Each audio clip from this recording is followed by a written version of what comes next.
It is now 6:07. We gave some extra time to let people funnel in. And this is the time and place for the Ada County Planning and Zoning meeting. We extend our welcome to persons here with us today, as well as anyone joining us online. We'll begin with a roll call of the commissioners. As of right now, we will excuse Commissioner Colson and Retzlaff. Commissioner Birch. Here. Commissioner Blitman. Here. Commissioner Wickstrom. Here. Commissioner Murphy. Here. I am Commissioner Scott, and I will be conducting the meeting this evening. This meeting is going to be slightly different if you've attended some of the other ones we've had. This focuses solely on the unfinished business of Ada County Development Services, the zoning ordinance text amendment to repeal and replace Title 8 of Ada County Code. Obviously, I expect all of you are aware of that. So this is going to be a little different than our normal way of doing things with regard to how things signed up. So before I get started, I want to double check. I have some people that signed up on WebEx. We have no one that has signed in on WebEx as of right now, correct? We currently have two. Two? Okay. Which two are they? Can you say? It's Kevin and Shiva. Okay, so Kevin Kless and Shiva. All right, just to make sure, I want to make sure no one signed up and ended up coming in person. Is there a Donald Kemper here?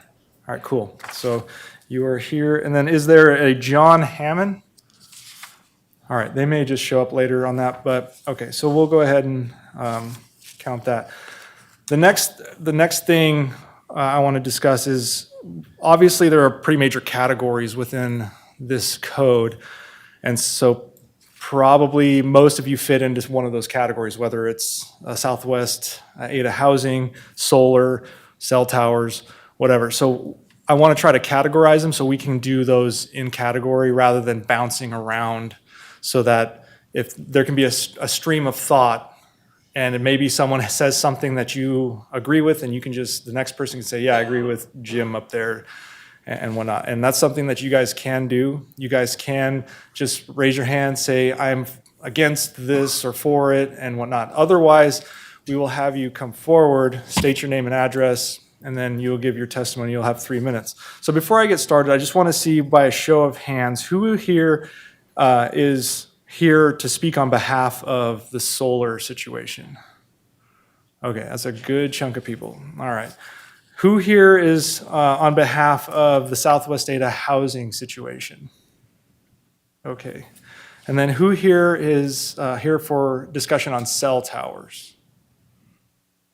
Yay. All right. So I'm sorry, the one person who raised their hand. We're going to go through the solar first, because that's the biggest group to get them through. Then we'll go through housing and then cell towers. And then if there's like an other category, you will come after that, okay? Just kind of setting those ground rules for how this is going to happen. With that being said, please understand that this is a recommending body. We will listen to your testimony. We will take it into consideration. We will listen to staff and their presentation. Our recommendation is not the final say. It will go to the Ada County Board of County Commissioners for Ada County. They will be the deciders on this, and you will have your opportunity to bring your testimony before them as well. With that being said, I want to make sure that we have some sort of decorum. Please refrain from yelling and screaming from the crowd. Please refrain from clapping, whistling, things of that nature. In general, since I've been a commissioner and since I've been the chairperson, all of these meetings have been conducted really well with a lot of great public input, and that input has been very respectful, and that is what I'm expecting and hopeful for tonight. So again, everyone will get a chance to speak in this crowd. We will, if we get to around the 8 o'clock mark, we probably will take a break and take a recess just for a bit so everyone can get a drink of water and whatnot, and then we will resume. So I just want to make sure everyone is respectful. Don't talk over people. Don't yell at the commissioners. Don't, just golden rule, you know what I mean? So, all right, with that being said, we'll go ahead and get started with the one item, the unfinished business. This is item number 2024-02581-ZOA, Ada County Development Services, and I'll turn it over to Leon Letson for the staff report. All right. Thank you, Chairman, Commissioners. So this is an application to repeal and replace our existing zoning code. The applicant is Ada County Development Services on behalf of Ada County. Going to give you a quick overview of the project and not only how long we've been working on it and some of the major themes, but also several slides are dedicated to some public comment that we received prior to our last hearing, as well as during the open house outreach efforts following the January P&Z hearing. So this project initiated in spring of 2020. That was COVID, and that kind of slowed a lot of things down. And I can, write off a little bit of the timeline related to that issue. But we started in spring, and through the fall, initiated the project. Did some initial public outreach. We reviewed our zoning code internally to figure out what are some things that we're commonly running into, and we identified focus groups and subject matter experts. Then from fall of 2020 to spring of 2022, we held several meetings with subject matter experts. We had a citizens advisory committee. We spoke to the Planning and Zoning Commission at a high level with some of the things that we were considering. We also did the same with our Board of County Commissioners. And all that time, continuing to hear from the public things that they were interested in seeing in the zoning code. In 2021, the fall through spring of 2022, we did our initial draft of the zoning code. We held open houses in the spring of 2022. Those were very lightly attended, nothing like what we just went through. And for the most part, experienced support for what we were proposing. From the summer of 2022 to the fall of 2024, we were caught in the legal review process internally, just trying to create an ordinance, making sure things aligned with state code, making sure any minor revisions that popped up were accounted for, and that process really drug out. In the winter of 2025, we came before you to request adoption. That was the January hearing, and prior to that hearing, we heard a lot of concern from the public, and so at that meeting, staff asked you to table this application, and through that public hearing process, we figured out how long you were going to table it and what you would like to see staff go do as a part of their effort to make sure we had talked to a lot more people. We went through 3 open houses. We held one here at our public hearing room. We held one at the Lake Hazel Library in Southwest Ada County. That was the most attended meeting of the 3. And then we held another one at the CUNA Library. Again, all focused on understanding what people were concerned with. In your packet, you'll see some comment sheets that we handed out at those open houses and thoughts people shared. All the time keeping the comment period open for written testimony, which is why we're going to allow everyone to speak again tonight, obviously, even if they spoke last time, because there's new material to consider and we want you to hear what they have to say about that. So in terms of what's new within the zoning code, it wasn't intended to be a massive change. It was really an effort to kind of reorganize and streamline and modernize our code a bit. So we wanted it to be more user-friendly. That was an update to some graphics, some other simpler plain language that we tried to incorporate, as well as just maybe eliminating some passé terms that really hadn't been in use for decades. We also updated zoning districts to align better with our comprehensive plan and current land uses. We refined our procedures and administration processes to be more efficient and user-friendly. We also included a few new processes that hopefully will make people developing their property a little easier or less cumbersome and more clear in terms of how we go about those things. We revised our land use regulations for accessory uses, housing, solar facilities, and a few other specific uses. And then we introduced some new standards for water efficiency and environmental conservation. So under the reorganized and rewritten section, to my point, updated some graphics. The last rewrite was in 2000. Again, top priority was to streamline, simplify, and modernize. We really wanted the average person to be able to pick this up and understand, hey, I'm in this zone, here's what I want to do with my property. Where does the code say I can or cannot do that? So that was always a top of mind priority. In the planning world, it's pretty easy to get caught up in your own acronyms and planning ease or legalese, and you still lose a little bit of that, but it was an effort to really try to make this a more readable document. In terms of the updated zoning districts, we consolidated and removed a few of the unused zoning districts. We created a consolidated table of allowed uses that Previous version of the code had a chapter per district and a table of uses specific to that. We wanted all uses in one place and all districts in one place, and guidance on what you could do with that use in each district. So that was a pretty big effort, and we hope will be a good user-friendly version of the code moving forward. I know staff's excited to have all of that information in kind of one place versus needing to jump all over the code. We did encourage some additional housing in different zoning districts, and I'll get to some key changes we made on that here soon. We also allowed some new limited commercial uses in the R12 and R20 districts. Those are our, oh, we've got a phone, someone's work cell. I don't know whose this is. Does this look like anybody's? Oh, it's our IT guy, no worries. That's an important phone for him to have, so we'll get it back to him. It's donuts. Donuts next meeting. So adding some new limited commercial uses in the R12 and R20, which are the high-density, more multifamily focused zoning districts. We were focused on trying to be more friendly to the agricultural uses in Ada County and finding more opportunities for them to do what they do, sell their goods, be a bigger part of our community. And so we did work hard to try to incorporate some of those things. And then we also created standalone sections for accessory and temporary uses. Previous version of the code had them kind of buried in a number of places, and it was always hard to figure out what exactly you could do.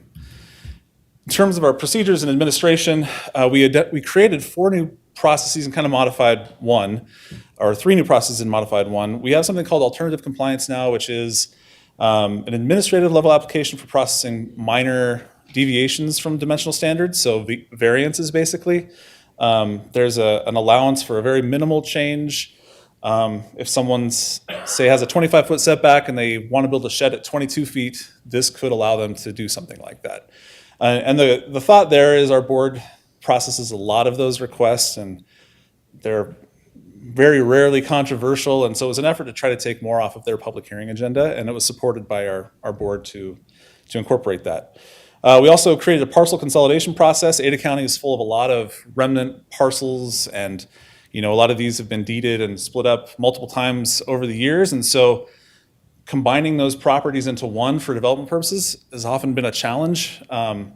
And under different directors, it's been interpreted that you have to do a full-blown subdivision to create one consolidated parcel, or you just go record a new deed. So we decided to just create a process that just allows us to kind of rectify that problem for people. The outcome is it always has to meet the dimensional standards of the code and everything else. We created a combined preliminary and final plat process for up to 8 lots. Some of the standards there are you can't create new roads through that subdivision. You have to always observe easements, everything else, but it's a way to, for the much smaller subdivision projects, just consolidating that can actually help them get to the end of their project a little bit faster. And then planned unit developments, same standards, we didn't do anything there. It's always subject to the zoning in place on the property. It's a conditional use permit that you can request now. With planned unit developments, there's almost always a subdivision attached to that as well, so it would probably all go to the board anyways, and there's almost always a rezone attached too. But we've got some of these existing properties in different areas that have more intense zoning that could make use of a PUD process, and so that was an effort made there by staff. In terms of revised land use regulations, and I think this will be something that a lot of people are here about tonight, on the solar facility front, we did a lot of outreach. This was during a very controversial project that was going before the board in the Melba area. We started an effort to figure out, are there changes we can make to our code to hopefully make this a little better for everybody or worse for everybody, depending on the interpretation people have. But there are a new set of standards out there that we're proposing associated with solar facilities. We also have some updates to daycare facilities based on what state of Idaho requirements are. Pretty simple stuff, just making sure appropriate background checks and different things like that are happening, and it's just codified in our language. And then we established some new uses. Some of them already kind of existed. We just wanted to give them a formal name. Funeral services is now its own standalone use. It used to be kind of under mortuary and crematory and cemetery, and so we've identified there is kind of another version of all that industry that could benefit from having its own use, and so we went with funeral services.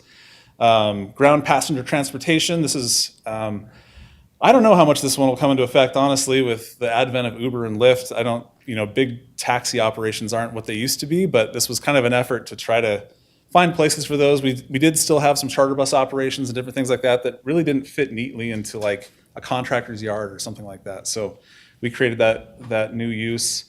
Heavy truck washing facility.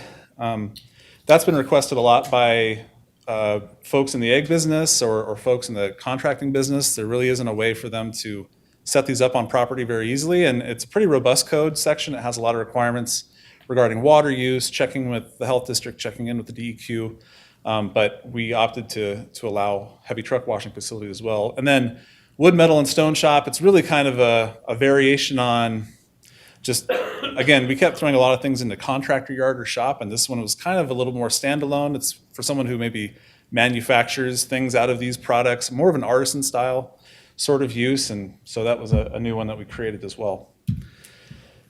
And then we also tried to incorporate some water efficiency and environmental conservation, and you'll see some comments on that tonight as well in terms of things that we were trying to get done.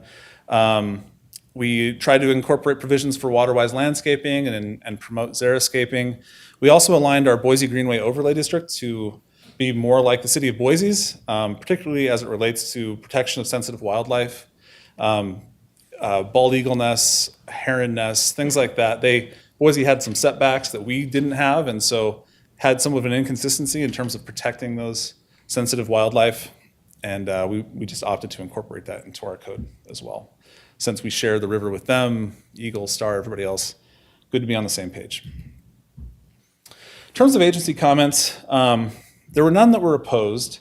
We did receive a comment from the Idaho Department of Fish and Game, which particularly focused on our rural lands and just noted that development of those lands, including residential subdivisions, they fragment the environment and they pose challenges to wildlife.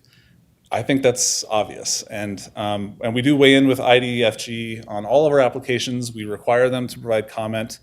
I think they just wanted to kind of get it out there that some of our more rural places are developing pretty quick, particularly the desert areas in the southeast area, and so that was the comment they provided for you to consider, and I think that's not much for us to do with the zoning code, but certainly as we consider new applications in those areas, just really focusing on our impacts to wildlife and sensitive species. So now I'll begin the public comment section, and this is a kind of an overview of what staff recommended. This is all detailed in the memo that I provided you, which was kind of a longer memo, but the first one that I think we got the most comments about was allowing multifamily housing in the commercial districts. So that's C1, C2, and the LO districts. When we started this process, we thought that was a good idea. Staff's not completely convinced. It's still not a doable thing, but there's a lot that we need to work out if we're going to try to move forward with that. But in response to the comments we received, we are going to recommend that be removed from the table of allowed uses. The proposed text document you have right now doesn't show it removed. It shows it in the memo. And so whatever your recommendation is on that front, we'll bring that forward to the board. And if the board ultimately agrees with us, it will be in the final version of this ordinance removed as not an option in the commercial district. So that's the first one. That was a big one. I think that was the majority of the attendance at the Lake Hazel Library open house that we had. We also got a lot of comments on the new solar facility standards. So keep in mind, we have an existing set of standards. They're not as robust as what we've proposed now. If I'm going to point out the big issue or big issues in the solar facility standards that we have proposed, it's that a lot of folks would like it's on both sides now. Some folks don't want any limitations on farmland, but a lot of folks do want a broader prohibition on types of farmland. So right now we're recommending just prime farmland, but they would like that expanded to land of statewide importance. And forgive me for the third version. I know you'll hear it here tonight when you hear some testimony, but they would like that opened up a bit more to say, don't put solar facilities on those types of property. Again, on the other side, we have folks saying, please don't prohibit this on farmland. We think it can work. So you'll hear both sides of that argument tonight.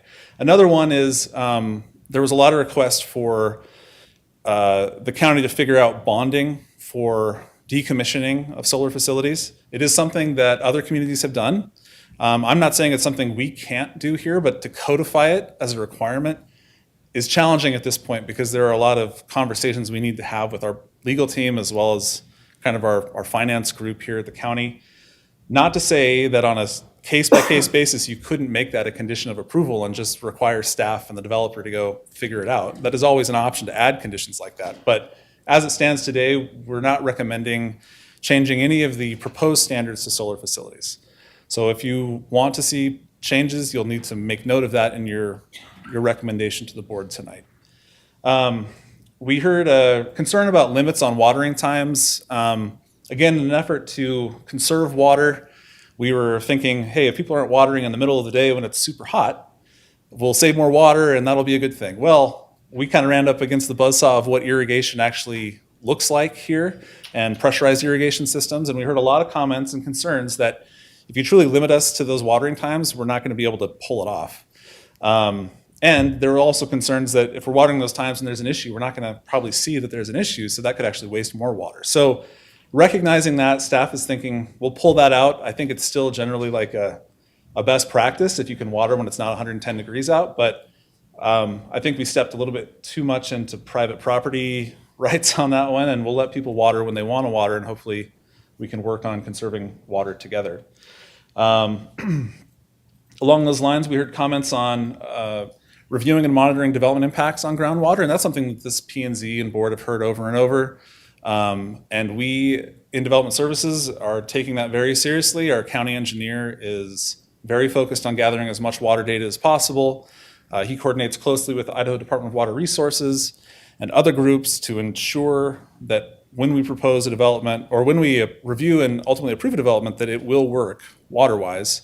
So we're not recommending changing that right now, but there is a detailed answer that the county engineer helped prepare in that memo that basically outlines how we make sure this is all going to work. And we've had several projects that either don't move forward as a result of you haven't proved that you can make the groundwater work, or have a lot of heavy conditions attached that, they have to prove it up basically. But we're not recommending to codify that because we think that's a subject to county engineer and other agency review and requirements.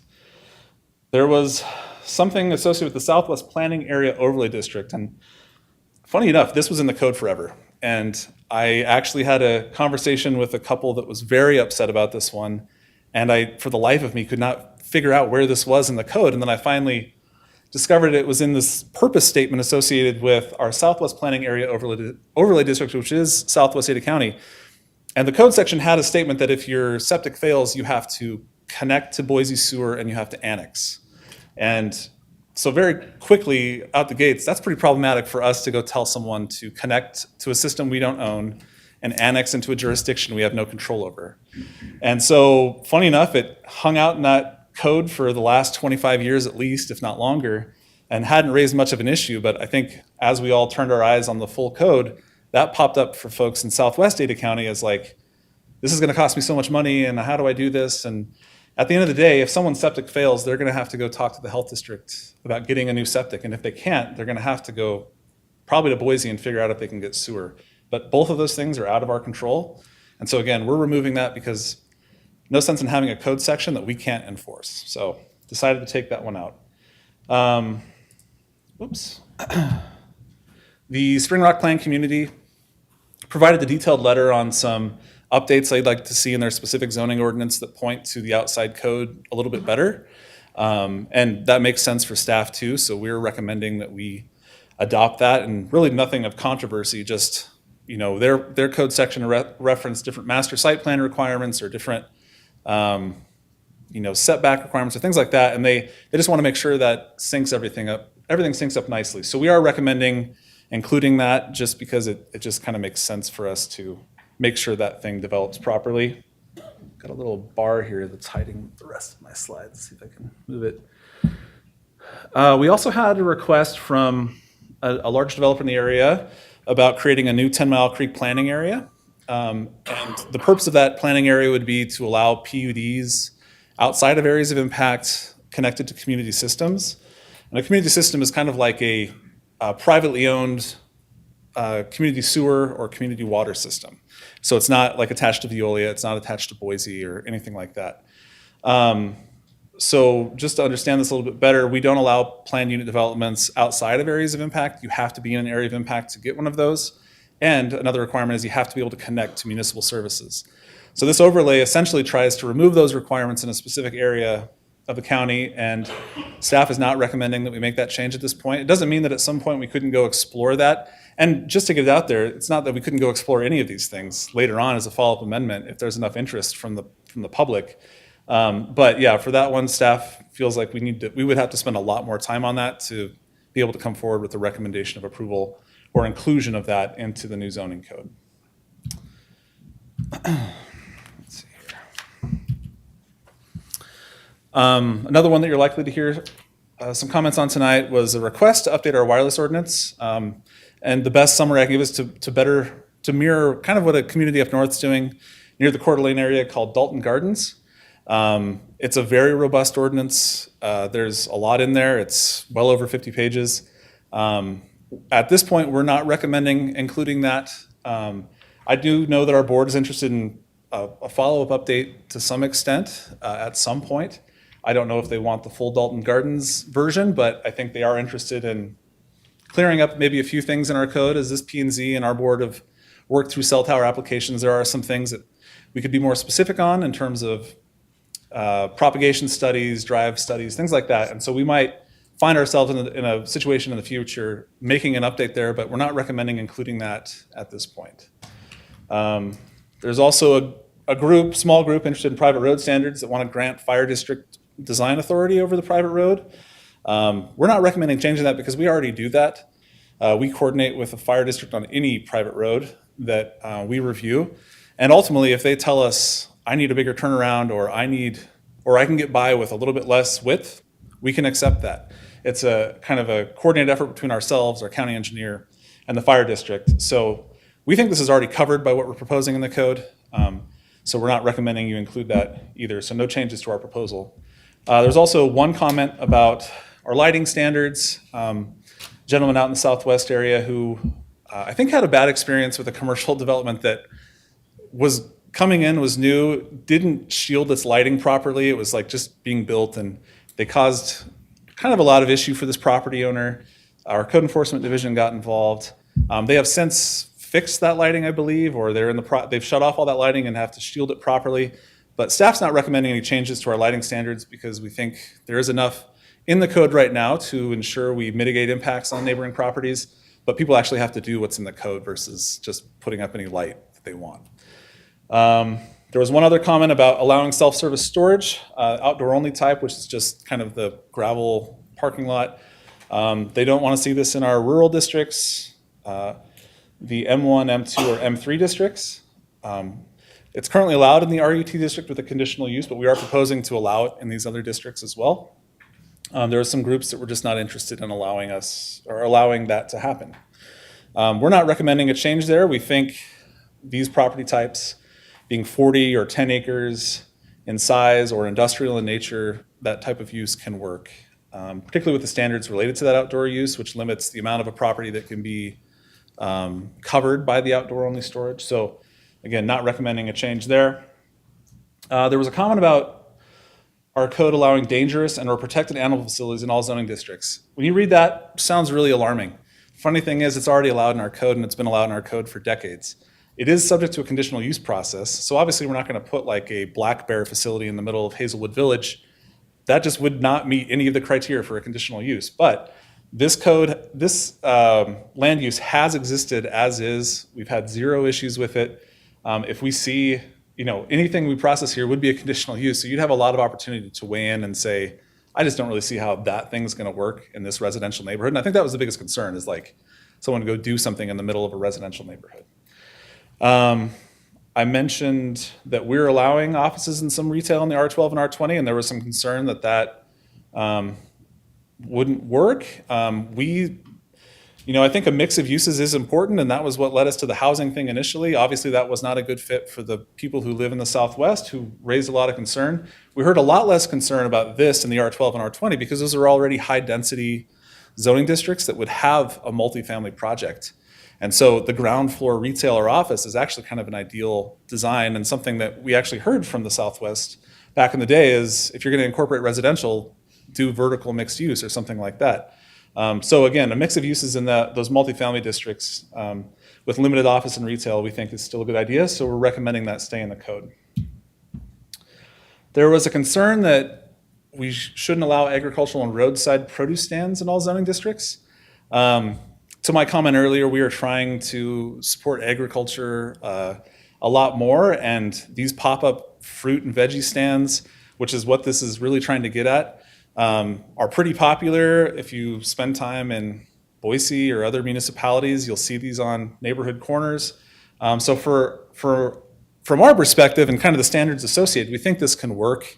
It is a temporary use. It's not, a permanent use in any of those areas. And so for that reason, again, we're not recommending a change.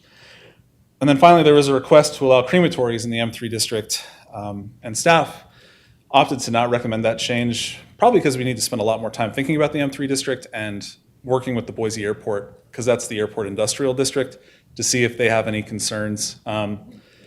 Certainly could be a future amendment if there's no real issue with it, but we just haven't had enough time to dig in to that M3 district and figure out if crematories are going to be a good idea.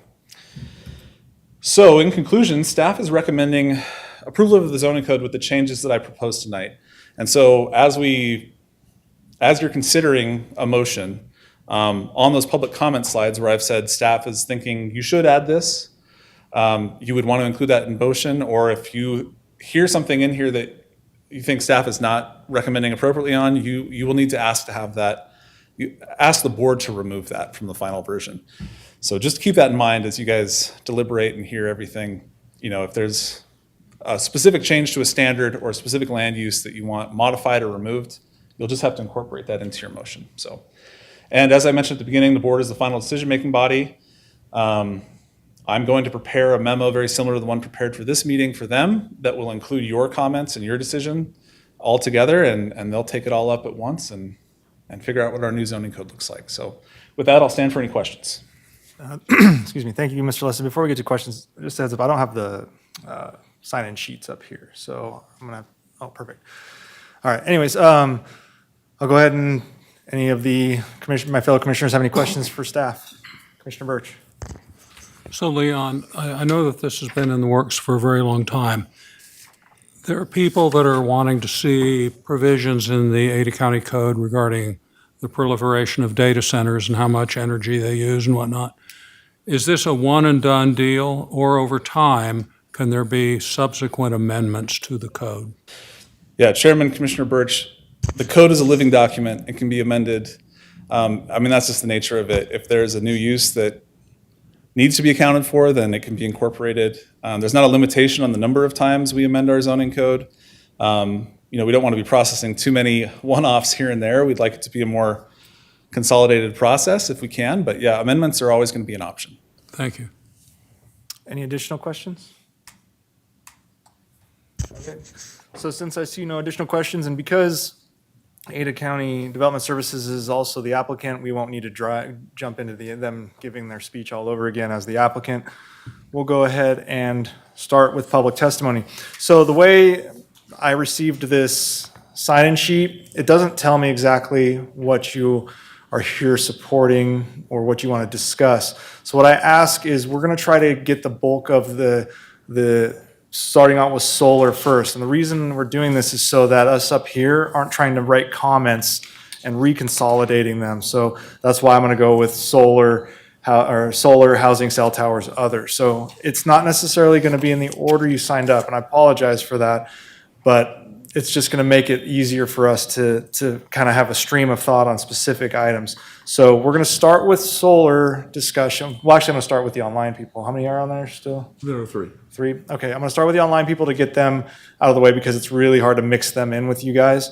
So I'm going to get the online people in, and then I'm going to start with solar. So what I'm going to do is I'm going to call your name. If you're here to discuss solar, please just let me know. If you say yes, come on forward. If you're here for something else, housing, cell towers, whatever else, just say, I'm here for something else. I'll notate it, and then I'll swing back around to you guys, okay?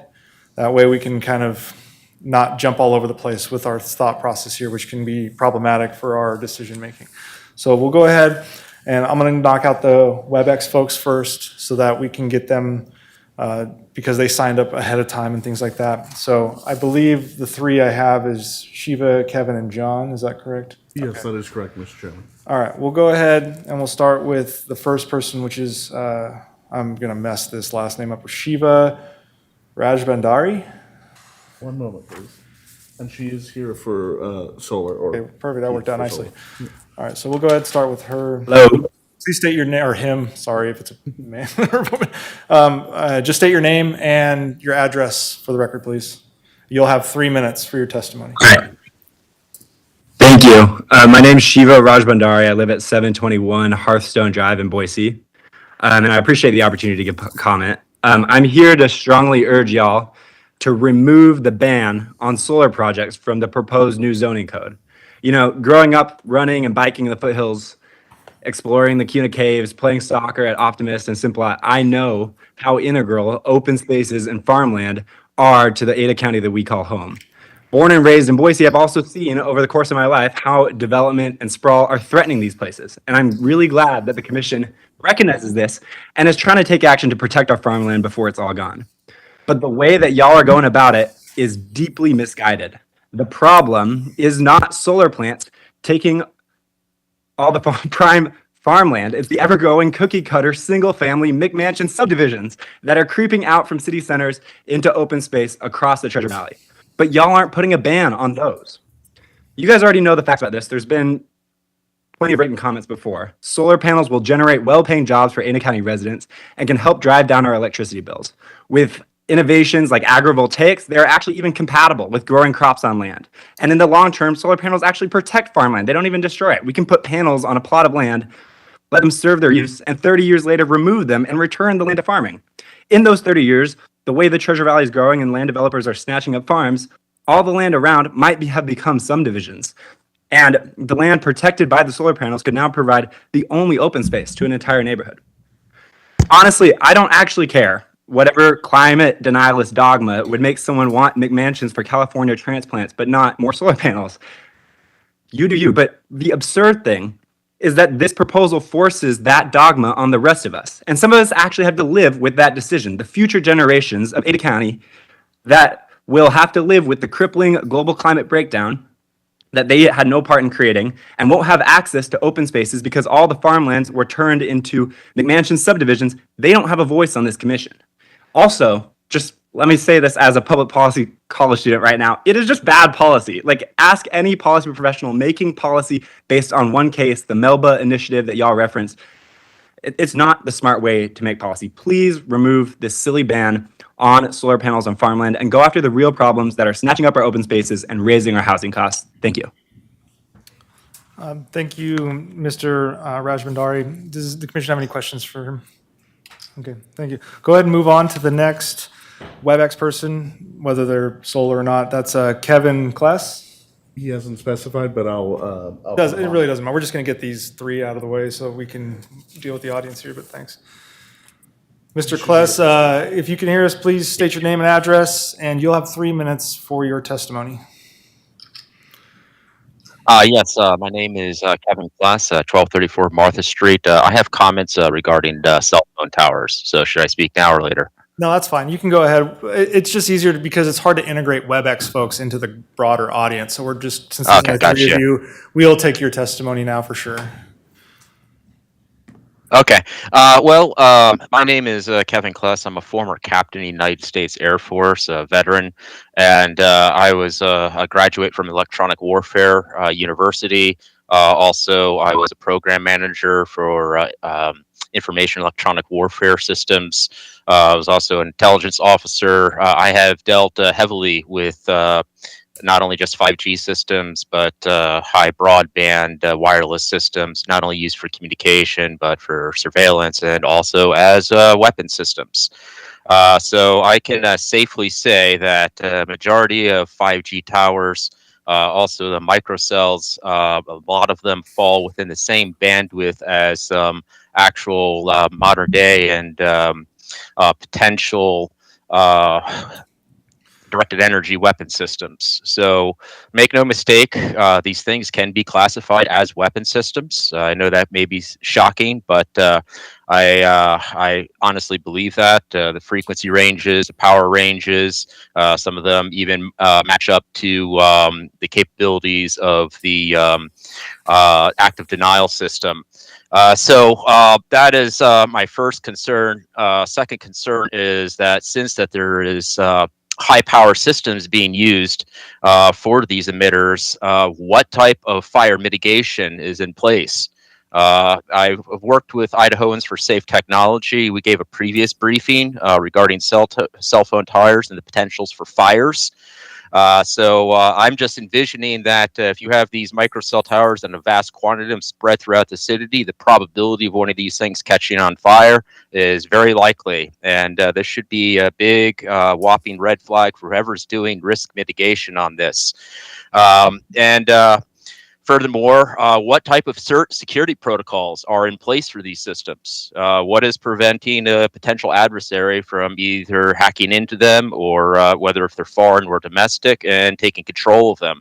If you ramp up the power on these systems and use their directional capability, they are capable of some nasty stuff. But despite that, even though it's as it is, even if it's being used for its intended purpose passively, I believe that a lot of people don't understand the effect of cumulative radiation effects and even non-ionizing radiation, but cumulative radiation effects. Yes, I could take my cell phone and hold it up to my head and have a nice conversation for 30 minutes. However, I hold that up to my head for an entire day and keep doing that for days upon days, I'm going to get a tumor. That's a fact. And especially depending on your physiology and age, there's children are far more susceptible to this than their adults. I further want to ask what type of topology type of studies, or in other words, propagation studies have been conducted. And I'm not just talking about theoretical propagation studies, I'm talking about actual propagation studies, because when I was in the Air Force and we tested new systems, we had to take them out to the field before they were going to get approved, and we had to see the effect on the warfighter that was using them. I don't see any of this. Also, where are the specs that should be available to the public on all these different systems? We need to know what bandwidth they're operating at. We need to know what type of power output they have. None of this is easily available. I'm sure it exists in some obscure website, but this has to be made easily available for public discourse. Now, I heard it was earlier mentioned that there are plans to amend this ordinance. I would say that you have to face the problem that, hey, we have, RFK Jr., this is one of his agenda items. And so if the law comes down, you're going to have to spend money to take all these down. And that's going to be a heavy cost to the city. So I think my time is running out. I'll leave it at that. Thank you. Mr. Kless, do the commissioners have any questions? Seeing none. Thank you, sir, for your testimony. Next up on WebEx, I have John Hammond. You should be able to speak now. Mr. Hammond, please state your name and address, and you'll have 3 minutes for your testimony. Okay, my name is John Harmon. I'm at 2544 East Laughlin Street in Meridian. And I'm speaking to you today more from the standpoint of a healthcare provider.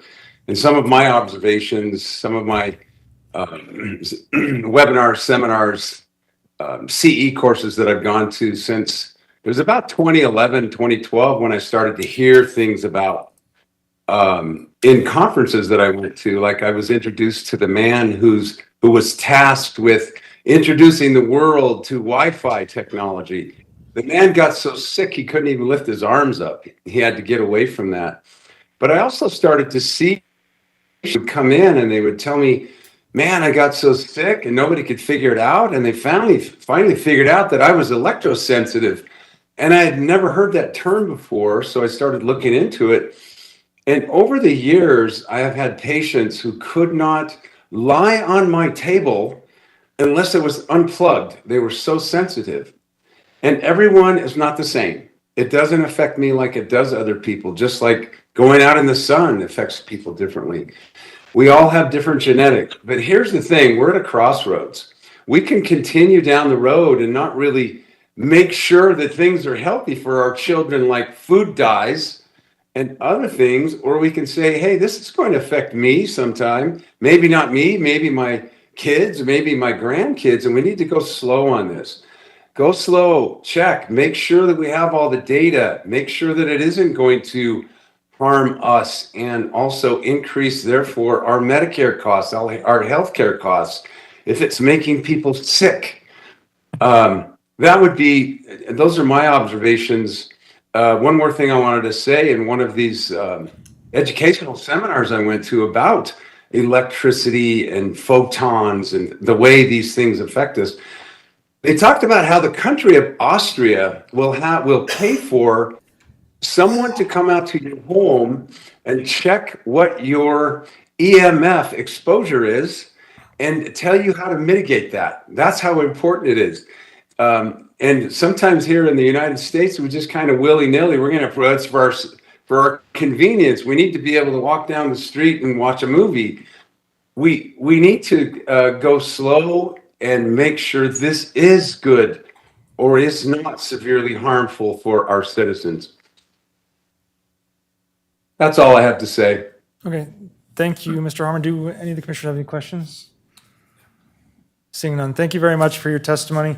Is there anyone else on WebEx as of right now? There's no one else. Okay, thank you so much. Okay, so again, for those of you in the audience, we're going to start with the solar portion so we can have a stream of thought and discussion about that.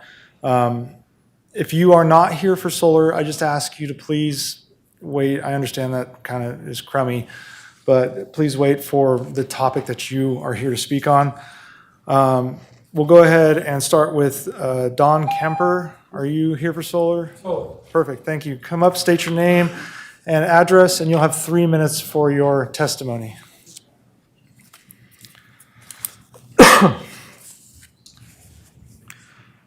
Thank you. My name is Don Kemper. I live at 1821 Edgecliff Terrace in Boise. I'm here to request that you recommend removal of line C2C2 in the ordinance. And that's the one that says solar facilities shall not be located on irrigated prime farmland. And my request is based on 4 facts. Number 1, Ada County needs more and more power. Power, because of the increase in high energy industrial use, has changed their long-term recommendations for their growth in load 3 times in the last 5 months. And it's almost doubled since their 2021 projection. Number 2, Ada County needs more low-cost power. Idaho Power has increased their rates for residential by 4% last January, and they're already working on having it increase again next year. Solar is the cheapest source of power, and solar close to the user load is the cheapest. Solar power should be a smart, cost-effective part of our economy. Number 3, Ada County needs more non-polluting power. Coal is the worst, and Idaho Power still is using coal for our power. In 2022, the Jim Bridger power plant that Idaho Power partly owns emitted more carbon in the air than all the cars and trucks in Idaho. That's really causing a bigger impact on farming than reducing the number of acres due to solar groups. And then my most important point is this.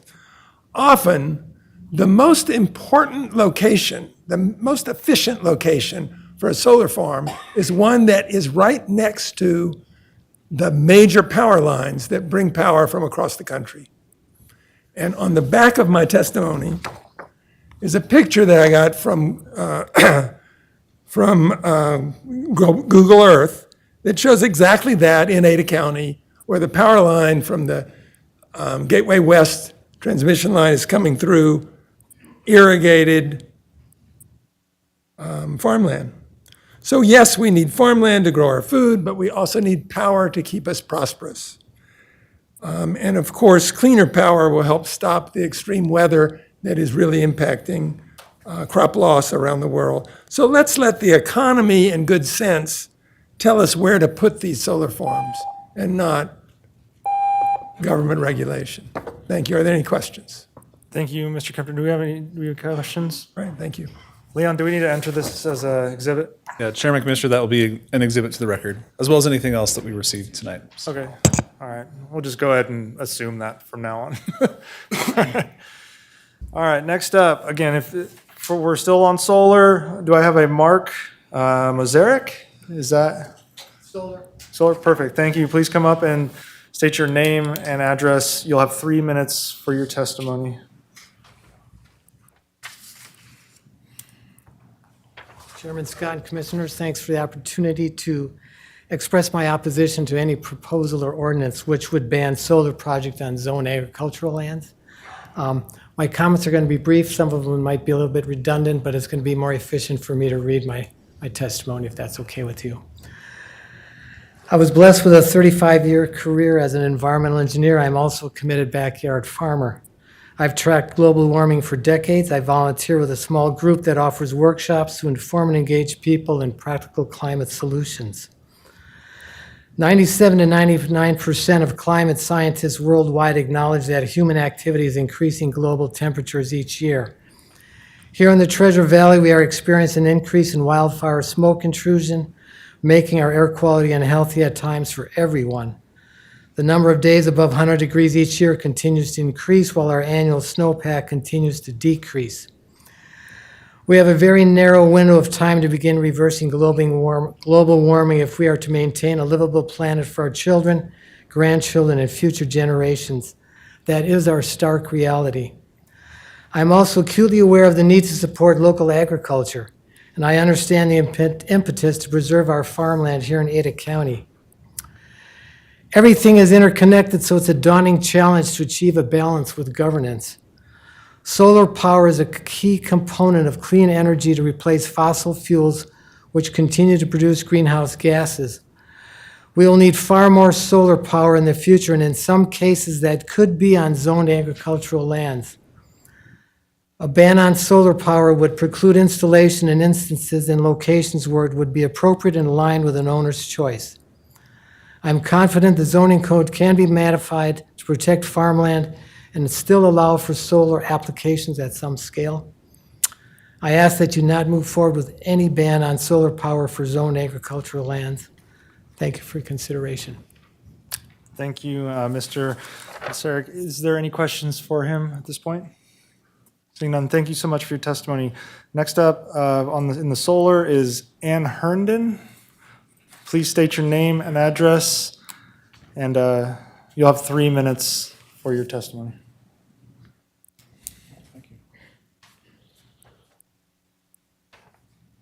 I believe all these folks are reading these letters, so I'll just have them as exhibits just to. Okay, clarify, no worries. so. Yeah. Ann Herndon, 6110 Bay Street, Boise, 83704. Thanks for allowing us the opportunity. I am opposed to the statement in your proposed ordinance that says solar facilities shall not be located on irrigated prime farmland. Your definition of prime farmland describes it as property available for producing food, feed, forage, fiber, and oilseed crops.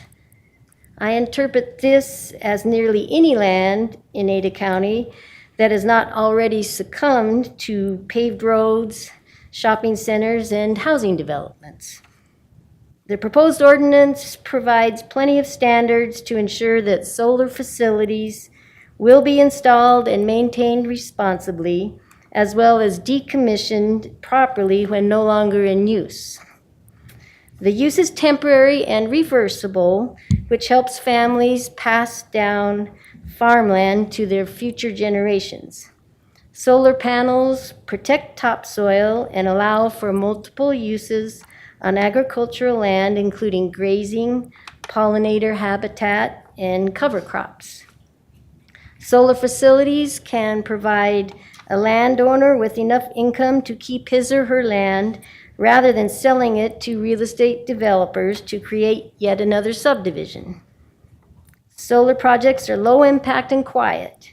They provide good paying jobs without the added impact of more traffic, pavement, and noise that permanent real estate developments create. Solar is clean, affordable, renewable energy. It is the right thing to do, and it will help Ada County meet its goal for balancing growth for a sustainable future. Thank you. Thank you. Does anyone have any questions? All right, thank you, Ms. Herndon. Excuse me. Next up, we have Dennis Dunlop. Are you here for solar? Please come forward, state your name and address, and you'll have 3 minutes for your testimony. Chairman and Commissioners, my name is Dennis Dunlop. I live at 211 West Jefferson Street, Boise, 83702. Thank you for the opportunity to address you today. The code as proposed includes a blanket ban on solar development on irrigated farmland in the county. As landowners in the county, we see this as an unreasonable and unnecessary restriction on our property rights, as well as banning a type of development that has considerable benefit to the county's community and economy. Solar power projects can generate substantial tax revenue for the county and provide good jobs for members of the community. Solar is the lowest cost source of power that can be developed today. Solar projects associated with storage strengthen the reliability of our grid and improve our energy independence by reducing the need to import power from other regions.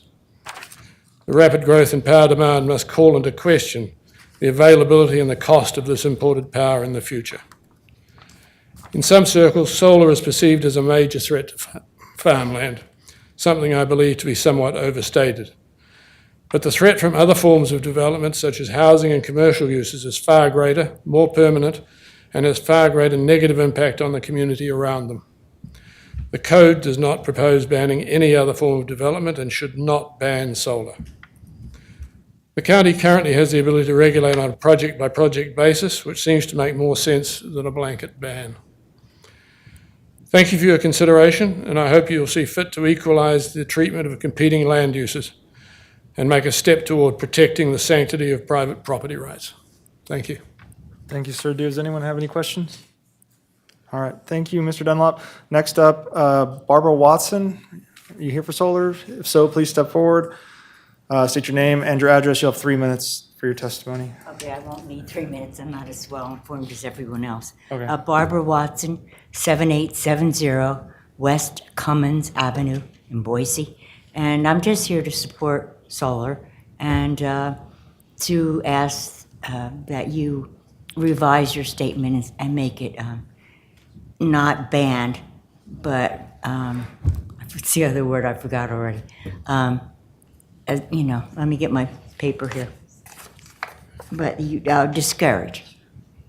So discourage it, but don't ban it on agricultural property. And that's it. And thanks for listening to me. I'm sorry that I'm not as articulate or as informed, but I do agree with everything that's been said. Okay. Thank you very much. Thank you so much, Ms. Watson.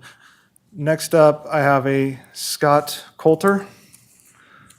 Also, just as you're walking up, understand that you have the opportunity to, if we get deep into this roster of people and you think everything's been said, you can just stand up and say, hey, I support this or not, et cetera. That's perfectly fine as well.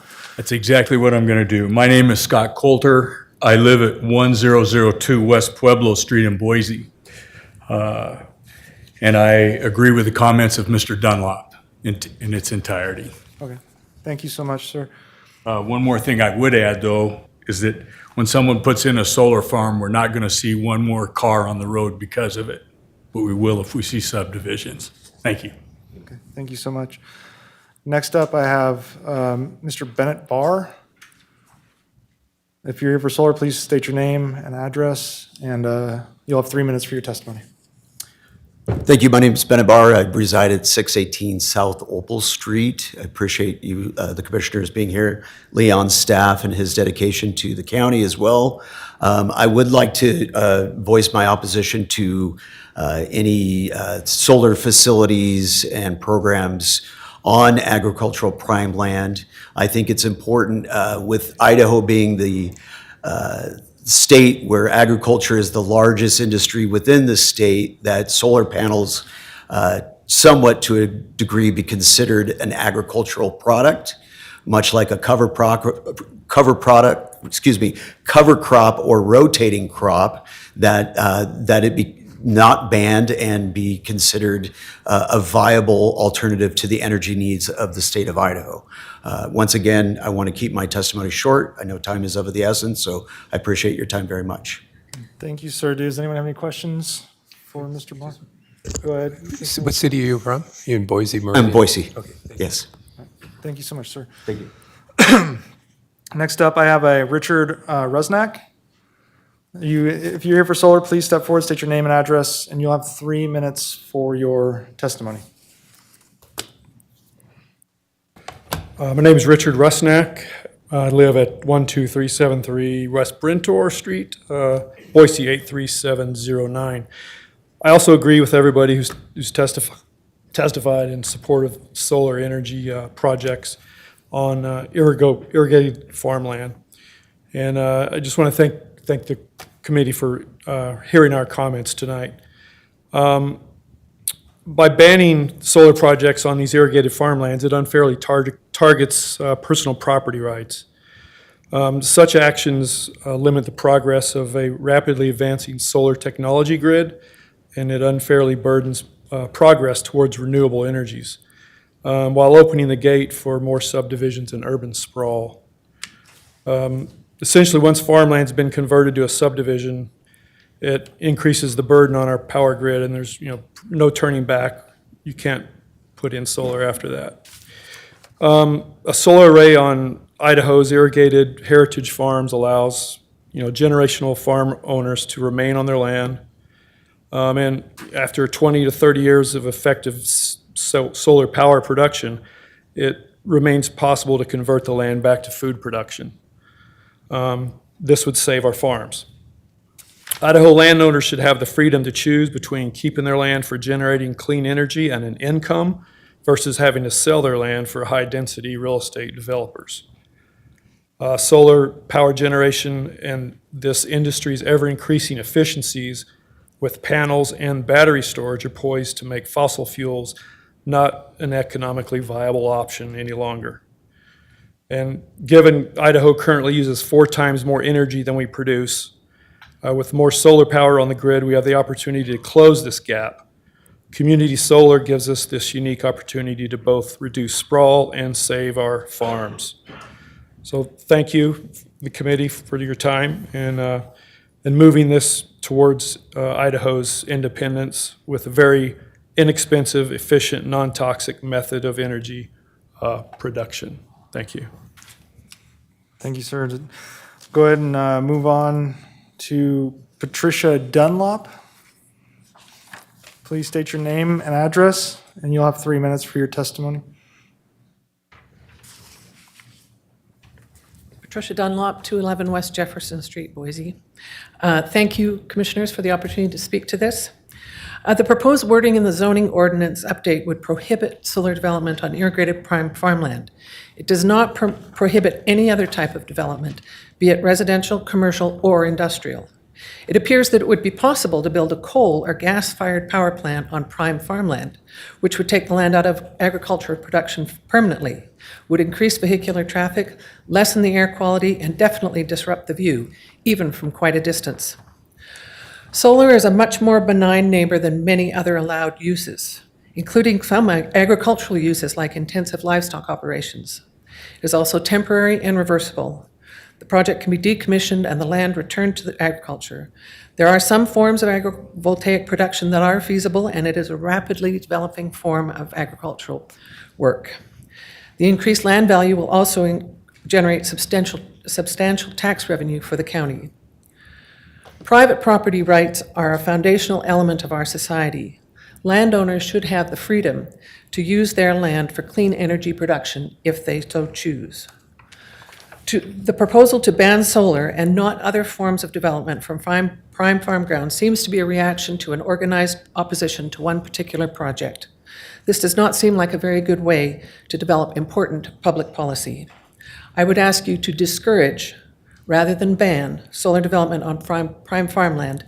Just treat it like any other land use. Thank you for your time and your consideration and for your commitment to listening to the community on this issue. Thank you so much.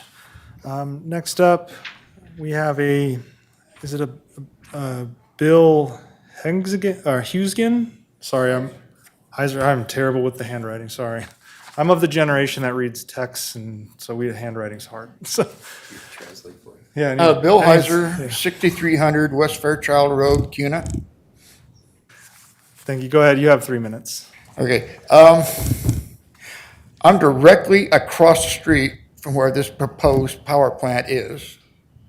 And on top of that, I am a solar.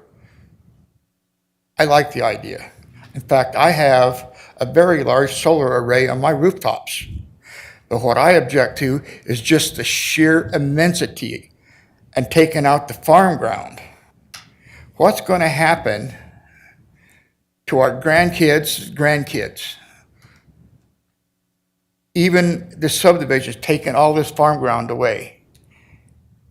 What's going to happen down the road? Now, Cuna, for instance, their whole economy is based on agriculture. The farm ground's going away.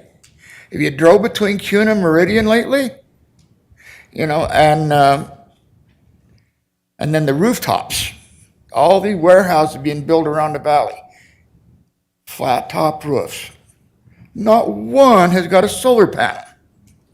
And I'm just thinking, what an obvious place to put a solar panel.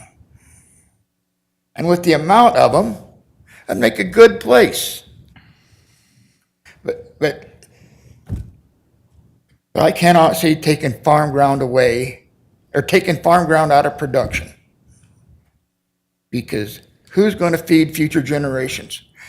It's all going to come down to manufactured food with all the artificial ingredients and stuff, and it's not sustainable. And that's pretty much what I have to say. Thank you very much, sir. Do anyone have any questions? Commissioner Brooks, go ahead. Yeah, just as a point of clarification, you've mentioned that you're across the street from the proposed project. Pardon me, I can't hear you. I'm sorry. You'd mentioned that you were across the street from the proposed project. Yes. Now, this really isn't about the Powers Butte project. The Powers Butte project is impacted by what's being discussed today, but this is more generally the impact on farmland in all of Ada County that is of a particular category. Yeah, and I still object to that. Oh, and I understood that. I was just wanting to make it clear that there's been several comments already made that this whole discussion is based upon opposition to the Powers Butte project down in Melba, which as of today, they have not yet reapplied, although they've made it clear that they intend, the Savion's made it clear that they intend to reapply. So when we're talking about this, we need to think about it in the context of what is best for Ada County as a whole. And again, that certainly impacts the Powers Butte project, but it also impacts other prime farmland, and then, as is going to be discussed later, farmland of statewide importance within Ada County. But as I previously stated, the economy is based on agriculture, especially in the Cuna-Melba area. And where this, or not specifically this, but when your agriculture is based on, your economy is based on the agriculture economy, what happens when that goes away? Now you don't have the farm income. How is that's my concern. No, I understand. Thank you. Thank you. Any additional questions? No, thank you, sir. Next up, I have Peter Richardson. If you're here for solar, please step forward and state your name and address, and you'll have 3 minutes to speak. Thank you, Commissioner. I am here for solar. Okay, perfect. Good evening, Commissioners. Peter Richardson, 515 North Dalles Spring Avenue, Boise, Idaho. I'm an attorney here in Boise. My law practice focuses exclusively on energy and utility issues.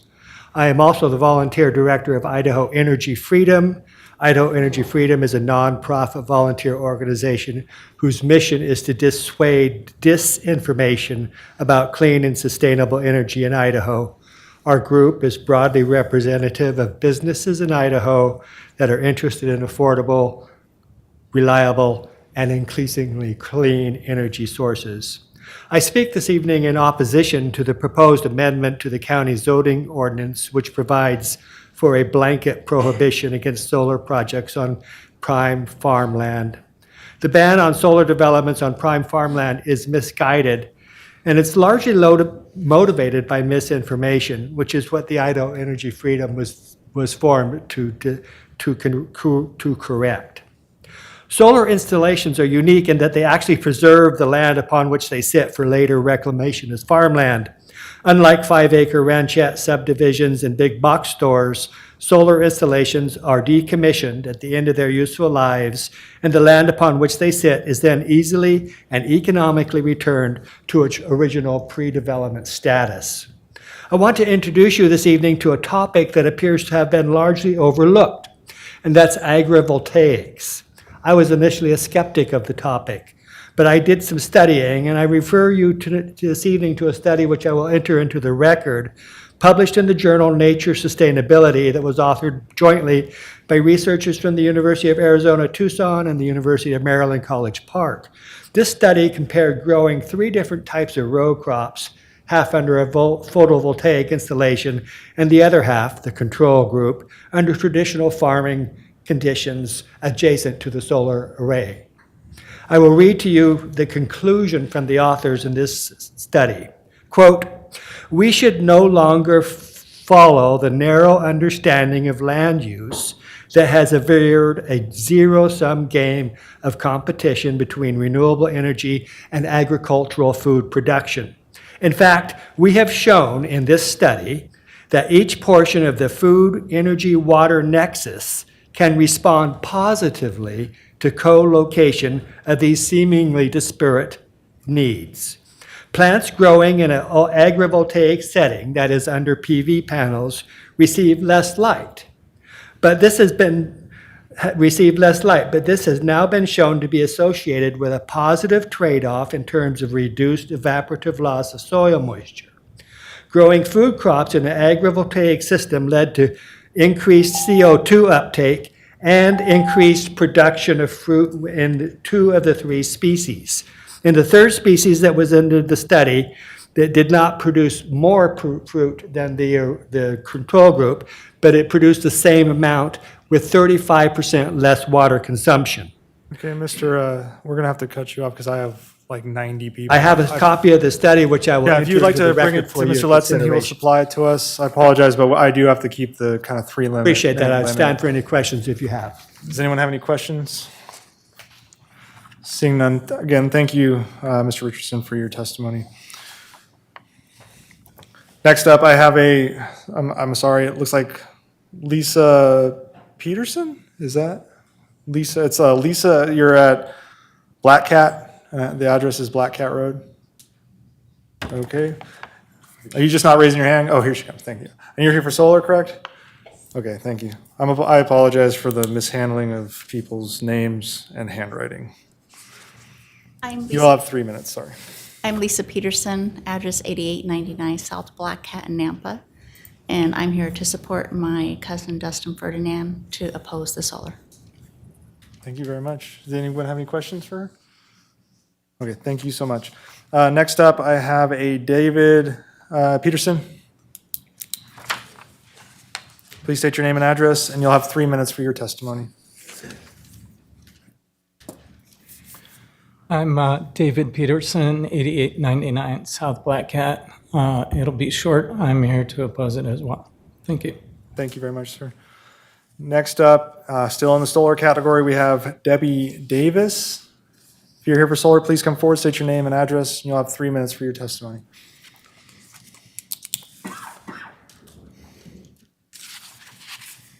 My name is Debbie Davis. My address is 7240 Butte Road. I live in Melba. And first of all, I want to thank you guys. I think this is a very important step, what we're doing. I think we have to get these rules and these ordinances in place before we have developments that take place that we later regret. So, and I want to mention that this is not about being against solar. This is about the appropriate placement for where we put things. And as Leon mentioned, there was,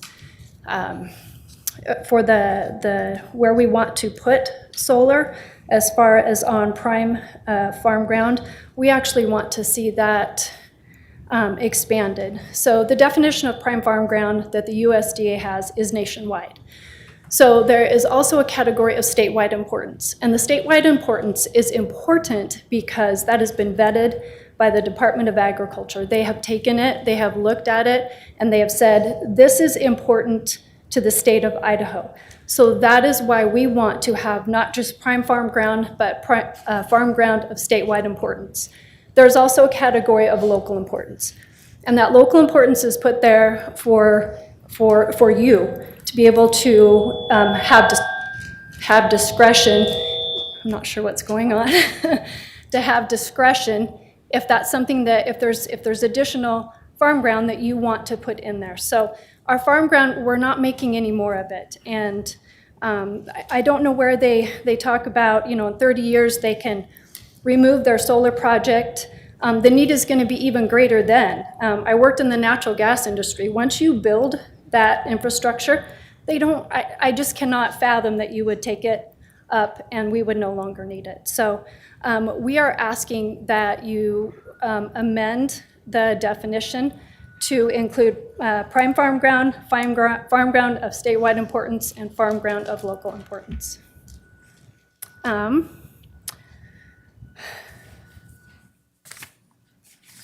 think that's it. So does anybody have any questions? Could you give just one example for just local and statewide importance? What would be? Yeah, so the local importance, that is listed in the USDA. We haven't found anywhere where it has been listed out, where a county or a governing body has said this, we need to put this ground in there for local importance, but it's a discretion that is there for you guys to use in case you need to. So the statewide importance is definitely there, and these are all definitions from USDA. So USDA has their prime, which prime applies to everybody, nationwide. That's just a general blanket. And that's why we like the statewide importance, because it's specific to our state, and the state Department of Agriculture, they've vetted it, and they've said this is important ground for our state. We're adding in the local importance. It's a category that the USDA has. And we feel like that's good, but it's good for you guys to be able to have that discretion if you want to put additional ground in there. You don't have to, but it's good to have that discretion. So. Thank you. Any additional questions? Seeing none, thank you very much for your testimony. Thank you. Next up, excuse me. Next up, I have a Josh Cook. If you're here for solar, please come forward and state your name and address. If not, just let me know if you're here for something else. So Josh is against solar ordinance on farm ground. He had to step out. All right. Well, if he comes back, he can raise his hand at the end too. I will have people raise their hand. All right. Next up, I have I'm sorry, is it an Ann Rathfun? Please come up, state your name and address, and you'll have 3 minutes for your testimony.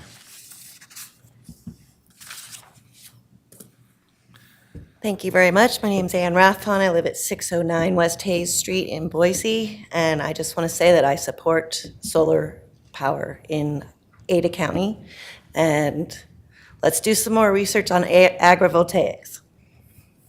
Thank you so much for your testimony. Next up, I have Joe, is it Siwan or Siwan, Swan? You're at Moonfire Way. Sorry, yeah. Please come. Oh, go ahead. Okay. You're not here for solar? Okay. I'll come back around for you. Let me just circle your name here. Next up, I have a Hiram Jones. If you're here for solar, please state your name and address, and you'll have 3 minutes for your testimony. Absolutely. Hiram Jones. I live at 3315 South Kestrel Cry Lane in Cuna. I'm here. So the whole thing is, like was stated before, we're not opposing solar. You guys have actually put in a lot of good things to protect the community and still allow solar, which we are pro for, which I am pro for.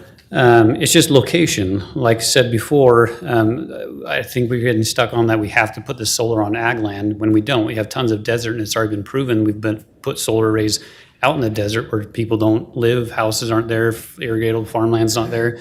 So that's what I would propose is when you go into the section where you guys are talking about the solar, that subsection 2C, where it says solar facilities should not be located on irrigated prime farmland, is just expanding to protect that entity. So I think both sides can be served here tonight of being pro-solar, but just using proper locations, whereas in farmland, like stated before, cannot be regenerated. You can't build the infrastructure, the irrigation and all that.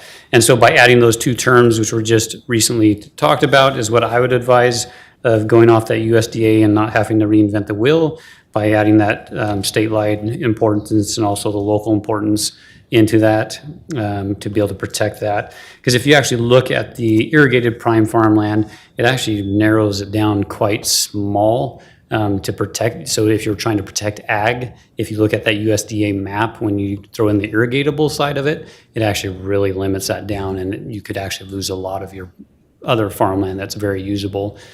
So that's what I would say, is to put protections in there as planning and zoning, not only for the solar, but just to protect those prime farmlands and to just utilize the land a little bit wiser, and where we can accommodate both sides of the aisle here. And then just things like, I know when certain solar projects did come through, it was a little surprising to me that we're allowing the definition of ag to allow things like that, or I think we should probably look at that and maybe redefine what agriculture truly is in our code, so that when projects come, we're not having to have these fights of if it's appropriate for ag land or not. I think that's pretty much it. Any questions? Thank you, sir. Does anyone have any questions? Seeing none. Thank you so much Thanks. for your testimony. Appreciate it. Next up, I have a Desiree Jones. Please state your name and address, and you'll have 3 minutes. Thank you. My name's Desiree Jones. I reside at 3315 South Kestrel Cry Lane, Cuna. I want to put on that I agree with the previous speaker and just add a small amount of my thoughts. While only a small portion of farmland in Ada County meets the USDA's definition of prime farmland, there remains a significant amount of land, although not designated as prime, as irrigate or necessarily even irrigated, still productive and valuable to our communities. These lands support our agricultural economy and contribute meaningfully to the character and sustainability of our region. I think to better protect the broader spectrum of valuable agricultural land in Ada County, I would recommend that the ordinance be expanded with something along the following language: that the solar facility should not be located on any irrigated farmland. Solar facilities shall not be located on non-irrigated, so like the dry farmland that cattle might graze on, that's in agricultural use. Solar farmland or facilities should not be located on the farmland that holds value to the county, surrounding communities, or state. I agree with the definitions that were previously stated before with the farmland of statewide and local importance.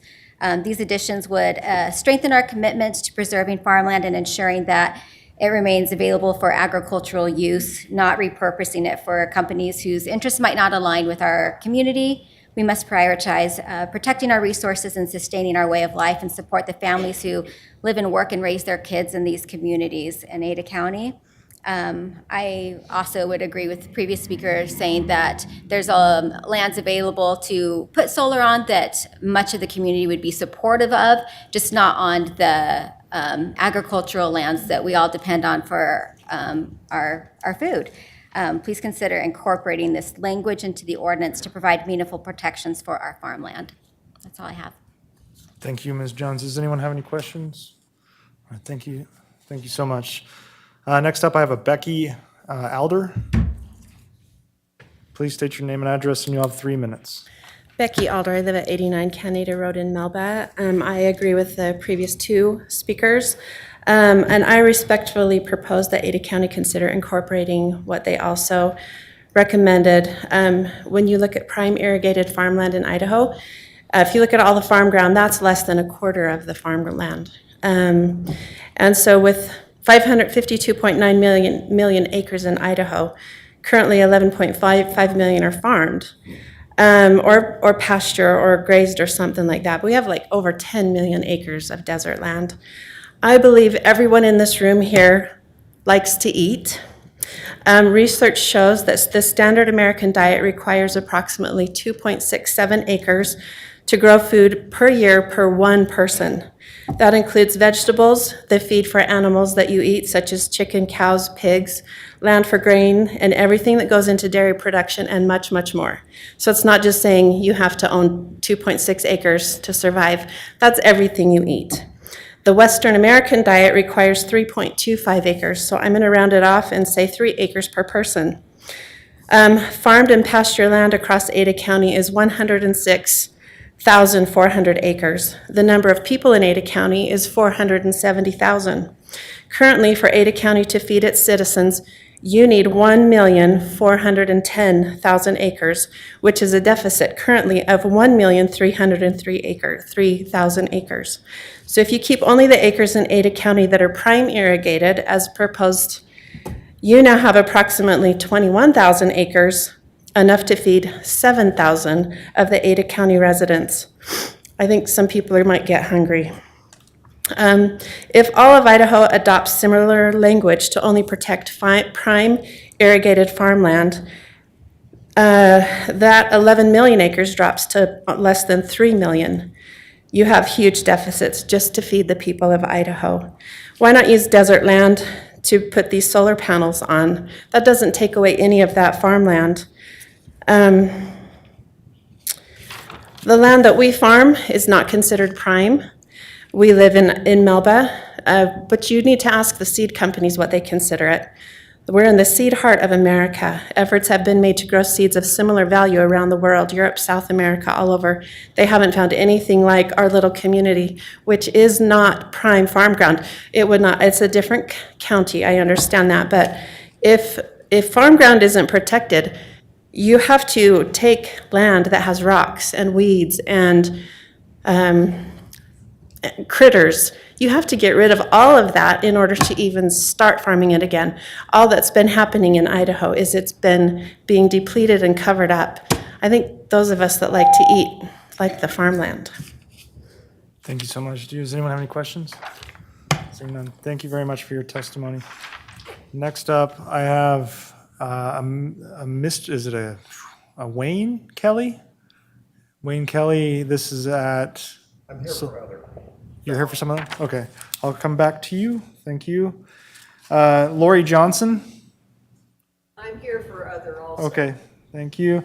Next is Carlos Vidales. Chairman Scott, I have comments on both the solar and other. Go ahead, then we'll just take him into account then, and just be aware that he's going to talk about both things here. So, because unfortunately, I'm not gonna give you like 6 minutes. You get 3 minutes. I didn't think you would. I'll talk about solar first and then the other. Yeah, go for it. So thank you very much for hearing me tonight. My name is Carlos Vidales. I live in 10963 West Oleana Drive.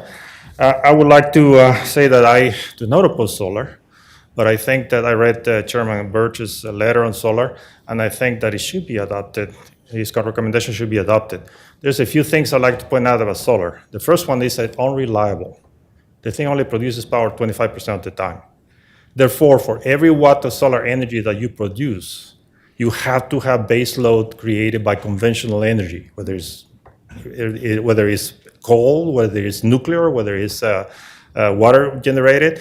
You have to, so therefore, solar energy is not the cheapest form of energy because you have to build two plants, the solar and the conventional, to be able to support it.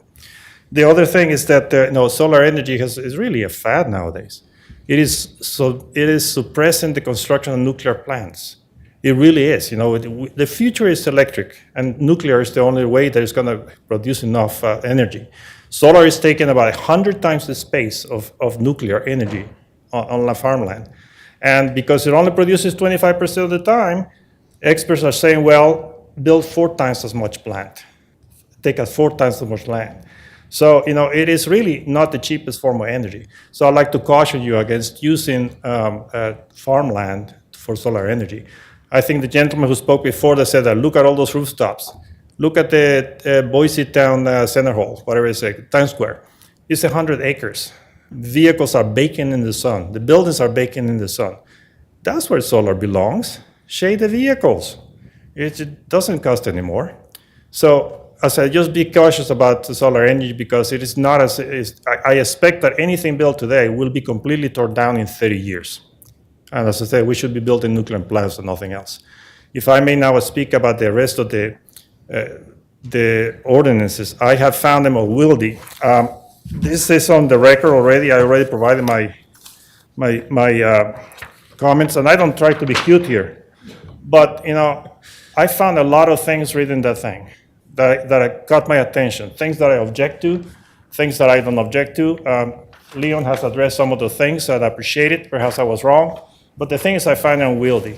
The way that it was done is that it was restructured and it was changed at the same time. You cannot find what the changes are. You cannot find what exactly what the effect is. And therefore, I'd like to propose that you sort of start all over with the thing by restructuring in the document first with no changes, okay? So that people can tell, this is the same document, no changes. And then begin doing changes section by section. That is the rational way to do it. You can see what's going on with everyone, and you can have control of everything. So my time is out, so if you have any questions from me, I'll appreciate them. Otherwise, thank you very much for the time. Anyone have any questions? I think Mr. Letson will address your situation later on. Yeah, we'll ask him about your change management system and stuff, just heads up. All right, thank you so much, Mr. Vidalis. Next up, I have Carol Vidalis. I'm housing. Okay, you're housing? Okay. We'll circle back to you. Next up, I have I think it's a Lori Worth. It's on Hill Road, 606 Hill Road. I may be butchering that. Barry? Lori? Carrie? That's me. Okay, yeah, if you're on Hill, I don't think anyone else is on Hill Road other than Jim Wuth. So if that's you, please come on up. I'm here to oppose the Burbage Prime farmland and change. Ma'am, I'm sorry, if you're going to make commentary, we will have to have you come up. I just want to oppose the Burbage. Okay, you're just opposed? I'm opposing the Burbage Prime farmland. Okay, thank you so much. Is there a Jim, I'm sorry, is it Wuth? I also oppose the Burbage Okay, Prime farmland. okay, thank you so much. Next up, we have a David Deltaris? Cell towers. Cell towers? Okay, come back. Lisa Journey? You're opposed? Okay. I guess, Mr. Chairman, I'd like somebody to come up and tell me what they're opposing, because I'm Yeah. confused if they're, Yeah, that is, it's super confusing, because there's two camps when it comes to the, yeah, are you like Probably want to ask the last two folks if they're opposed to restricting it on prime farmland or they want to broaden where solar is restricted.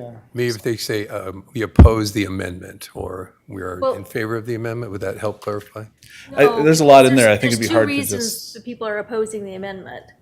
Everybody that we've talked to so far has opposed the amendment for different reasons, and I'd like to hear which direction the We've got last. two camps now, some that would like to broaden it So to just- restrict it on more land and some that want to not restrict it on farmland. So Yeah, I see what that's what we need the last two folks to clarify. Yeah, so when you say oppose, just understand there's a camp in here that is in favor of broad solar legislation or ordinances that is opposing the ordinance because it's too restrictive. Meanwhile, there's another camp that is opposed to it because they think it's not restrictive enough. So if you could please, if you just want to stand up and say I oppose it, but tell us I oppose because I want. Yeah, but the thing is if that's the case, we're starting to get into testimony, and you will have to come up and give your name and address, because that's just a part of the requirements and whatnot. So, Commissioner Birch, you got a suggestion? Chairman Scott, yeah, my suggestion is to simplify it, and that is, if the opposition basically is, we want to prohibit solar on farmland, then they can say that. Yeah. If they want to say, we don't want any prohibitions on where solar can be located on farmland, then they can say that. And I think that gets Yeah, I us think- where we need to be. Does everyone understand that? Are we good? Okay, so what I'm going to do then is, just for clarification, I'm going to go back to both of the worths. I'm sorry, I'm really terrible with hand. And just please tell us if you're what you're opposed to here. I'm opposed to having solar on. Okay, perfect. Same thing for Okay, just making sure. So they were opposing The solar on prime farmland. That's what. on any farmland. On any farmland. All right, next up is, and then Lisa Journey was the next one I had that, please just restate what. Prohibit solar on prime farmlands. Okay, thank you so much. Sorry for this. This is all new for us. This is kind of a larger situation. All right, next up, I have a Sandra Ferguson. If you're here for solar, please come forward, state your name and address, and you'll have 3 minutes.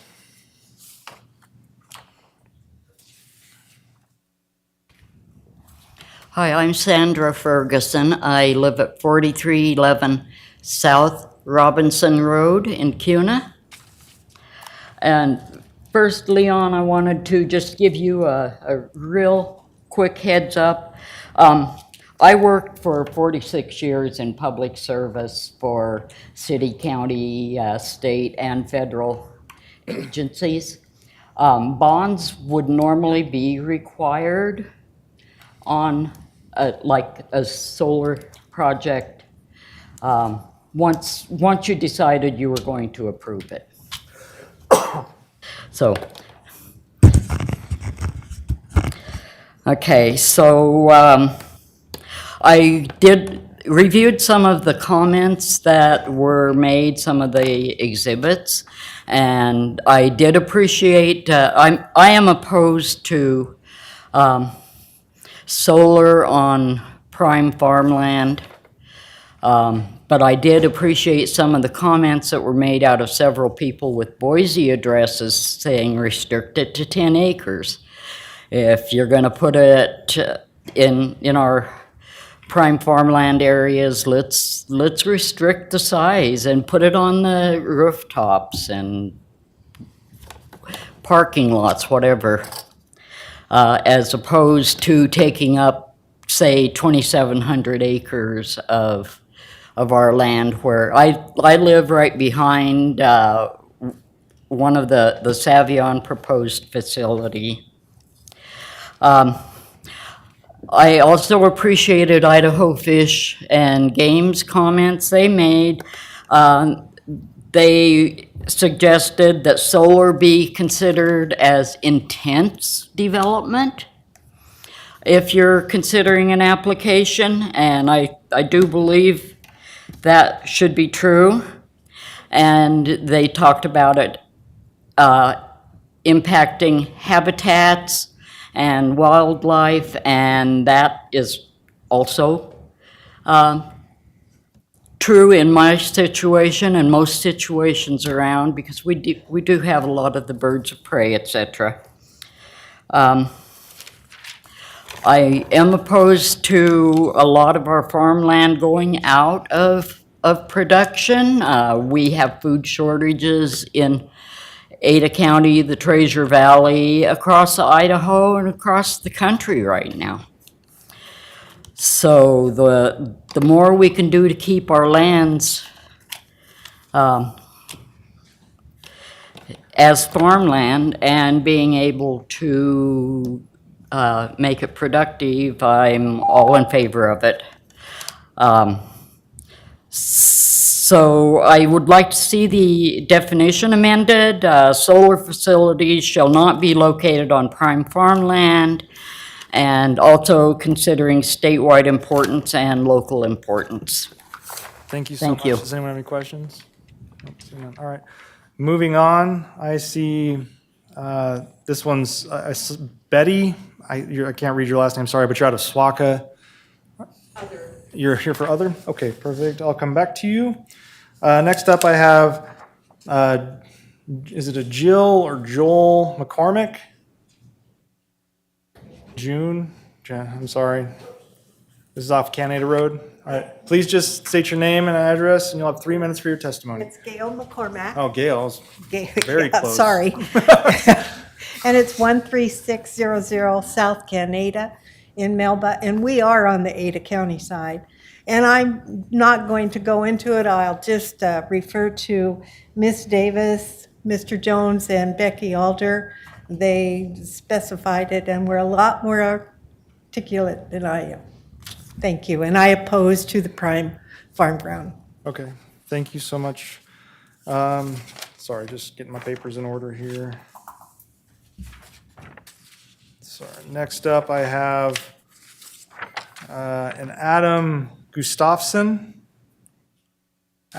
He too had to step out. He opposes solar on 80 farm ground. Okay, just please let them know. I'll let people raise their hand and they can come up and testify. So next up I have a Linda Charters. This is our Chartreuse. Charters. Oh, that's close. Please state your name and address. That's penmanship. Nice. My name's Linda Charters. I live on 6900 West Charters Road in South Melba.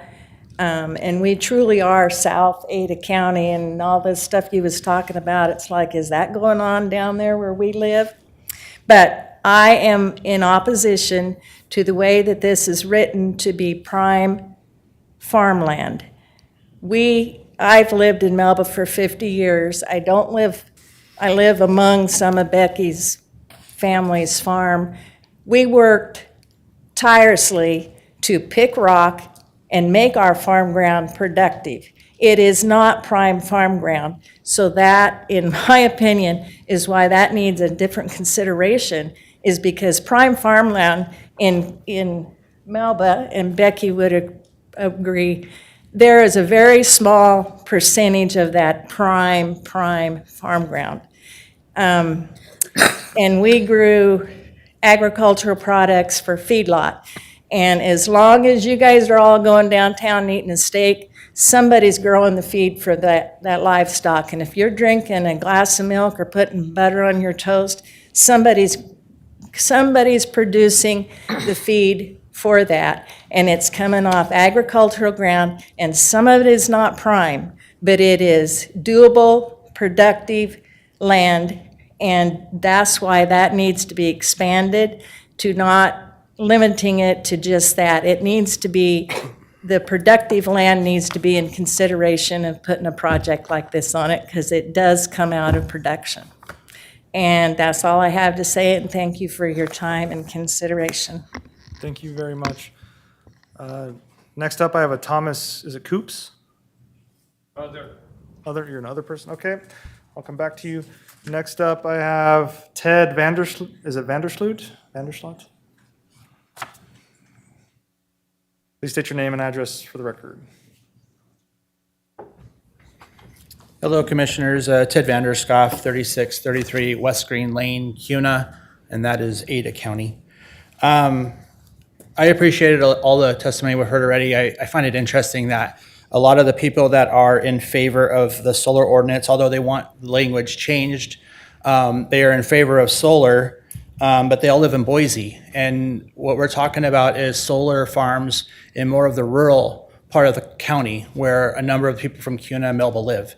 I think a lot of people are opposed to Section C2, which is solar facilities should not be located on irrigated prime farmland. And it seems like there's two sides to that. I'm on the side that says that that is not restrictive enough. To the last person's testimony, I farm about 1,500 acres in South Ada County. And most of the ground, and when I say most, probably 80% of the ground I farm is not prime irrigated farmland. Most of it is just lands of statewide importance or lands of local importance. What I think I am trying to say, and a number of the people here that are opposed to that language, are we want to protect all of our farm ground that we can because we don't have enough of it. One of the things that I find a little bit kind of concerning in this ordinance, how it's written, is there's really no rezone that we're looking at. We're basically just saying, hey, we're going to take it as it is. As long as a solar applicant comes in and meets the definition of this ordinance, they have permission to do what they want to do. And what I see here is actually us opening the door to solar companies to do what they want to do without a lot of oversight or input from the public or the commissioners. I think it's giving the county less control of the situation. And with the data centers and additional solar applicants potentially coming in, you heard some of the other applicants, they weren't wrong. We have all of these requests. I actually think we need a little more control than what we've had. One of the biggest things that concerns me is that there's no more lot coverage variance here. We've taken that away. That was the only thing in the Savion issue that really gave the public an opportunity to say something, I felt.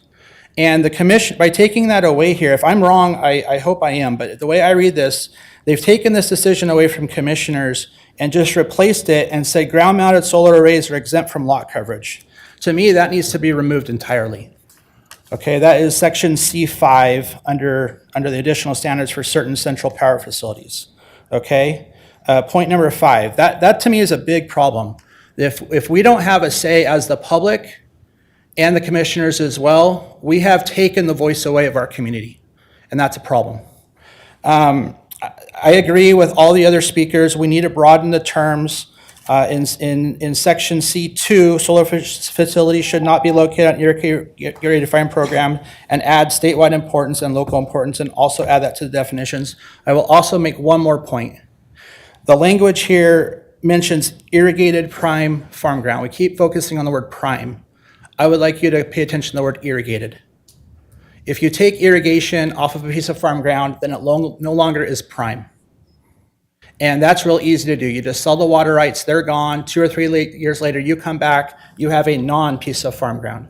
So I think it's very important in this ordinance, we add some language that maintains, either put the word historical farm ground or maintains lands that could be farmed, that are farmed, to make sure that we don't have a workaround of this definition here. Okay? Does anyone have any questions? Appreciate it.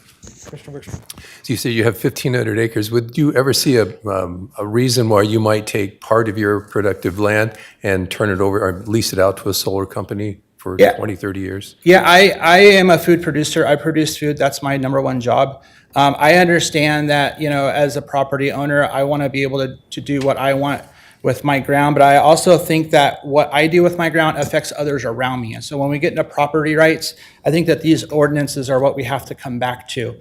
And by taking away the essentially, I feel like this has taken away control from the county to be able to say no. Yeah, I understand that. But you as a farmer, a landowner, would you see, hey, this makes sense. I could have an opportunity to diversify my operation and have a solar farm put on 100 acres, 200 acres of my land, so I've got an additional income source. I could see doing that, but I could also see having to come to the county to ask for that, just like if I wanted to cite a dairy farm.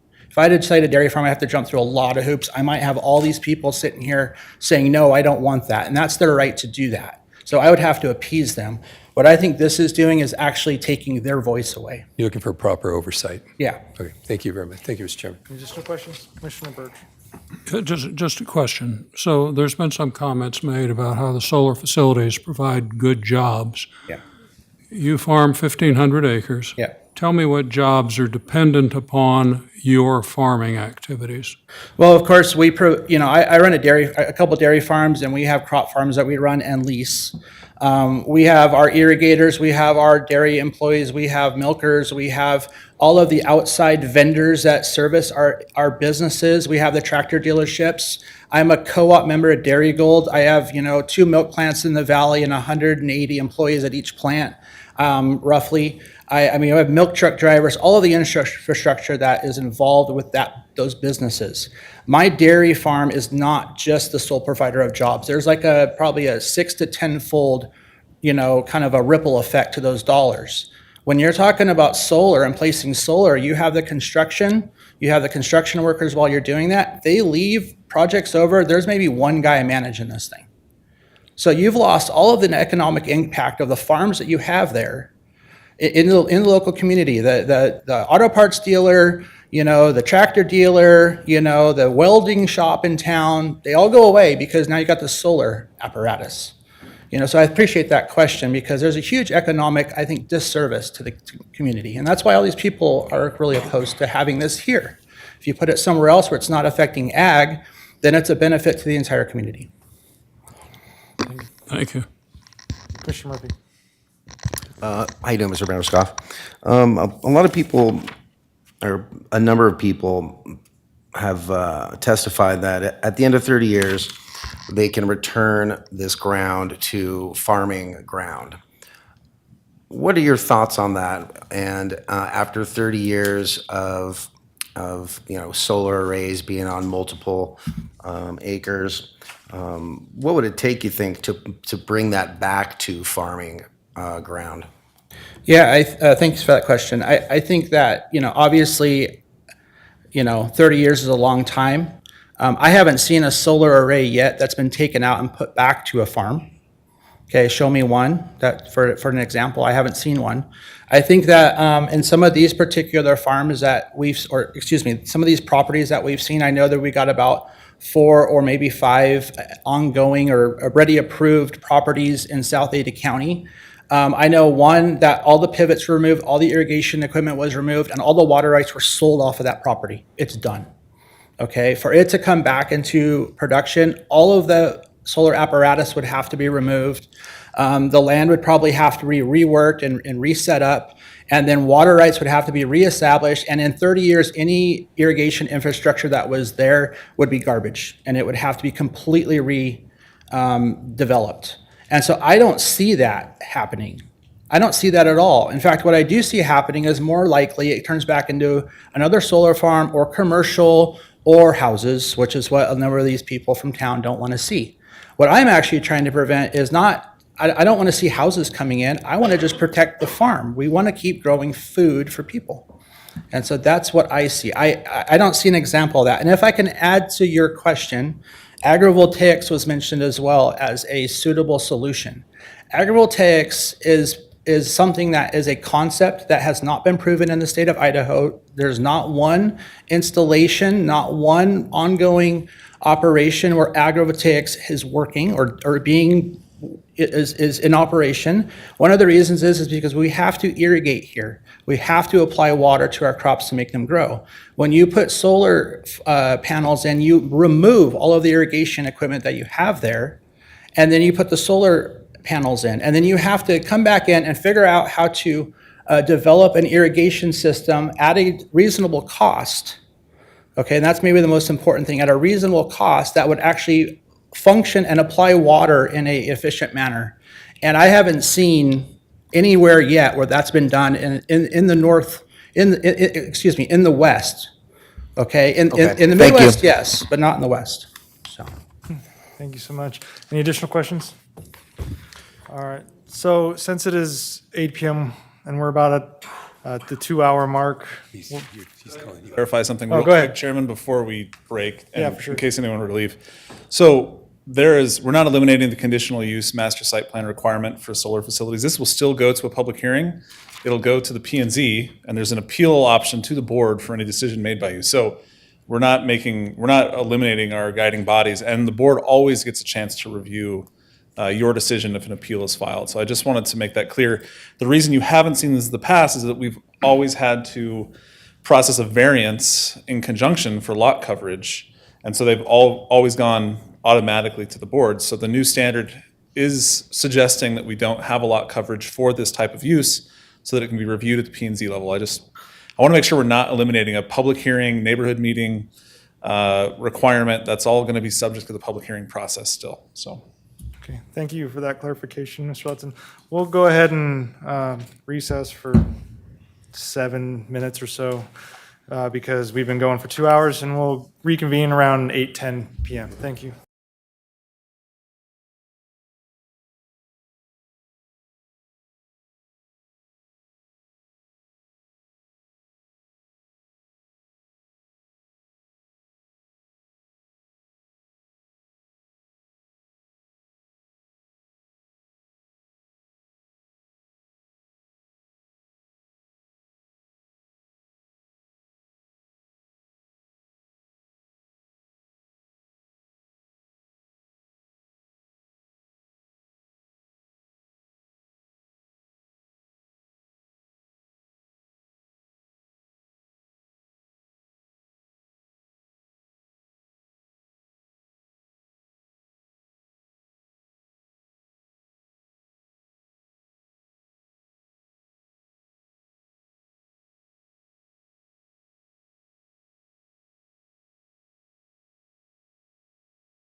Ladies and gentlemen, please just return to your seats so we can continue.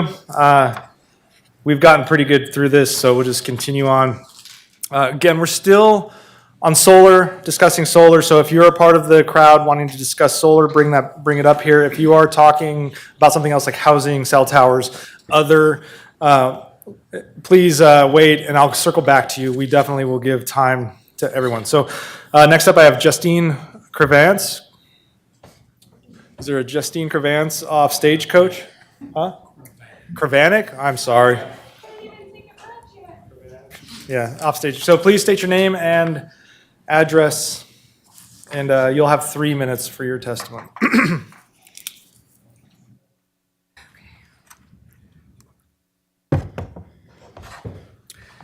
Justine Kravanek, 6380 Stagecoach Road, Nampa, Idaho. Even though I'm Nampa address, I'm right there on the border, so CUNA Schools, Melba Fire, all the good works. So one of the most urgent concerns before us is citing the industrial energy projects. These types of developments should not be allowed on any farmland that is irrigated or capable of being farmed. Once converted to industrial use, the land is nearly impossible to reclaim for agriculture. Despite what others have said here tonight and the marketing, there are virtually no well-documented cases of large-scale solar farms being removed and land returning to productive agriculture, particularly not in Idaho or similar regions with high-value irrigated farmland. I want to be clear, our concern isn't just with industrial energy projects. We also are deeply concerned about unchecked residential development. Low-density residential sprawl is consuming farmland at an alarming rate. We cannot continue building outward, and growth must be managed by maximizing existing infrastructure and building better cities with existing cities, and not by paving over our most productive soils and calling it progress. If we're serious about long-term sustainability, then smart growth has to start with land use that prioritizes preservation and not expansion. So I just want that on the record, because we're not just all about solar. Now, the USDA soil maps often classify land as prime farmland if irrigated, but this is a conditional designation, a modifier. In Idaho, water rights are separate from land ownership. A developer can purchase prime irrigated land and then sell off the water rights, rendering the land permanently degraded for agriculture. Yet by that point, zoning changes may have already been approved under the false assumption that the land was still viable. That's why we believe that the staff's current language, which only restricts development on irrigated prime farmland, does not go far enough. The revised language being proposed to also protect farmland of statewide and local importance is clearer, more comprehensive, and directly aligned with USDA definitions. It gives decision makers and the public a consistent standard for what should be protected. We understand that tonight's hearing is not specifically about the Powers Butte Energy Center proposal. However, it's important to acknowledge, and frankly hard to overlook, that individuals associated with that project have attended every single planning and zoning hearing, open house, and public input session related to these ordinance updates. Yes, they are property owners in Ada County and absolutely have the right to participate, but their persistent presence suggests something more strategic than civic interest. The original Powers Butte proposal was denied. Since that denial, it is probable, given their ongoing involvement, that those behind the project are simply waiting for these unchanged ordinances to be approved. The concern is that once this new code is in place without stronger protections for farmland and clear community safeguards, they or any other developer could reapply under more favorable conditions, and this time the county may be left with no legal grounds to say no. That's the danger if we pass vague or incomplete code. The community could be sidelined and local government could lose the ability to block developments it's already deemed incompatible with our values and land use priorities. I had more, but I guess I'll stop there. So much. Does anyone have any questions? Thank you so much for your testimony. Next up, I have a Dustin Ferdinand. If you're here for solar, please come forward and state your name and address, and you'll have 3 minutes. Dustin Ferdinand, 5197 South Happy Valley Road, Canada, Idaho. Thank you, commissioners, for the time to speak tonight. As an engaged member of our community and stewards of our land, we are faced with critical decision regarding the future of our agricultural heritage and well-being of our residents. I stand before you to advocate for the redefining of what constitutes prime farm ground in our precious county.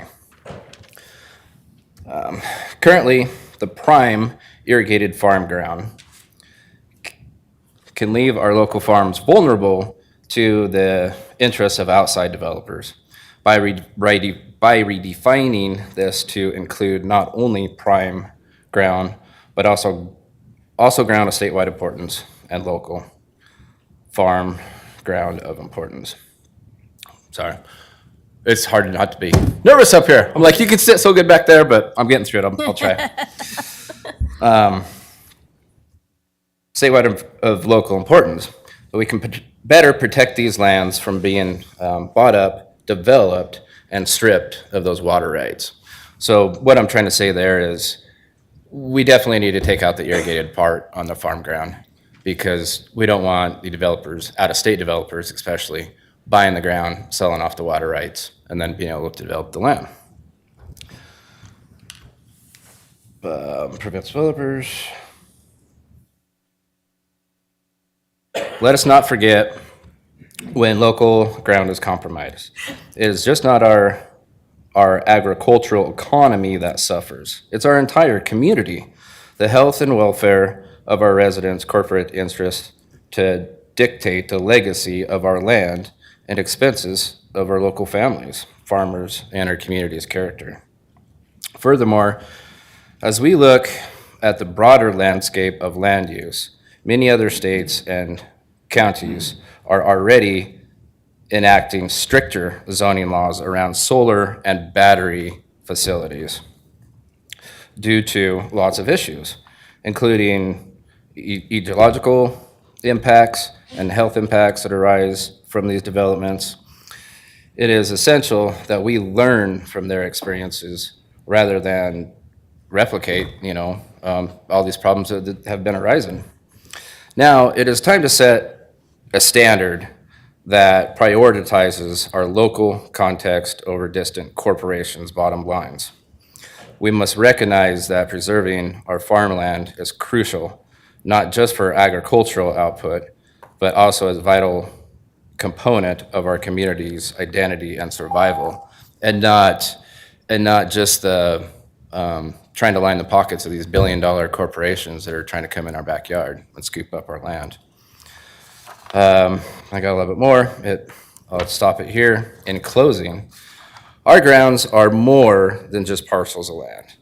They are the foundation of our community. Together, we can ensure that our agricultural land remains a resource for our local people, sustaining our families and preserving the environment for future generations. I thank you guys for your time, and I'll stand for any questions. Thank you. Thank you so much. Does anyone have any questions? Seeing none, thank you so much. Next up, I have a Dennis Ferdinand. Please state your name and address, and you'll have 3 minutes for your testimony.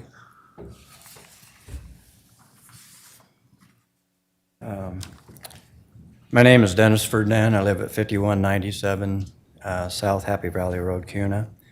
And I'm speaking to you as a concerned resident regarding the proposed language currently in the planning and zoning staff revision of section C-2 should be changed to solar facilities should not be located on farmland of local importance, farmland of statewide importance, or prime farm ground.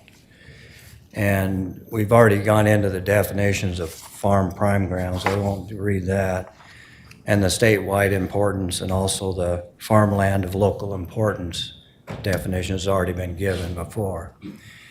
And the replacement of these definitions should be implemented in the new development of industrial solar facilities, battery storage facilities, data centers, and wind turbines. And there's no need to destroy our farmland.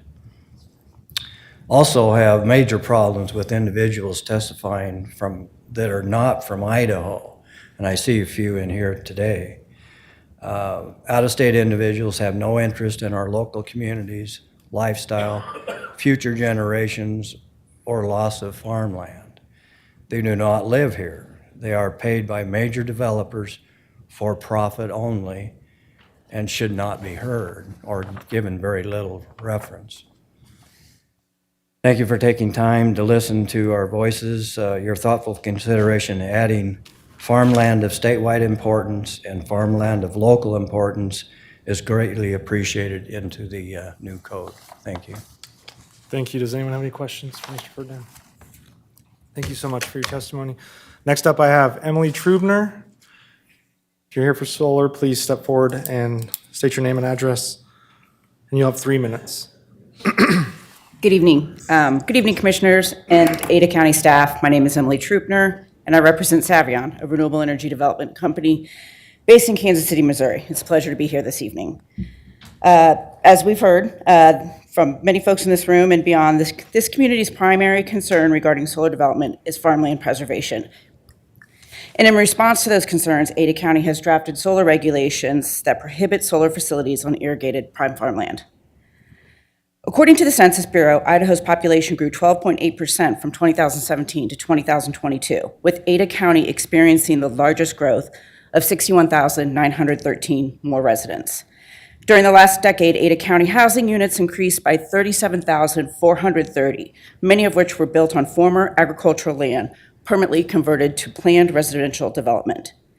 If farmland preservation is truly the concern, then Ada County should consider banning other types of permanent development on irrigated prime farmland and allowing solar facilities, which can be converted back to agricultural land after the end of their useful life. Of note, in 2022, the United States added over 20,000 megawatts of solar energy to the grid, which was over half of the all-new electricity capacity added in the United States that year. By 2033, solar energy is forecasted to generate at least 700,000 megawatts of electricity. What does this build-out look like? How much land will it take? The build-out of utility-scale solar energy is anticipated to occupy about 0.5% of the land surface of the contiguous United States, roughly 10 million acres, which is a lot. But by comparison, agricultural activities currently occupy roughly 52% of United States lands, approximately 984 million acres. Let's conservatively assume that all solar projects will be built on agricultural land. How much agricultural land would that take up? About 1%. But we know that not all solar projects are built on agricultural land. They're built on industrial lands, they're built on federal lands, they're built outside of cities, and more. My point is that solar development is not the enemy of agriculture. As I've previously stated, a properly developed solar project is compatible with agricultural land because it often includes the same land cover beneath the panels, or new perennial vegetation is established, which improves soil health, reduces erosion and sedimentation, squeezes out invasive and noxious weeds, and creates wildlife habitat, among other benefits. Given this and the other points I've made this evening, Savion respectfully requests that Ada County remove the unnecessary prohibition of solar facilities on irrigated prime farmland, in the proposed solar regulations. Thank you very much. Thank you so much. Do we have any questions? Commissioner Birch, go ahead. The comment had been made earlier that the person that was testifying was unaware of any solar facilities that had been decommissioned and the land been returned to cropland. Are you aware of any? Smaller scale solar facilities, yes, in California. Large industrial solar facilities. Most large utility scale solar projects, they started in the desert Southwest in the 1980s. Some of those have been decommissioned. Some utility scale solar projects, usually between 1 and 5 megawatts, have been decommissioned and the land restored to agricultural use, but this is a relatively, this scale of utility solar is relatively new.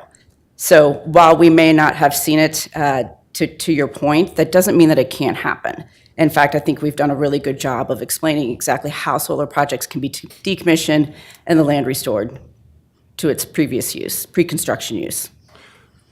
Did Savion object to a set standard that would be put in place in the Ada County Code regarding bonding requirements? No, I think that's a great idea to include that. In any solar regulations, it's protective of the local community jurisdiction. I think there was some discussion earlier about how that's commonly included as a condition to approval. So we see that all the time too, but I encourage jurisdictions to do that. If I can. So you don't think it would have to be done on a case-by-case basis? You think that as a large solar producer, that you could agree that it could be done on a broad basis. That is, the county say, these will be the requirements for anybody putting in large-scale solar facilities in terms of bonding for decommissioning. We see that in a lot of jurisdictions, I kind of thought that was the case from what Mr. Poff had said. and we're not opposed to it. Yeah, okay, good. Thank you very much.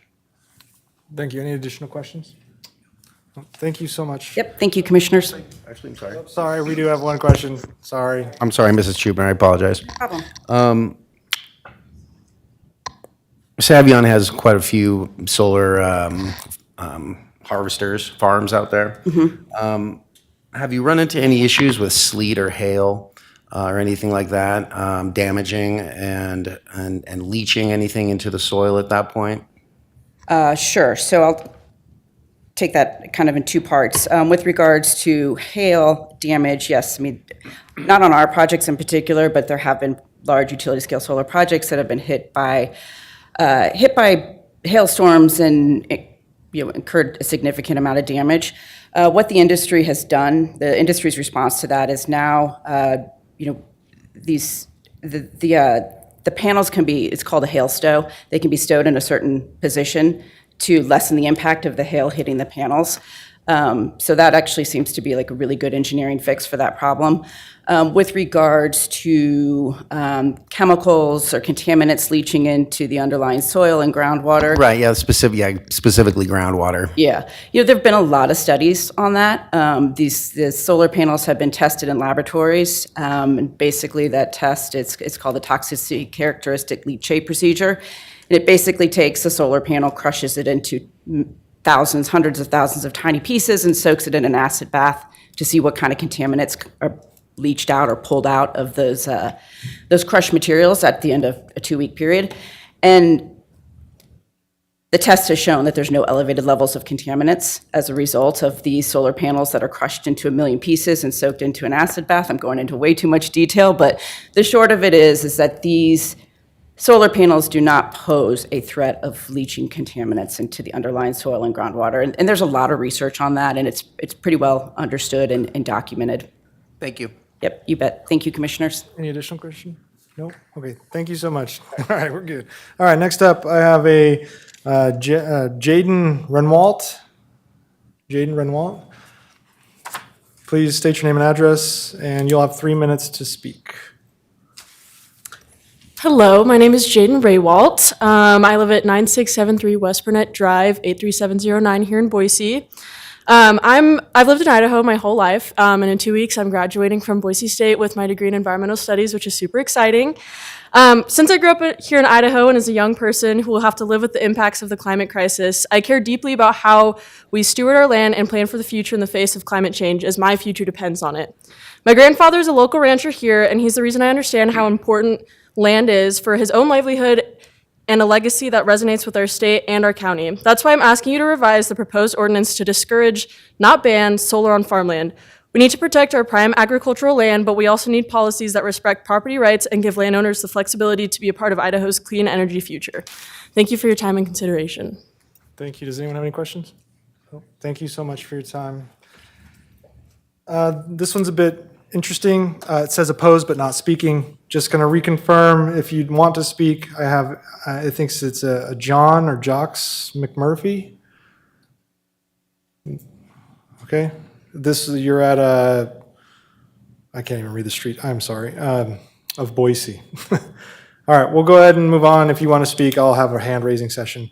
Next up, I have an Adrian Gallo. If you're here for solar, please come forward and state your name and address, and you'll have 3 minutes to speak.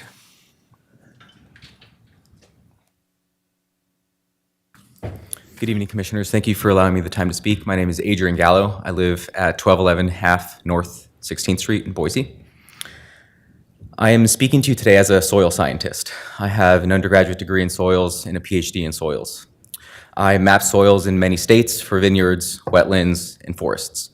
I know intimately how these soil maps are made, that you are deciding whether or not to put solar or other land uses on prime, soils of statewide importance, or soils of local importance. I submitted written testimony, but I will just briefly summarize them here. The maps that you are using to decide these were created in the 1960s and 70s. What we thought would limit agricultural productivity then are not the same limitations that limit agricultural productivity today. We have new kinds of irrigation, modern fertilizers, plant genetics. All of these things make Idaho an agricultural powerhouse, and all of these things will continue to improve in the future so that Idaho remains an agricultural powerhouse into the future. I'm going to quote from the Ada County Soil Science Report that was published in 1980. And this is something, I've taught soils a lot, this is something I tell my students, county soil maps are a good rule of thumb, but you always have to ground truth. And from page 4 of the Ada County soil map, it says, oh boy, where'd you go? Oh no. I apologize, it's no longer on my phone, but I refer you to written comments, but it does say that you cannot, or you should not use these soil maps as what is present on the ground, because the map units themselves will differ from place to place. As soil scientists, we use aerial photography, we use shadows on the landscape, we use plants, the plant relationships to figure out what is on that ground, but we draw very coarse lines. So I implore you to allow growers the flexibility to do what's best with their own land, because they have farmed their own land, and if a farmer wants to put up solar because some of that land is marginal, or they want to keep the farm in the family, that should be their prerogative, but I don't think it's wise to use soil maps from the 1980s to a reality that just does not exist today. Thank you. Thank you so much. Does anyone have any questions from the commission? Yeah, just one. Go ahead, Commissioner Wickstrom. So just to recap, though, you're saying that there's actually, to qualify something as prime agricultural land is really not that big a deal, because there's good land all over the place, rather. Well, I get a mixed signal that you're saying prime does not really need to be protected because there's lots of other land that can be just as good. Thank you for the clarification. There are other speakers today that have said this, but this is also worth knowing. There are places in Ada County that is not designated prime farmland. It is not designated soils of statewide importance, but we still can produce intensive agriculture there. We can still grow alfalfa, we can still grow hay. This should be an indication that the designation of soils of statewide importance, as the USDA defines, is no longer the gold star that we thought it was. Because again, these definitions were created in the 1960s and 70s when we just didn't have the kind of technology we have today. And today, they're no longer as much of a barrier as they are for producers as they were in the past. So I would conclude by just saying I would request that you adjust the language to, instead of a prohibition on solar, to instead just discourage solar on prime farmland. Thank you so much. Any additional questions? Thank you so much for your Thank you for your time. Next up, I have Dia Griever. Is that close? Please state your name and address, and you'll have 3 minutes for your testimony. I probably wasn't even close. Dia Crevier. I live at 4645 East Hampshire Court, Eagle, Idaho. So I didn't come prepared because I was thinking this is one thing and it turns out to be another, but I'm going to go with what I'm thinking. First of all, as a business person, I'm always, the operating costs are one of the big things, and one of the biggest things I deal with is electricity. Electricity is very expensive. So one of my biggest concerns, if there's going to be, for me, $1,000, okay, electrical bill. I have a proposed project in a different county. They'll have, a solar to lower the operating costs of my business. Now I have friends that farm, and their operating costs on their properties to be able to do that irrigation is incredibly expensive. And I don't understand all the proposals. I didn't read through all of it. I just got hung up on, wait, they're going to limit, can't put on a solar array or some kind of, I can't use solar to lower my operating costs as a business. That kind of got me upset. And the idea that farmers, they cannot put their array of some sort on their farms to lower the cost of electricity so they can irrigate it. I find that not a way to support our farmers. And how can we have, it would be great, we can have prime farmland, but it's too expensive to farm it. So I think that you need, look at the language and, reevaluate. It's like, hey, what are we going to do? He says, okay, and there's big things. There's like, you have these big arrays that I hear people talking about, the big commercial arrays that people are really concerned about. But you also need to protect the business, the farmer or the rancher, they need to be able to irrigate, and the irrigation's expensive. And I don't know if you guys, no one else has talked about it. I don't have the data in front of me, but I think you guys need to see some more research and some more data in front of you. Like, who are you impacting? The real estate people, they don't want to look at an array. Okay, that's one issue, but what about the business of farming? And what about that? Are they going to be able to keep the farm in the family? Or because anyway, that's what I'm getting at. So you guys, I thank you for having this, but you got a lot more work and a lot more digging. And who are you impacting? And it comes down to, can we farm the land? We might protect it, save it, but can we actually afford to use it? Okay, thank you. Thank you so much. Any questions, Commissioner Birch? So your concern is not farmland being taken up for large solar projects. What your concern is that a farmer is not able to put solar panels for that farmer's personal use on that. So you don't object to a prohibition on farmland of commercial solar facilities, but what you're objecting to would be if a farmer could not put solar on their property just for their property use. Is that correct? That is correct. Thank you. All right. Thank you. Any additional questions? Nope. Okay, next. Address that real quick. There's no prohibition on individual property owners having private panels. You can put them on your home, you can do ground mounted, you can do them for your business. So that's still going to be allowed in the code. But they can get big when you're talking about some of those large agricultural areas. Those arrays can get big. Yeah, Chairman, Commissioners, we don't have we have lot coverage standards and we have building codes and setbacks, but if someone had 1,000 acres and they wanted to put 200 acres in their personal panels, it's allowed by our code. They'd still have to come to the board. Yeah, there's still a process for permitting, but it's not the utility level solar that we're talking. Yeah. That seems to be the biggest concern tonight. So I just wanted to make that clear that we are allowing for that. I wonder if you. That was when, because the language, I'm like, oh my goodness. Yeah. So, anyways, It happened.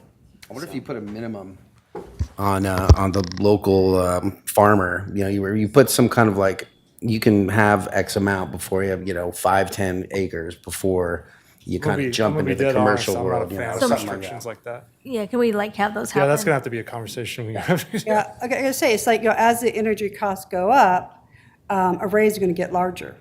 Because, I have on some other properties, just for small business, but what covered back then is not necessarily going to be covering, can make it now, but will be able to cover it down the road. Yeah. So there's going to be, you need for an expansion. So, there's, that concept going on. For, the big public arrays, there's enough studies, worldwide studies, that you guys, you need to have some more research versus just, opinions going on to be able to make some good decisions. That's the teacher in me coming out. All right. Anyway. Thank you so much. I All right. appreciate it. Next up, I have a Lauren Grimm. Please state your name and address. You'll have 3 minutes for your testimony.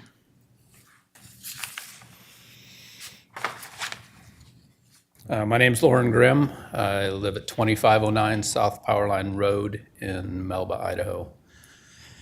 And I wasn't planning on speaking tonight, so I'm going to ask your permission if this is okay.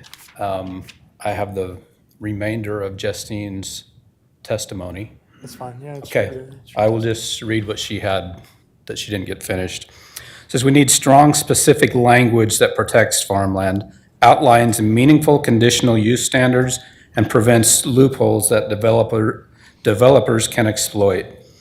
We've seen what happens when development gets ahead of regulation. At the state level, we've also seen efforts to restore fairness. That's why I supported House Bill 315, which would end indefinite tax exemptions for billion-dollar data centers. These projects consume immense amount of power and water and offer little in return to the Idaho residents. For example, a data center may utilize upwards of 600 to 800 megawatts of power. According to the Idaho Power measure of 1 megawatt lights up to 650 homes, or in comparison to the total data center would be nearly 500,000 homes. As outlined in Governor's annual energy report, Idaho currently imports 40% of its electricity. That's nearly half of our energy coming from sources beyond our borders. Sources that we do not control, prices we cannot regulate, and supply chains we cannot guarantee. I was also in support of House Bill 348 and 395, a push for energy accountability, ensuring that those who demand the most energy also fund their infrastructure needs rather than shifting those burdens to farmers, families, and small towns. We're not asking to stop progress. We're asking for smart, transparent, and protective policy that ensures growth doesn't come at the cost of the land we depend on. Please adopt the proposed farmland protections, pause and reevaluate the energy-related portions of this code until we can ensure they are complete, clear, and truly in the best interest of Ada County. Thank you. Does anyone have any questions? Go ahead, Commissioner Birch. So, and I'm not trying to put words either in your mouth or Ms. Kravanik's mouth, but I guess the point is, as I believe State Representative Gannon tried to make in opposition to a data center that the CUNA Planning and Zoning Commission recently approved, is that those data centers do not provide many jobs. They eat up an enormous amount of electricity. And if the concern is the amount of electric power that will be able to be provided to Ada County residents, don't approve those data centers that eat up so much electricity, because even a single data center of the size that's being approved would be able to power the residents of a small town like Melba, Idaho. Yes. Okay. Yeah. Thank you. Exactly. Thank you. So, sorry, I just have one question. Okay. So, are you addressing two separate things here? Your concern is data centers, but also protection I of think the solar? data centers are brought up because of the demand for power that we're seeing, and yet these data centers have been allowed, and they consume so much more power than the residents that live here. And so we're asking that the burden not be put on the small towns out here and the farms, covering the farm grounds with solar to make energy to support those data centers. I get it. Okay. All right. Thank you very much. Yeah. All right, next up, I have a Lori Grimm. Yeah, I oppose the solar on the farm ground. Thank you so much. Next up, I have a Jackie, is it Moffis? Please come up, state your name and address, and you'll have 3 minutes for your testimony.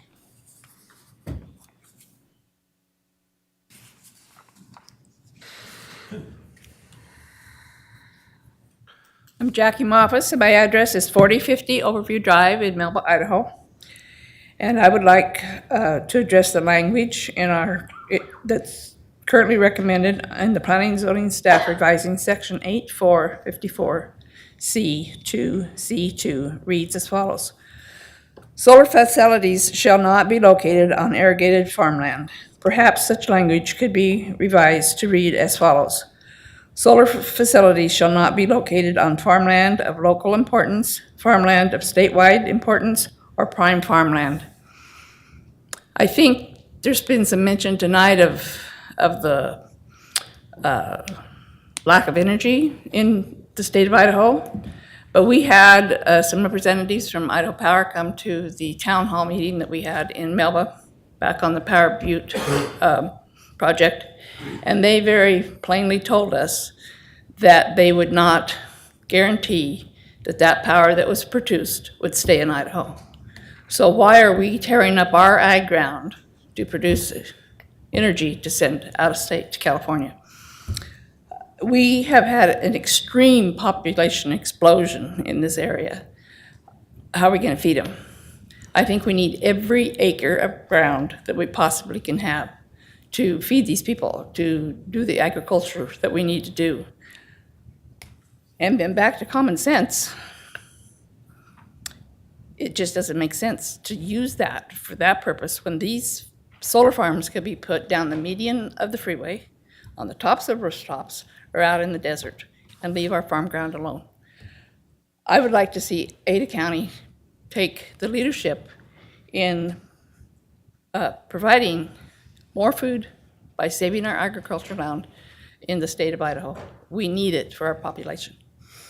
Any questions? Don't have any questions? I do have one question. So do you have a farm by chance? No.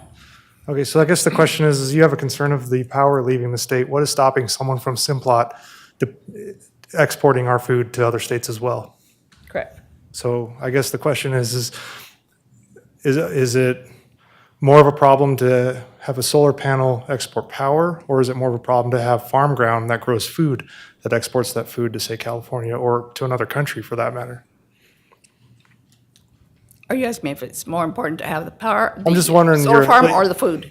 That's what I'm saying is it seems that the food is being driven as more important, but there's no guarantee there that that won't be sent out of state as well. We do that all the time. Simplot is That's a true. huge company. That's So true. I'm just wondering if that's a concern you have at that point as well. I have a concern to feed all the people of the United States. If it's shipped out of Idaho, But not power all the people of the United States.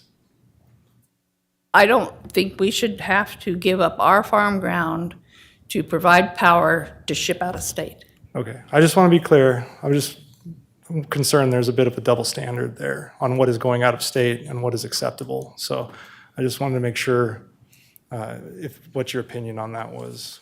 So I appreciate it. Does anyone else have any questions? Nope. Thank you. Thank you so much. Next up, I have a Shauna David Swery. Sorry, I'm very sorry. I oppose solar facilities of any and all farmland. Okay, thank you so much. Next up, I have a Lori, is it Boutner? Please state your name and address, and you'll have 3 minutes for your testimony. Good evening. My name is Lori Blattner. My address is 6957, so close, Robinson Road, Kuna, Idaho. And I'm here representing not only myself, but my husband and my son who are home farming, and then our neighbors that also farm in the Kuna area. I'm not opposed to solar, but I think it's important for us as a community to be thoughtful about where it goes. And allowing industrial scale solar on farmland would dramatically impact the neighbors in our area, in rural Ada County. I think it's Leon, the staff member, mentioned, and I'm kind of paraphrasing, but he said in comments at the beginning that obviously we wouldn't put a black bear facility in the middle of Hazelwood Village.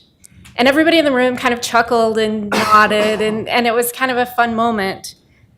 But for us that live in rural, in the rural parts of Ada County and Canyon County,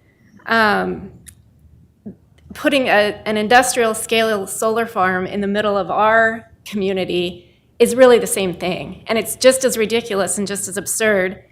And I think that that's what's missing maybe from the conversation is the people in that community deserve to have their way of life preserved, just like the people that live in a Hazelwood Village. And so we believe that the prime farmland definition is too narrow, and it would still allow an industrial scale solar installation in the middle of the farming community.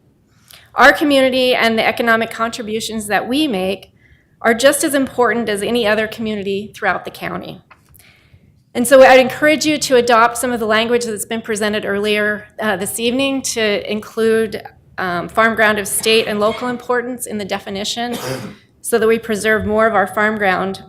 And as the Savion representative said earlier, solar is only going to take a small portion of our country's land, even at full build out. And so if that's true, there's no reason to use farmland for solar. It's been pointed out there's plenty of other options. And even in Ada County, there's other options beyond farmland where we could put solar installations. And so I encourage you to protect our productive farmland in Ada County. Any questions? Thank you so much, Commissioner Witkin. Thank you for telling us that your son and husband are farming, but it seems there are two camps down in these rural areas that everybody seems to be very proud of the land that they're farming and taking care of and being a good steward over. But then there seems to be farmers that are willing to, boom, turn around and lease it or sell it to a solar company.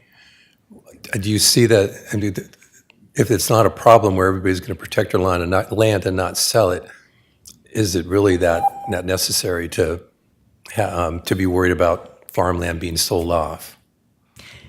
So I think in our situation, my son is back from college and he's farming the ground that's been in our family for he's the fourth generation farmer in the Kuna area. And so I think it's really important for those kids that do want to come back and be able to farm to have the ground available for them to farm. And so, it was brought up in one of the Powers Butte discussions that, the unfairness, I guess, of trying for farmers that want to buy ground to have to compete against large industrial solar companies that have unlimited funding and deep pockets. And, they're potentially driving up the price of that ground. And so it's hard to compete, and you can't rent that ground. Once it's turned into solar, it's gone. So it's more of a problem when a piece of land comes up for sale, that a solar company can move in and purchase that land and outbid a local farmer for it. Does that seem to be the case? I think that's the case, and then it also takes it out of, a lot of the farm ground around us is leased, and so it takes it out of the, being able to lease that ground from somebody else that's a landowner that maybe doesn't want to farm it, but it's still agricultural ground, and so, you'd be able to lease it and expand your operation and your business. Good. Thank you. Thank you. Any additional questions? No. Thank you so much. Next up, I have a Cindy Geeson, I believe. Geeson, please state your name and address, and you'll have 3 minutes for your testimony.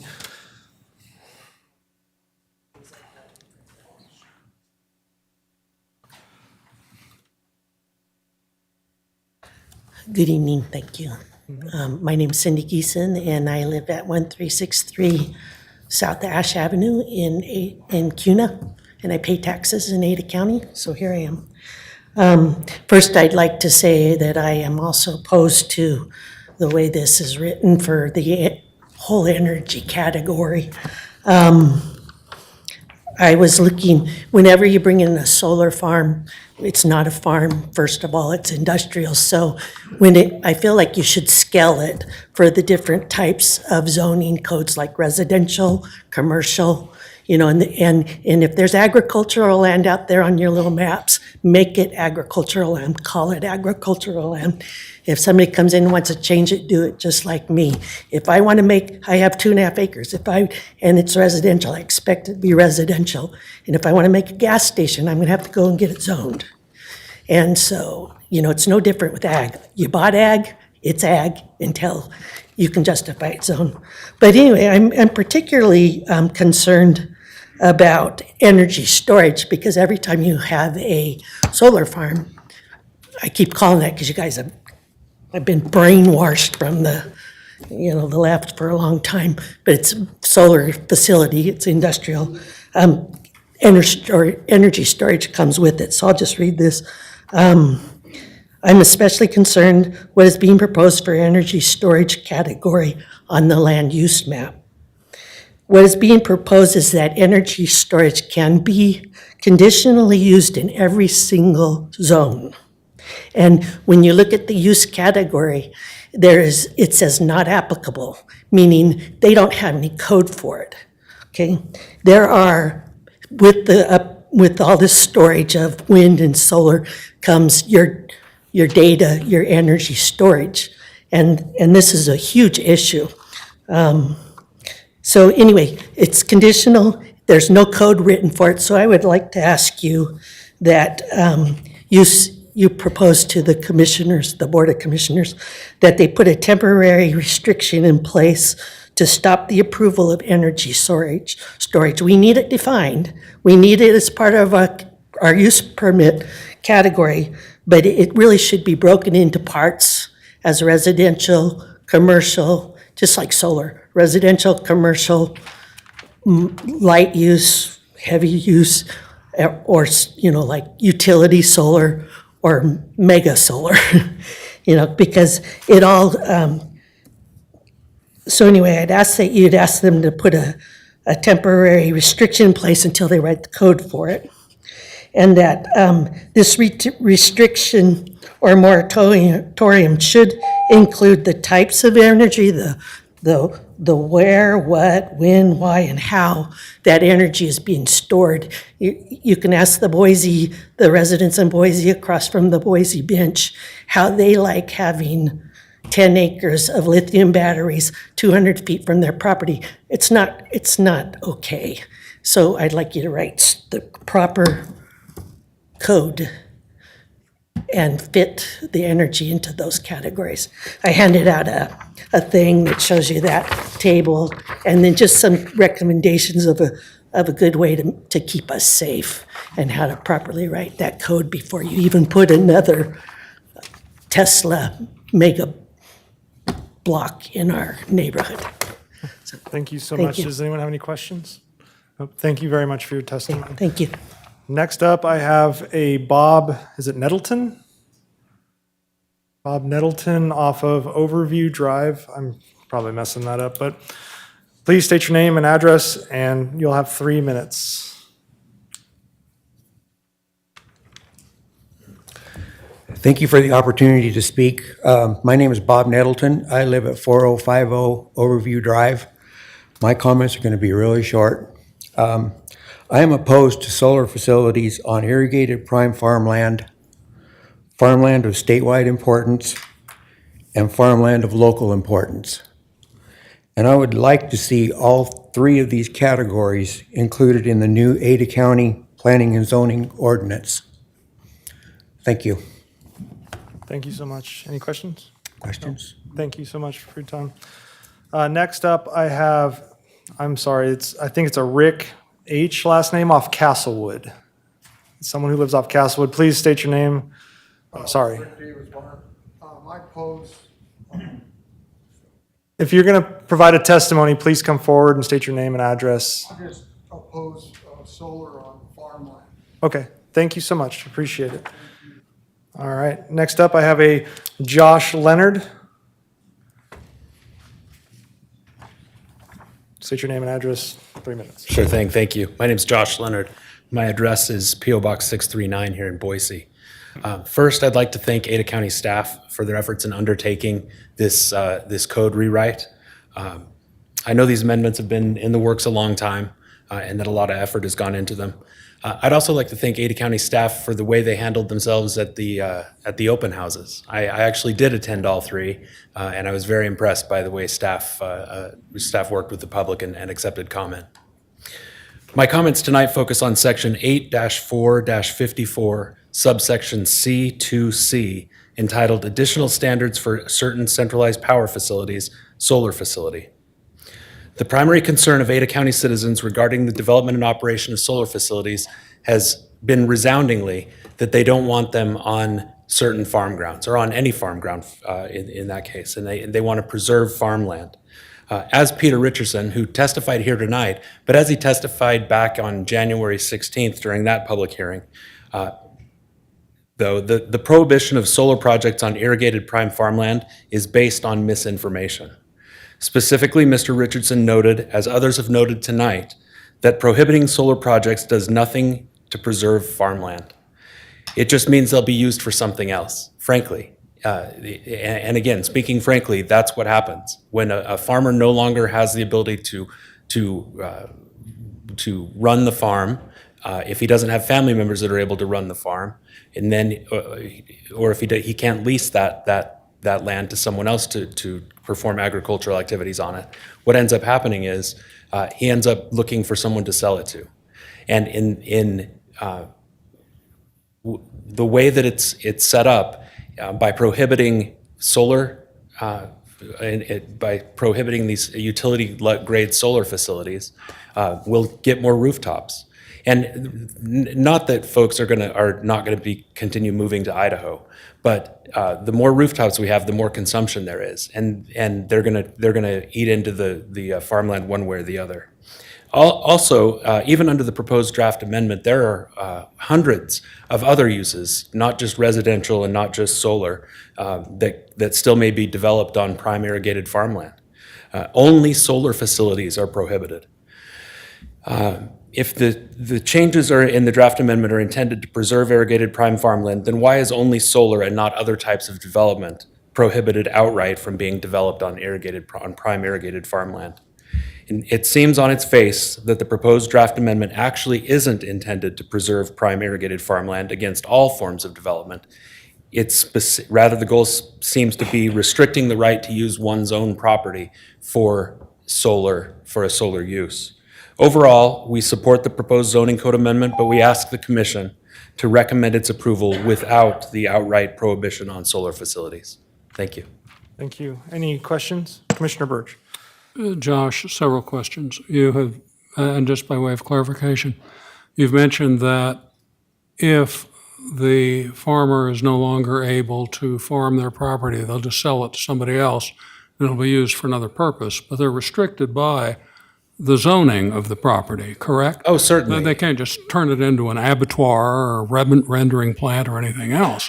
That it has to be within what it is already approved for zoning unless they come and get the governmental body to change that, correct? Correct, just as with a CUP for a utility-grade solar project would need to do. And with respect to where the project might be located, I was down at Swan Falls earlier today, which drive all the way down Swan Falls Road, a dam down there. That is part of the Morley-Nelson Birds of Prey area, federally protected. But north of that and south of the highway, when you go out toward the east, there's miles and miles and miles of desert that does not fit into any of these categories of prime farmland, state farmland, or farmland of state importance, or farmland of local importance that could be used for solar. Is the only reason that that is not being considered because of the cost of running solar from there to a substation? Chairman Scott and Commissioner Birch, to answer your question directly, that's not the only reason. That is a reason, but that's not the only reason. What are the other reasons? There are several other reasons, the most significant of which is we don't control, or my client doesn't control land down there. My client actually owns land in Ada County, in the area of where they had previously proposed the Powers Butte site. Have it under control and own land in that location.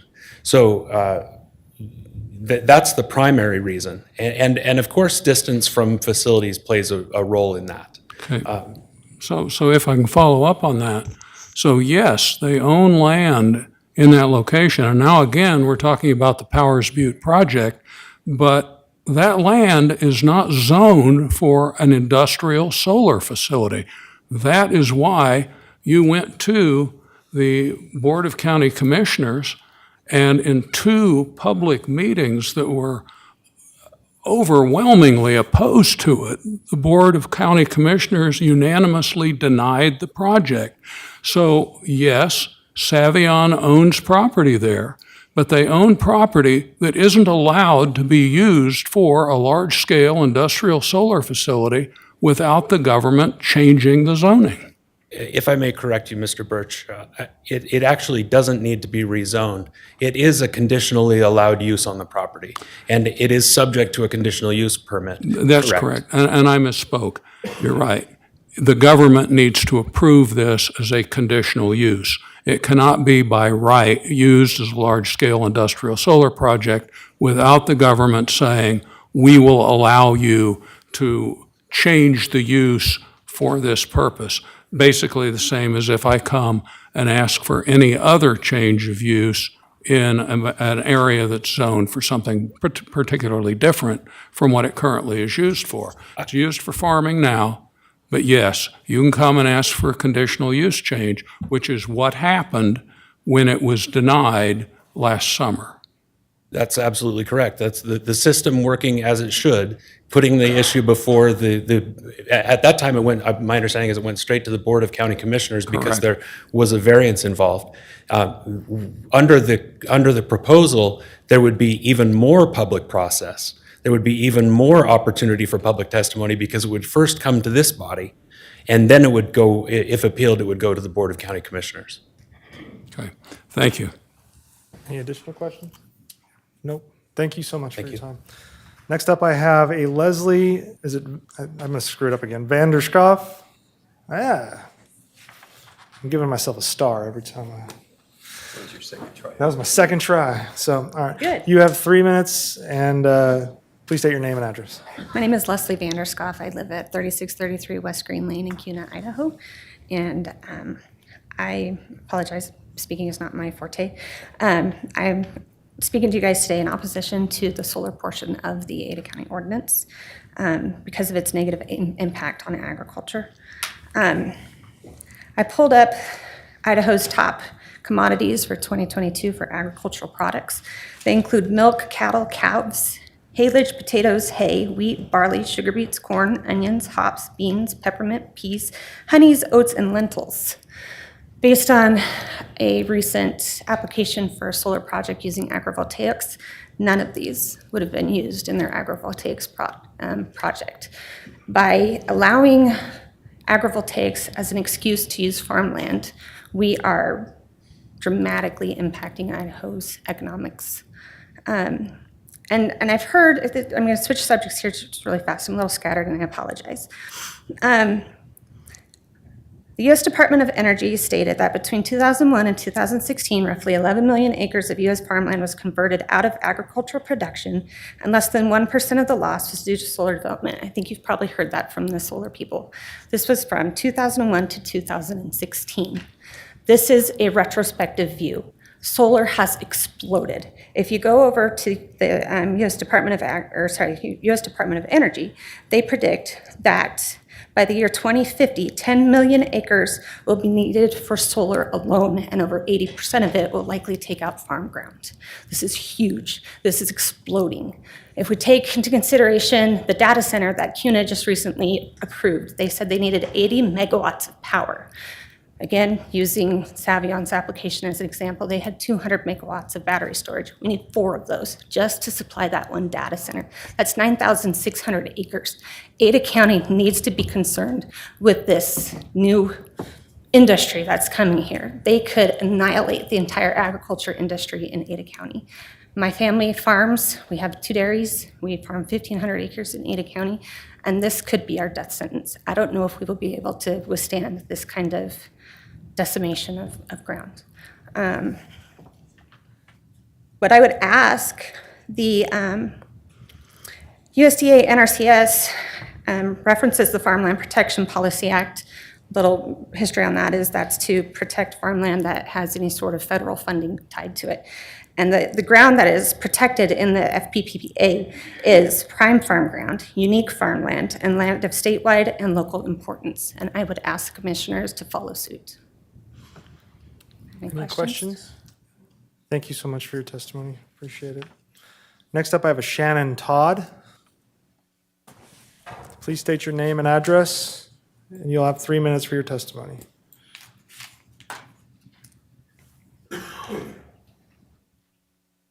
My name is Shannon Todd, and I'm at 8239 Baseline Road in Melba. Sorry, I haven't talked in front of people since like 12th grade in high school.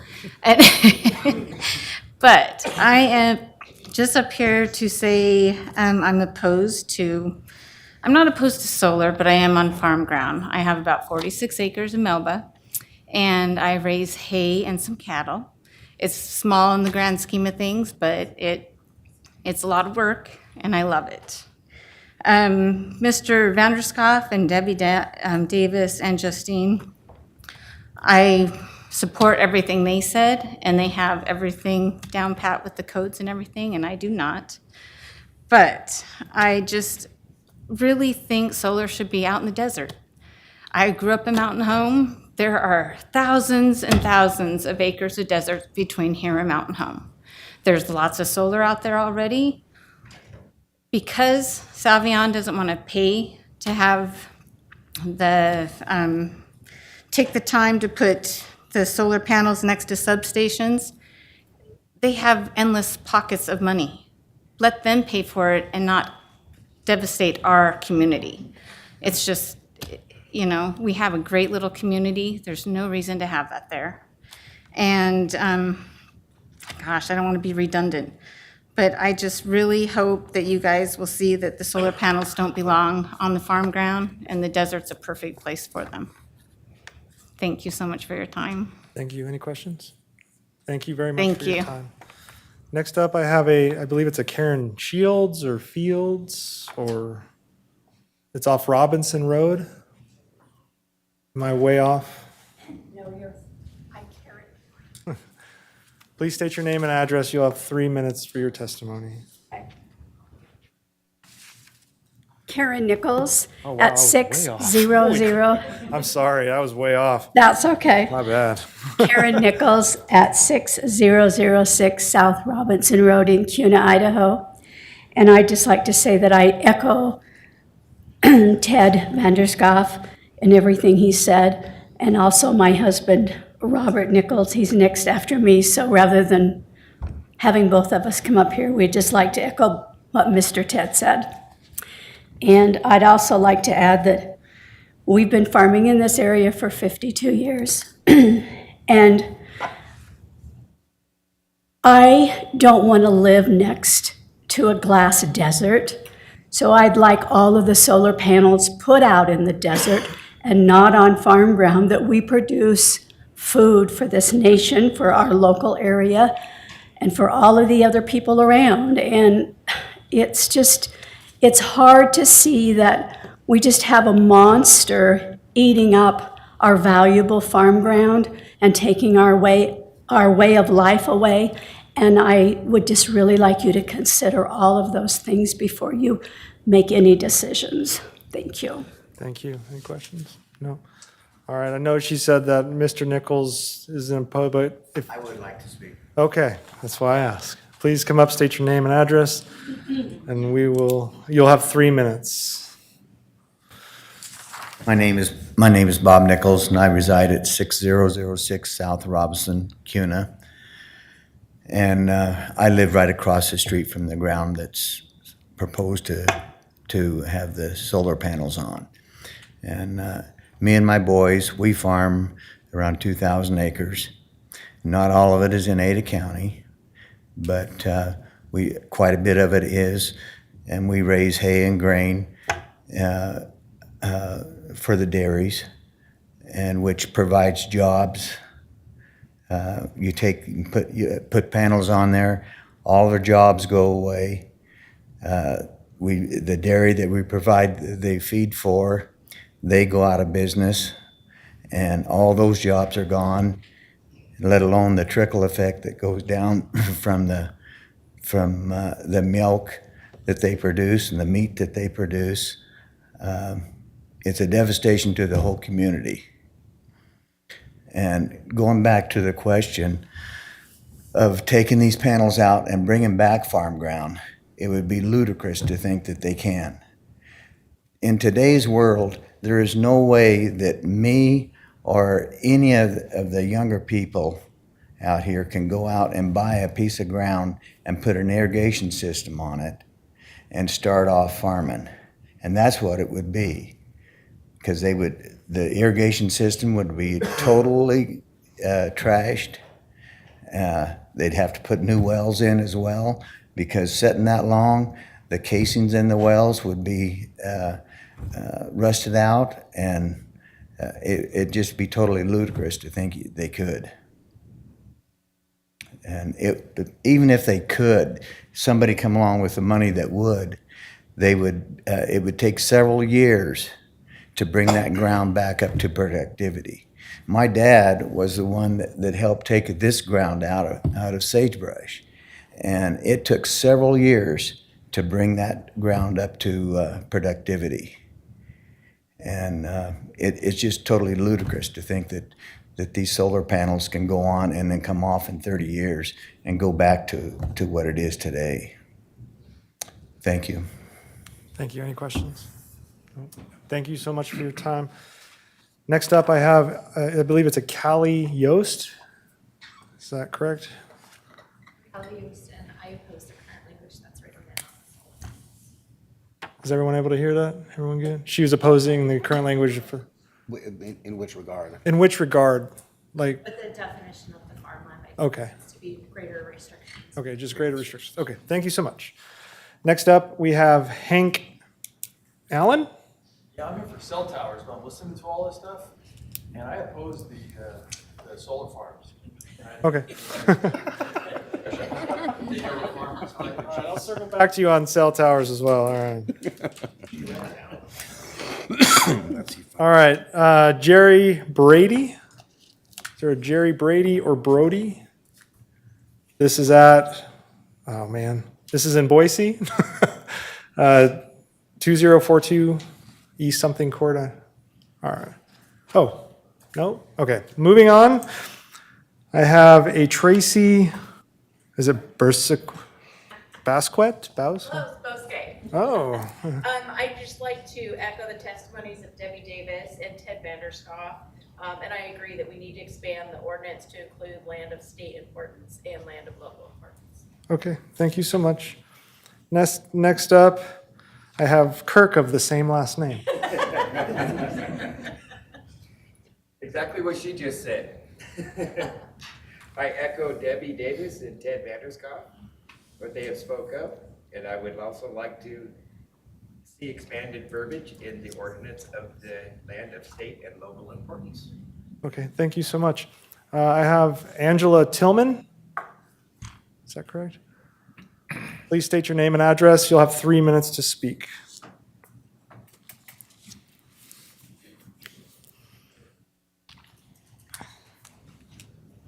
Hello, thank you for having me. My name's Angie Tillman. My address is 6896 Stagecoach Road in Nampa, Idaho. I'm speaking in support of the ban of solar industrial projects on farm ground and want our ag ground preserved. We need to broaden the term to protect irrigated lands and protecting surrounding property owners. A lot of people haven't spoke to it. I just want to remind you guys the massive acreage needed for these battery stations and the impact of winds. And we've had 3 occasions that I've seen in the last 2 years where these battery stations, even when they're not powered up, have caught fire. They are not extinguishable. We don't have the resources to even contain them. And where they're placed directly impact the residents in that area. So that is a deep concern. And there's been a lot of other things that I would have spoken to, but other people have already talked about it. Okay, thank you. Any questions? All right, thank you so much for your testimony. Next, I have a Linda White. I'm opposed to all solar panels on farm ground. Thank you so much. Next up, I have a Brandon Tillman.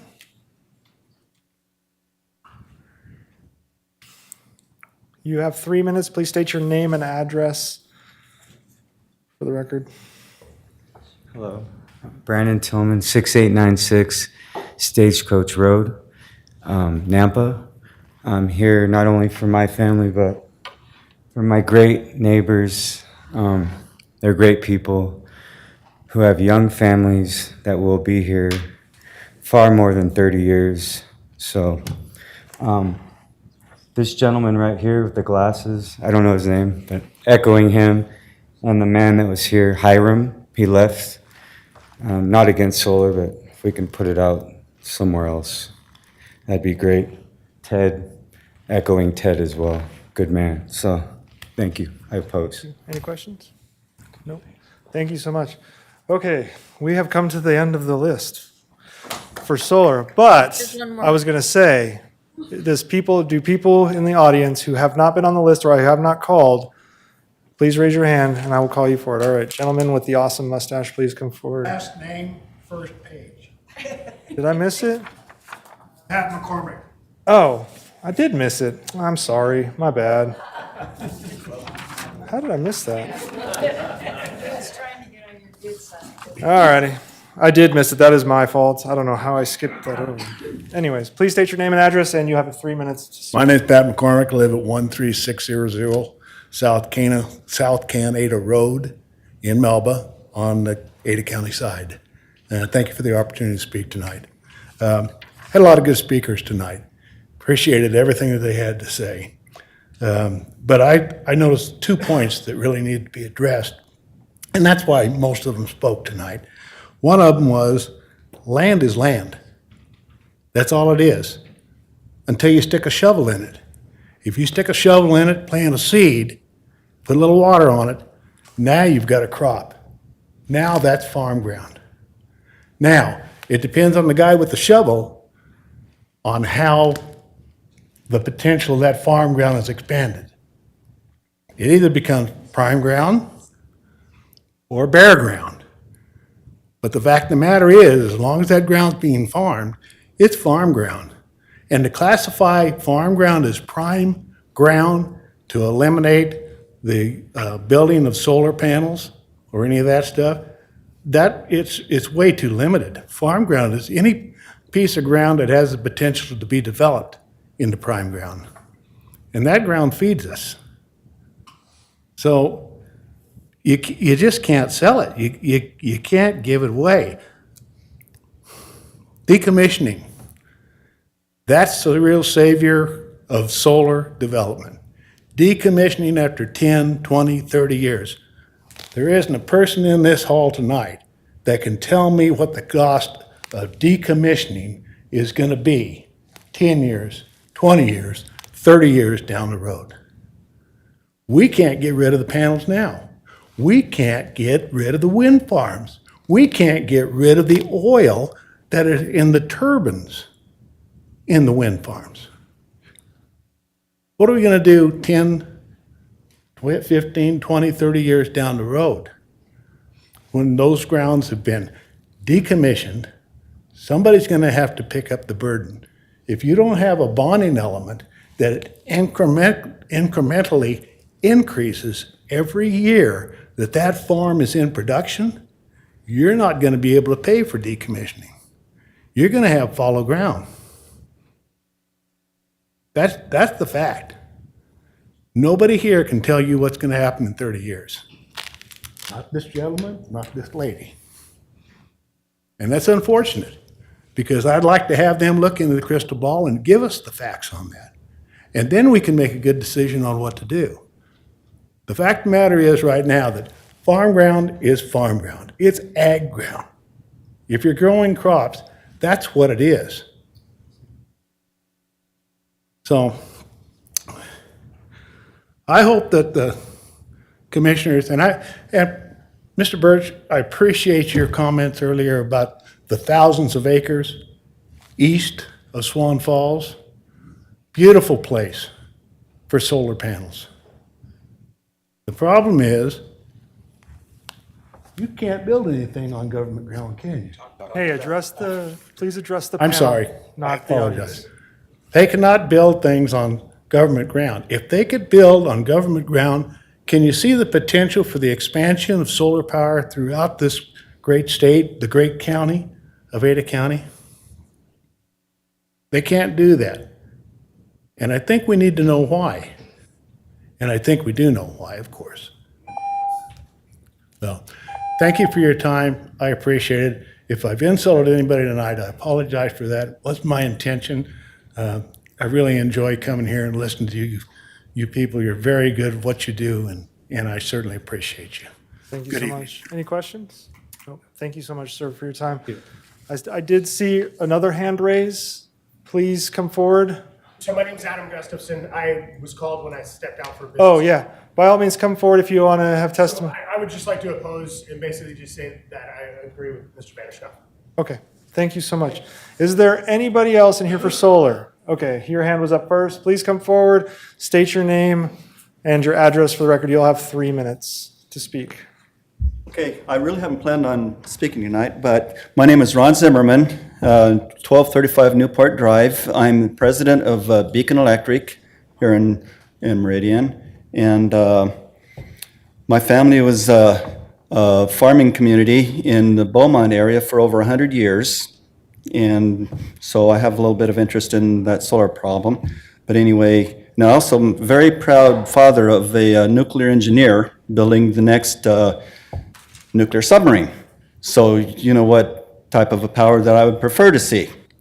Anyway, the solar panels take up a lot of real estate for the amount of megawatts you put out. And the farm ground, there's only so much farm ground you can have. Not only that we should not allow solar on there, but I think we should eliminate other developments on farm ground. So, and then there was one other question that was asked earlier that I wanted to kind of address. I think Mr. Birch had asked the question about sending food out of the state versus this power out of the state. The difference would be that if you have a farm that sends food out of the state, you still have the infrastructure providing help for the farm ground, you know, the supplies you buy, the tractors you take care of, and everything. And that's going to bring in a lot of help for, you know, for the community. If you have a solar farm and they send it out, what are they providing to the community? That was me, I believe, actually. That was me that asked that. Yeah, it was indeed. Yeah. But yeah. But anyway, that's basically what I wanted to say, and I definitely oppose allowing any solar or anything for that matter on farm ground. Thank you very much. Thank you. Any questions? questions? Nope. See none. All right, thank you so much. Okay, thanks. All right, I saw one other hand come up. Go ahead, come up, state your name and address. I'm Dustin Vanderscoff. I live at 3633 West Green Lane in Kuna, Idaho. And I would just like to say I oppose the solar ordinance of because it ruins the farm ground of Idaho. Okay, perfect. Thank you so much. Is there anybody else that would like to come forward and testify on for, against, or whatever with regard to solar? All right, perfect. Whew, we got through the solar. We are now going to move on to the housing portion of this. All right. First up, and again, if I call your name, please come forward, state your name and address. I will start off on the top of the list and move forward of all the ones that I've circled that we didn't already cover. If you've already spoken, sorry, your 3 minutes is up. You don't get to speak on multiple things. It's just, unfortunately, that's the way it goes. All right. I don't know where we start off, so I'll just go ahead and go with. Could you tell us what section? Peanuts. Go ahead. You decided to eat right before you talk? Go ahead. I think he wants to know what section of the code we're talking about specifically when it comes to housing. Can you just tell us that real quick? Is that right? All right. Yeah, Chairman, Commissioners, it's specifically it's in the table of allowed uses. The simple insert of a C for conditional in the C1, C2, and LO zones is what would allow multifamily housing in those districts. And just to reiterate staff's position on that, we are going to recommend that be removed. But ultimately, it's the board's decision and the P&Z's decision to recommend on that specific issue. So. Okay. Thank you so much. So just to clarify, you are recommending probably the biggest controversy be removed, right? That's what it really, well, I wouldn't say biggest, but a controversy. Depends on which night you joined us. But so, yeah, I mean, certainly at our initial meeting, that was a big concern, and at a lot of the open houses as well. So. Okay. All right. I'm going to start off. And again, I'll be honest, I think there was only one person here for cell towers, but at the time they rose their hand, so we'll just roll with it. Is it a Joe Swan? Sivan. All right. Thank you for your patience through the solar. Thank you for being wise and letting the solar go first. That wasn't my idea. That was. Been here till 2 o'clock in the morning, so. Please state your name and address. Yeah, Joe Sivan, 6127 South Moonfire Way, in the Hazelwood development. And it was mentioned that the hot topic of allowing multifamily housing in commercially zoned districts was going to be removed. The question I would have was, is it going to come back? And staff can address that during our rebuttal period. I'd be Yeah, happy to. well, if that's a question, we'll take note of it, and then we have a rebuttal period after all the public commentary, and I'll ask staff to address that question so we can Okay. get it answered. And then one last question I have is, in the communication, when things are happening in the neighborhood, I go through the neighborhood and I talk to different people and I ask them if they're aware of something, and nobody's aware of anything. And I know that there are movements to keep people aware of things, but is there anything that could be done to notify people of what's happening in their residential backyard that we could be aware of and participate with? Because I think the communication of what's happening needs to be improved upon. Okay, we'll bring that up and ask if maybe brainstorm something, but Thank you. thank you so much. Yeah. All right, next up, we have, I'm sorry, it says, is it Wayne Kelly? He left. He left? A little too much solar. I got you. I apologize. Sorry, these go long. Okay. Next up is Lori Johnson. She also left. Okay. Their thing was to see to allowing higher density. I see. Okay. Thank you. All right. Carol Vidales. That's me. I'm not specifically housing, as he said, but I'm not selling. It's fine. Just come on up at this point. We're I'm the going to go through it presentations. pretty Okay. quickly, so I'll say next. So. all right. We'll just hold off on the time until the presentation's loaded up. Yeah, at this point, I'm just going through it. We got like 7 people or so left, it looks like. Use this is what you Use said. this. Okay, all right, let me get my screen shared again real quick, 1 second. Oh, man.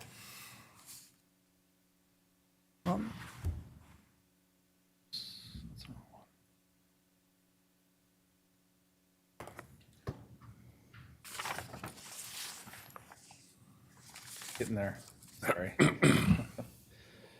Okay. Thought I was getting there. Let's try one more time. Okay, All there right. you go. My name's Carol Vidales, 10963 West Oleana in Boise. We're actually in unincorporated southwest Ada County. I am talking about things that have specifically impacted me in what I consider a negative way.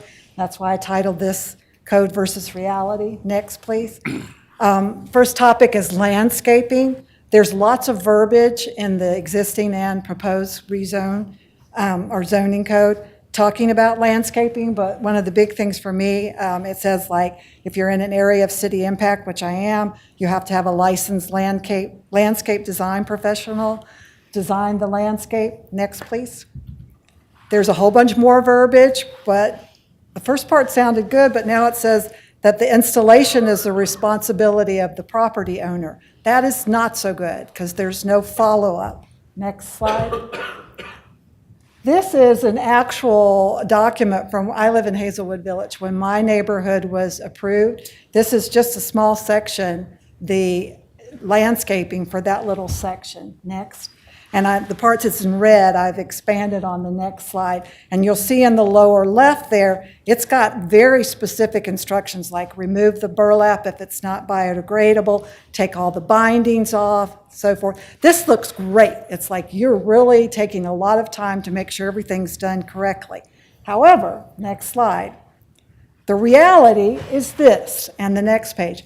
This was a tree that actually made it to about 10 years, looked perfectly healthy until the day it fell over, and you see that the bag on the root was never removed. It's not biodegradable, and that tree developed no roots. So it not only, we lost a healthy tree, or what looked like a healthy tree, that could have fallen on somebody and caused some pain. Next slide. This is another example where the bindings were not removed, and the tree was girdled. So this tree eventually died as well. It didn't make it to 10 years. So because there's no enforcement, nobody goes to check to see, and these things didn't happen immediately, the developer's out of there, and we homeowners are stuck with the cost in replacing these trees. Next slide. My next point is on the open space.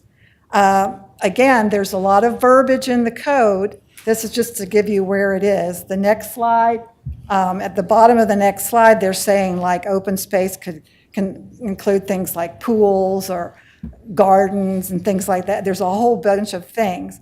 Well, I want to show you what this pans out down in my area of the county. Next slide.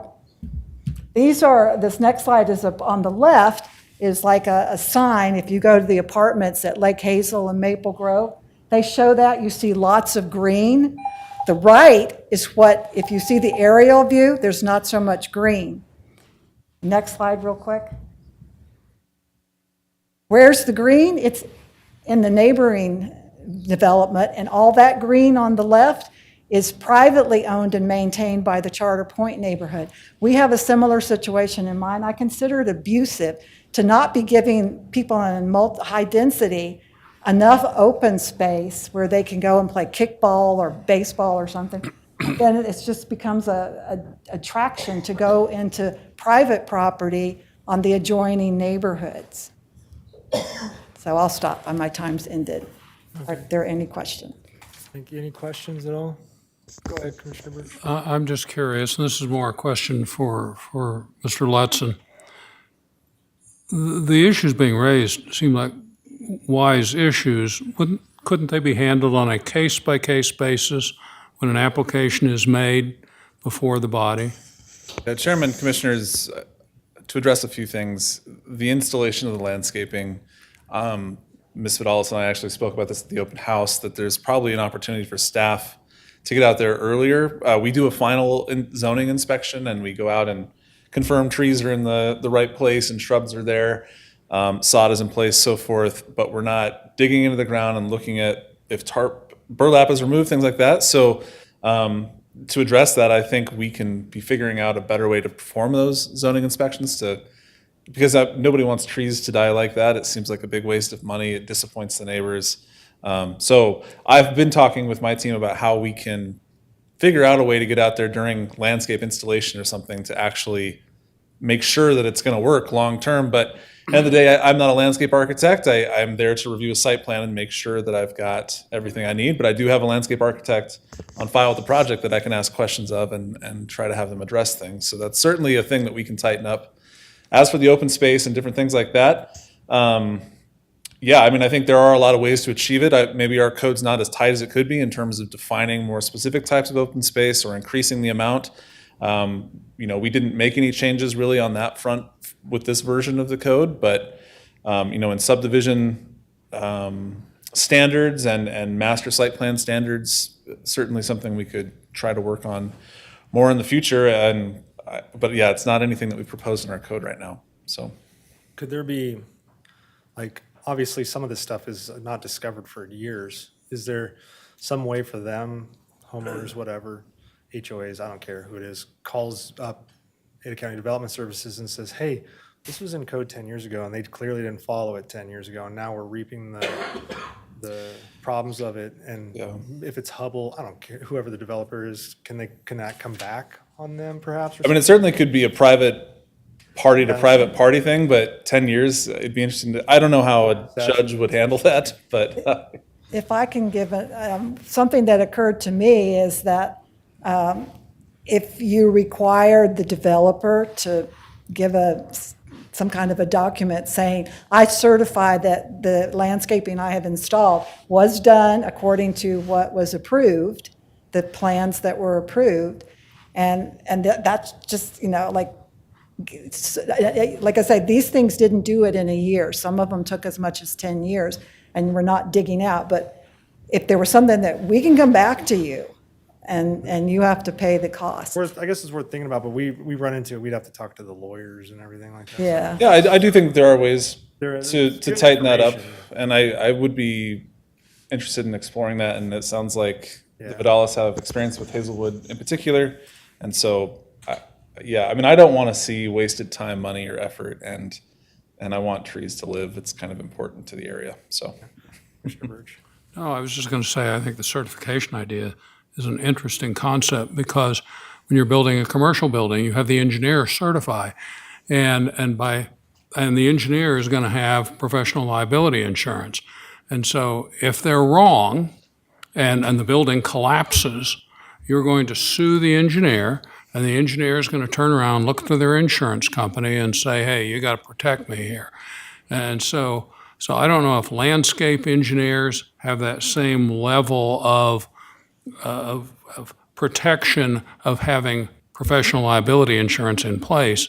If they did, it'd be a great idea, because then they're going to be a lot fussier about making sure that it's done right, because they don't want to be sued and be accused of negligence and breach of their professional responsibility. What would the county's involvement be in that, though? Requiring the insurance?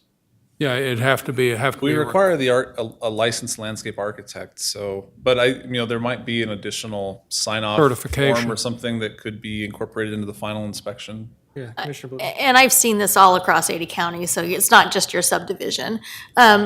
I think the idea that you presented of maybe having the landscape engineers certify that the landscape was installed according to plan is kind of along the lines of something that would make somebody go look at it. Yeah, and I think that's something we can incorporate into our application process as well. So, that's I think there's an opportunity to figure something out here, and again, work with. It seems to be the Southwest Ada County area, which has the most developed subdivisions and common space areas and things like that. Would probably be a good group to go talk to and figure out if we could figure something out. So. Yeah, cool. Sounds good. Thank you Ben? so much. Any other questions for? Thank you so much for your testimony. Appreciate it. Next up, I have a David, is it Deltaris or Deltas? Or? I'm here for the cell towers. If you want to go now, we're kind of just whatever at this point. So it's 9:45.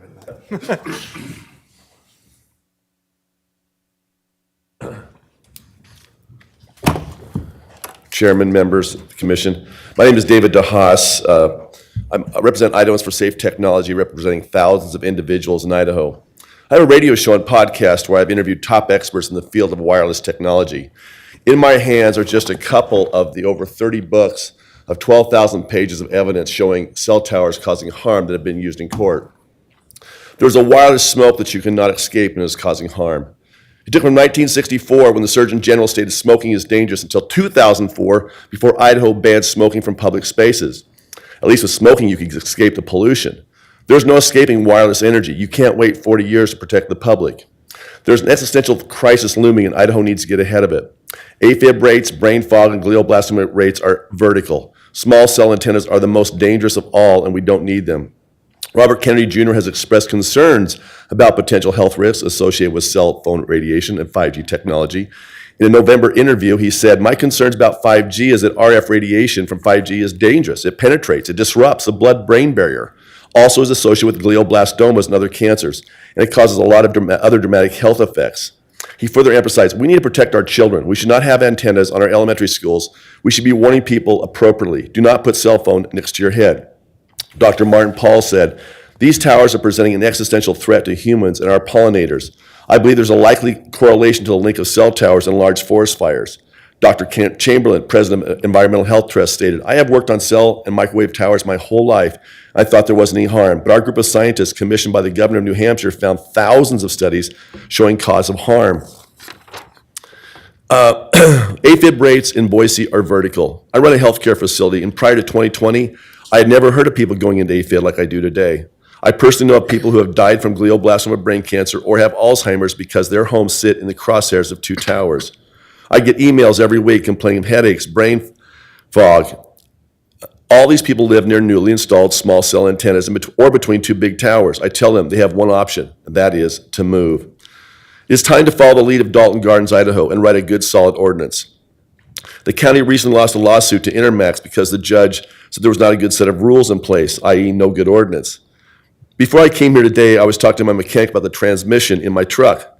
He told me he would not work on it, not because he couldn't, but because it's something that requires a skill set that he doesn't have or use every day. Like the new frontier of proper cell tower regulation, you need a specialist. I'm imploring you to hire Andrew Campanelli, a former FCC attorney who has been to court over 1,700 times and won over 70% of his cases. Could your attorney write this ordinance? Sure, but it's really outside their expertise. For $9,000, you can have a great ordinance that would stand up to the rigors of any court. If it's a money's an issue, I'll write the check. We should also keep cell towers at least 1,650 feet from any home, or probably even further. Research shows that effects begin to dissipate at this distance, but it's not totally emitted.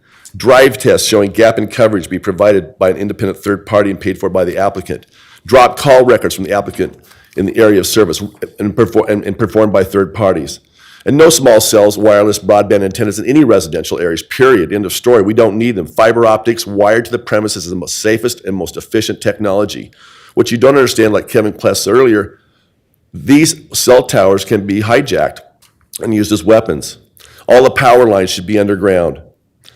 Anyway, that's my testimony tonight. Thank you very much. Does anyone have any questions? So I do have a couple questions. So Sure. with regard to the medical studies on AFib, you believe that it is the cell towers that is causing a rise in AFib? Is there any other potential reasons that it could be rising? 12,000 So could papers, yes. So would you say that could it potentially be because a lot of people are wearing these now?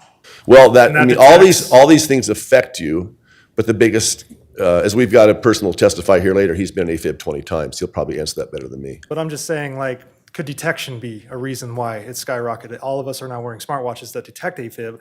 We didn't wear that 5, 10, 15 years ago. So of course, the numbers are going to go up when there's more detection devices in place. I'm just wondering if that's... Yeah, there's all of this EMF energy we're having, the Wi-Fi's, all these things need to be mitigated. I did have a lady call me that was going to testify tonight, couldn't be here. She spent over $30,000 painting her home inside, putting up special screens on her windows. Not everybody can do that. But yes, all these things, cell phones, watches. I don't wear a watch. But the thing is could it be that detection rates and an aging population could explain the rise in AFib, perhaps as much as cell towers? We have an aging population. Boomers are getting older. They get AFib more so as you get older. People are wearing detection devices, Fitbits, watches. Yeah, I'm just they don't wondering put if, out- because I wear this, I wouldn't know I have AFib unless my watch told me. And if it tells me, I'm going to go to the doctor. Is that possibly a reason for a rise in the cases of AFib outside of maybe cell towers? I'm just wondering because I'm trying to decide if cell towers are the sole reason or if there's a... It's definitely the biggest reason, if you look through the studies. Okay, I Yeah. was just wondering. Those put out a lot less power than obviously a small cell or the big towers. Okay, thank The you. problem is we put the big towers just too close. They need to be farther away up in the hills, 200 feet in the air. And we're not doing that. We're putting these towers that are 100 feet off the ground, like this tower here. I have a meter, and the amount of RF energy coming off that tower in that parking lot, you don't want to sit there too long. Okay. It's pretty high. Thank you so much. Any additional questions? No? Thank you so much. Thank you. All right, crap, I just put my thing down and I don't know where I was. Sorry. I got a Lori Johnson. Did I already get Lori? I did Lori Johnson already, sorry. Oh, shoot. I got Betty, is it Bermanotz of SWACA? Yes. Sorry, it is late. Been sitting a long time. Please state your name and address. You have 3 minutes. Yes, my name is Betty Berman Solo. I live at 1970 Cannon Way, Boise, Idaho. The Southwest Ada County Alliance has previously submitted a letter to the commission regarding the Ada County code rewrite. But we would like to remind the commissioners that that SWACA's comments represent a great deal of time and effort on our part. These critical issues deal with neighborhood meetings, that's 8-6-4, open space, 8-3-9, allowed use table, 8-2-23, and miscellaneous, including the decline of our groundwater in the southwest area of, in our southwest area of Southwest Ada County Alliance. It also talks about future expanding the Southwest Planning Area overlay districts and the requirements that are found at 8-2-26. Southwest Ada County Alliance hopes to see a continuation of Ada County to reach out to the public, including a one-year review for this current zoning rewrite. I want to thank the staff and the commissioners for taking the extra time to have the outreach that they've had at libraries where people had a chance to hear more about what was going to be happening in their backyard. And I really hope that that will be part of the continuation of this. The 1 year look at what was good and what was not, I think is critical, because there has been a lot of change and there has been a lot of concern and involvement. So again, I thank staff and the commissioners for extending the time for everybody to participate, and I do hope that continues. Thank you. Thank you so much. Any questions, Commissioner Birch?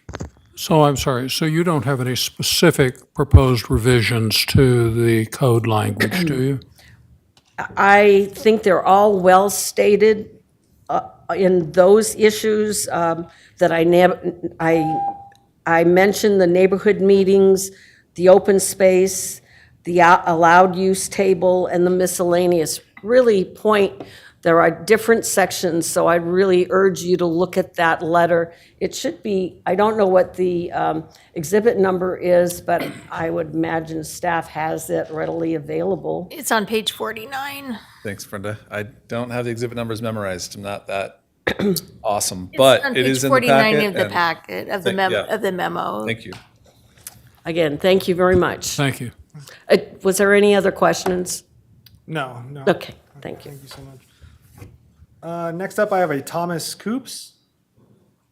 Thomas Coops, am I saying that right? Of Thunder Mountain Drive. Okay, moving on. Next, I have a Hank Allen. Please state your name and address. And you'll have 3 minutes for your testimony. Sure. Is awake? You are actually the last person on my list unless Am you I? have hand raises. So. All right, perfect. Well, thank you guys for being here so late. Hank Allen, 687 West Rush Court, Eagle. And I'm here asking you to update the wireless zoning ordinance for Ada County, like yesterday. And time is of the essence. As you guys may know, Ada County commissioners denied a cell tower application out in Eagle. It was in Ada County, but out in Eagle off of Beacon Light Road last year. The cell tower, or Ada County, was sued by the applicant for the cell tower, and we just got a ruling last week on that case, and the judge found in favor of the applicant and said because the Ada County wireless code didn't include proper requirements from an applicant, it overruled the county's decision to deny this tower application, and now is forcing him to issue the permit. And then back in 2019, the same thing happened with a cell tower application that was out behind my house, 600 yards behind my house. And same thing, we got a bad ruling where all three Ada County commissioners agreed to deny the application for that cell tower. And the applicant sued Ada County again, and the judge ruled in favor of the applicant because Ada County doesn't have a sufficient code. And just, 3 weeks ago, our Idaho legislature just passed House Bill 180 that puts shot clocks with, if you miss shot clocks on applications for these cell towers, then there's automatic approvals that come from that. So if we want to control the densification of cell towers within Ada County and keep the control in your guys' hands, so our zoning dictates where these towers go, not the wireless industry telling us where where they want to put cell towers, but I want you to be in control of this, right? And the only way legally from a federal level to a state level to a local level is through a local wireless ordinance. I've met with many attorneys on this. I've been at this for 6 years, and the only control that we have is through our wireless ordinance. And there's a lot of case law regarding this, around the cell tower issue, and whether it's a federal law or Ninth Circuit law, and it's very complicated, to say the least. And there's one guy that knows how to do it, to write a code to make sure that Ada County can decide where cell towers go, so we can fill gaps, so we can all make cell phone calls and send texts, but we put cell towers where they're responsible. And that gentleman is Andrew Campanelli. I have talked with the county commissioners, and they keep telling me to come and meet with you guys to make sure we get it wrapped up in this code change so we can have this done. The attorney, Andrew Campanelli, tells me he could get this wrapped up within 30 days, and I will fund the money to rewrite the code if we have to make sure that you guys have control of where these cell towers go, so we're not injuring people. And by the way, I was the guy that went into AFib. I could tell you a whole bunch of stories about exactly what it feels like to go in an AFib, and I know exactly it was caused because the cell tower was turned on that was approved back in 2019. If you have questions. Any questions? You have Commissioner Murphy. Mr. Chair, Mr. Allen? Yes. Is there code in another jurisdiction in regards to this issue that you or your lawyer friend has found that is a good place to start? Or is the only way to get something decisive to talk with the $9,000 code writer guy? That's a great question. So there is. So Dalton Gardens up in northern Idaho, they were the first to rewrite their code. And they put together a very well-written wireless ordinance, but it's quite long. I've submitted that to the county. Everyone has copies of that. And then I followed up the Andrew Campanelli, the $9,000 guy. He's the one who wrote it for Dalton Gardens. And I followed up with him 2 weeks ago, asking the process to make this, to do this rewrite. And I said, can we just rubber stamp Dalton Gardens? And he says, absolutely not. He goes, it's much more complicated than that. And he needs to go through and look at the existing code that Ada County has and weave in a proper code to give you what we want, right? So he says, please don't rubber stamp Dalton Gardens. It's a great resource to look at and to get an idea of how he lines the code out and have staff look at it. But when it comes time to implementing, he says, absolutely, we have to fine tune it and make sure it matches the law. And if you make one mistake on this thing, it won't hold up in court. Mr. Chairman, just have a question for Mr. Letson real quick. What is the process for providing an ordinance like this from a citizen? It's very much like what we're doing right now, Commissioner. And we do allow the public to propose text amendments. It's routed through the P&Z and up to the board for adoption. We've processed some of those. I think that the challenges sometimes are how well the outreach and input from the public is folded into those. So a lot of times staff is the one that leads the amendment after conversations with a member of the public. And that really is, that's ultimately could be at the P&Z or board's discretion. They may get a proposal from Mr. Allen and it makes it to that hearing and they're like, hey, maybe some good ideas here. We want our staff to go run this, and then we kind of start the process over and do that. So, but it's certainly an app. We are a jurisdiction that allows amendments provided by the public, and so we could route. So I think that's the process. That's your answer, is submit a proposal to staff here, and then it gets in the system, and then it filters through. And I think the gentleman before said he pitched in for the 9,000. So we've done that. I've submitted this. Did you submit it to Mr. Letson? Yes. We have a copy of the proposal. Yes. We haven't had an application for a zoning code amendment. That's an actual application that's made to Ada County. It's two different things. It's two different things, and you just sent it to the wrong, alleyway. So you have to request an amendment to the code, which is different than just giving a proposal. Requesting an amendment is more solidified, Okay.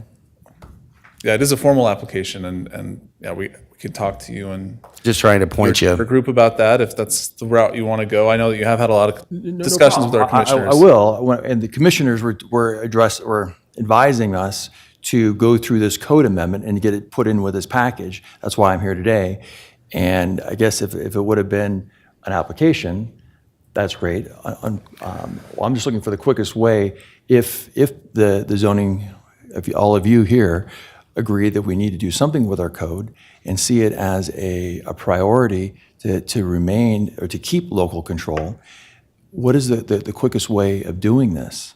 Well, because of this new bill that goes in. rewrite will happen with changes or whatever, and then there's a process in place to where you can formally, and I think that's what the thing was. You have to formally present an amendment request to Ada County Development Services, and then it puts in the queue, or it gets put in the queue, and then it goes through some preliminary findings and questions before it gets here. And I think the concern, I think you're absolutely right in regard to, we can't just rubber stamp this from another city.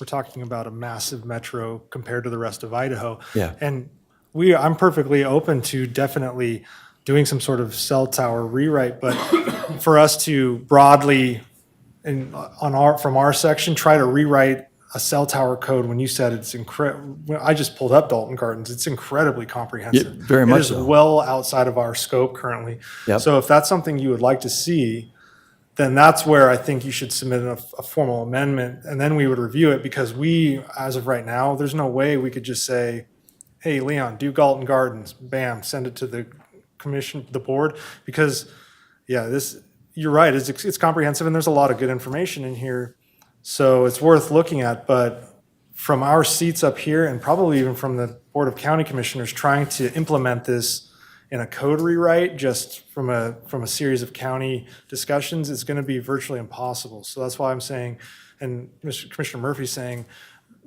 I would say take the suggestions you're making and put them into an actual amendment, and then that amendment will absolutely be reviewed by us and the Board of County Commissioners at that point. So to be clear, on the amendment, do I actually have to bring in the attorney first and have him write my code, what we're proposing, or can we, as the amendment, just talk about the idea and say, hey, we want to sit down with with planners and the attorney and give them direction to start the process of writing this code? I don't know, Leon, would you Usually, work with them in a? I have an answer to that, and it kind of follows two routes. So, Chairman, Commissioner, so you could draft your own ordinance, bring it forward as a zoning code amendment. You would want to have gone through a lot of outreach. You and Mr. Campanelli would have crafted something that creates a solid application, because you're going to have to prove that this is going to be a good move for Ada County to accept. We would review your application, bring recommendations to the P&Z and ultimately to the board. There is another route that probably could come out of this process regardless, and that's when we go talk to the board about the current amendment, or not even amendment, just the rewrite in front of them. They could direct staff on this issue, and they may on others, to, hey, we're not going to take that version of it right now. We want you to go rework that and come back with another amendment. That could be an outcome of what the board does there too, is that they may want to different portions of this, from multifamily housing to cell towers to solar facilities. They may ask staff to, put a pin in that, take the rest of the code and tell us to go rework things for a future adoption later, directed by, or kind of led by staff. So those are the two routes that could be pursued here. Understand, though, that you're driving only one of those. The Board of County Commissioners could just listen to what you say, they say thank you for your testimony and move on without directing Mr. Letson to do anything. And if that's the outcome, you could always file an application. Then you just file the application. Yeah. So when I've talked to the commissioners, the point, they're having another meeting, I think it's next month, right, on the 24th, to talk about the rewrite. And depending on the direction that they give after that meeting, if we don't get the direction we're looking for, then it would take it on our own hands and make our own application. That's Would that be basically, correct? yeah, that's basically. Yeah, Chairman Cruz, we've tentatively scheduled the board hearing for June 25th to hear what whatever recommendation you bring forward tonight. That could change based on if you table things or what we decide to do. Yeah. But yeah, June 25th is the tentative date we've scheduled for the board's conversation about the current zoning code rewrite, so. So yeah, my suggestion is yeah, absolutely go through the board and try to see if they can direct staff to work with you to rewrite, but also in your back pocket, understand that the board may not direct them. And then your route will be trying to submit an amendment as a citizen. Okay, I really appreciate it. Thank you so Yeah, much. I know I'm it's glad getting we late can in the clarify that. years. We just can't at our level, just universally change in a massive cell tower policy at this moment. No, I get it. That's why I've been working on this for 5 years, trying to figure out what I'm missing. Yeah. I guess that's what we're missing is we need to do that application first. And, all right. Thank you. Absolutely. All right. Thank you for Great. coming up. All right. All right. Is there anyone else in the audience that has testimony on any of the things we have discussed whatsoever or additional testimony? If you have not come up already, you don't get to come up a second time. Yeah, go ahead. Cell towers? Yeah. Come on up, say your name and address, and you'll have 3 minutes.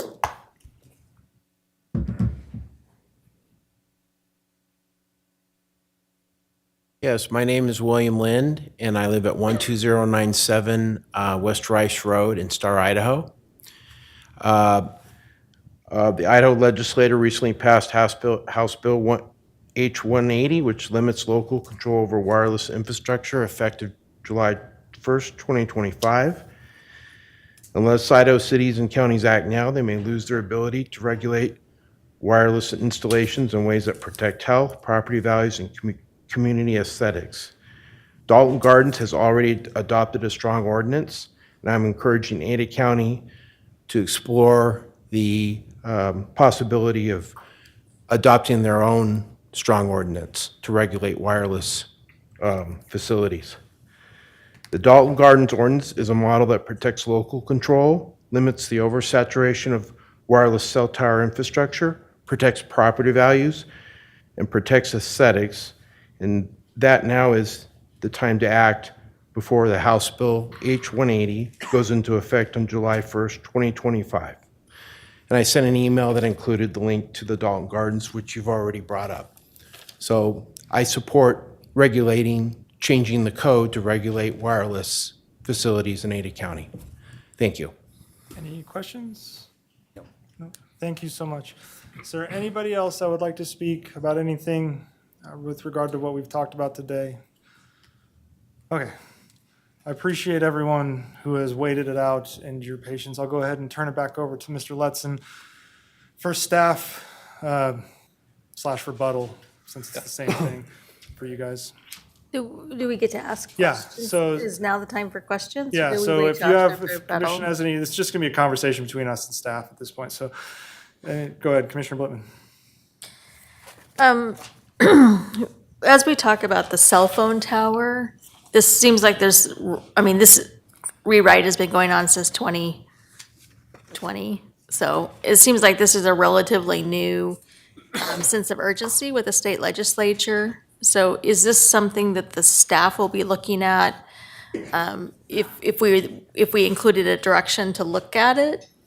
Or that would have to come from the county commissioners, so I guess we could recommend to the county commissioners that they take a look at the the wireless regulations in light of the actions by the state legislature. Yeah, Chairman, Commissioner Blitman, certainly you could add that to your recommendation for the zoning code. And that's true of any topic. And it doesn't have to be a specific, hey, change this to do this, but you could highlight comments or concerns heard to help the board zero in on that piece. And then again, ultimately, they're going to decide what goes into this code or not, and any direction they give the staff to do follow-up work for an amendment, so.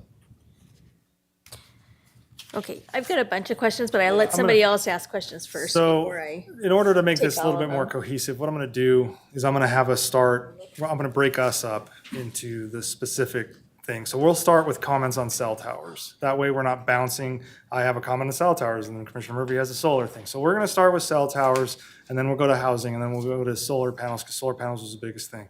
So any discussion that we have with staff on specific cell tower questions whatsoever,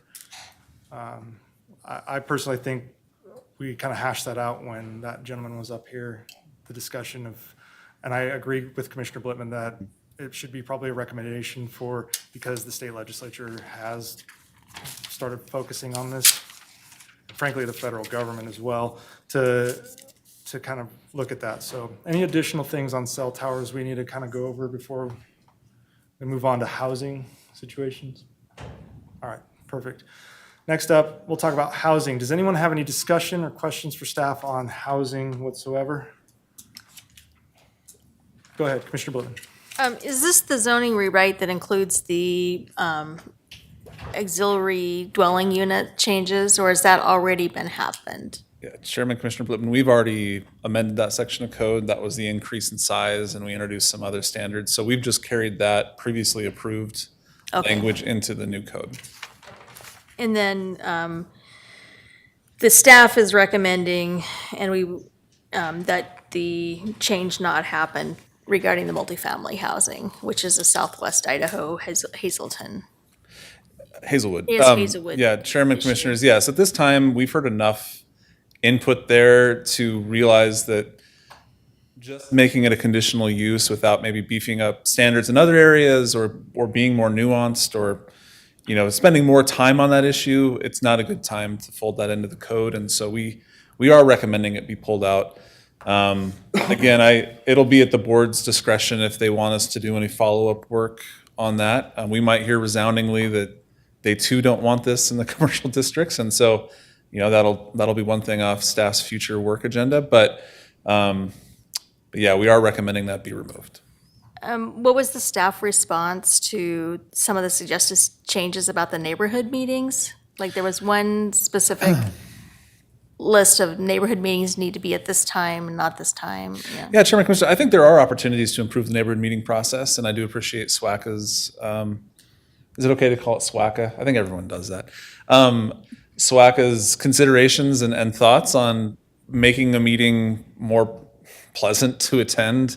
So I do, we'll consider those. I'll try to highlight them a bit more with our board if that's something the P&Z is interested in as well.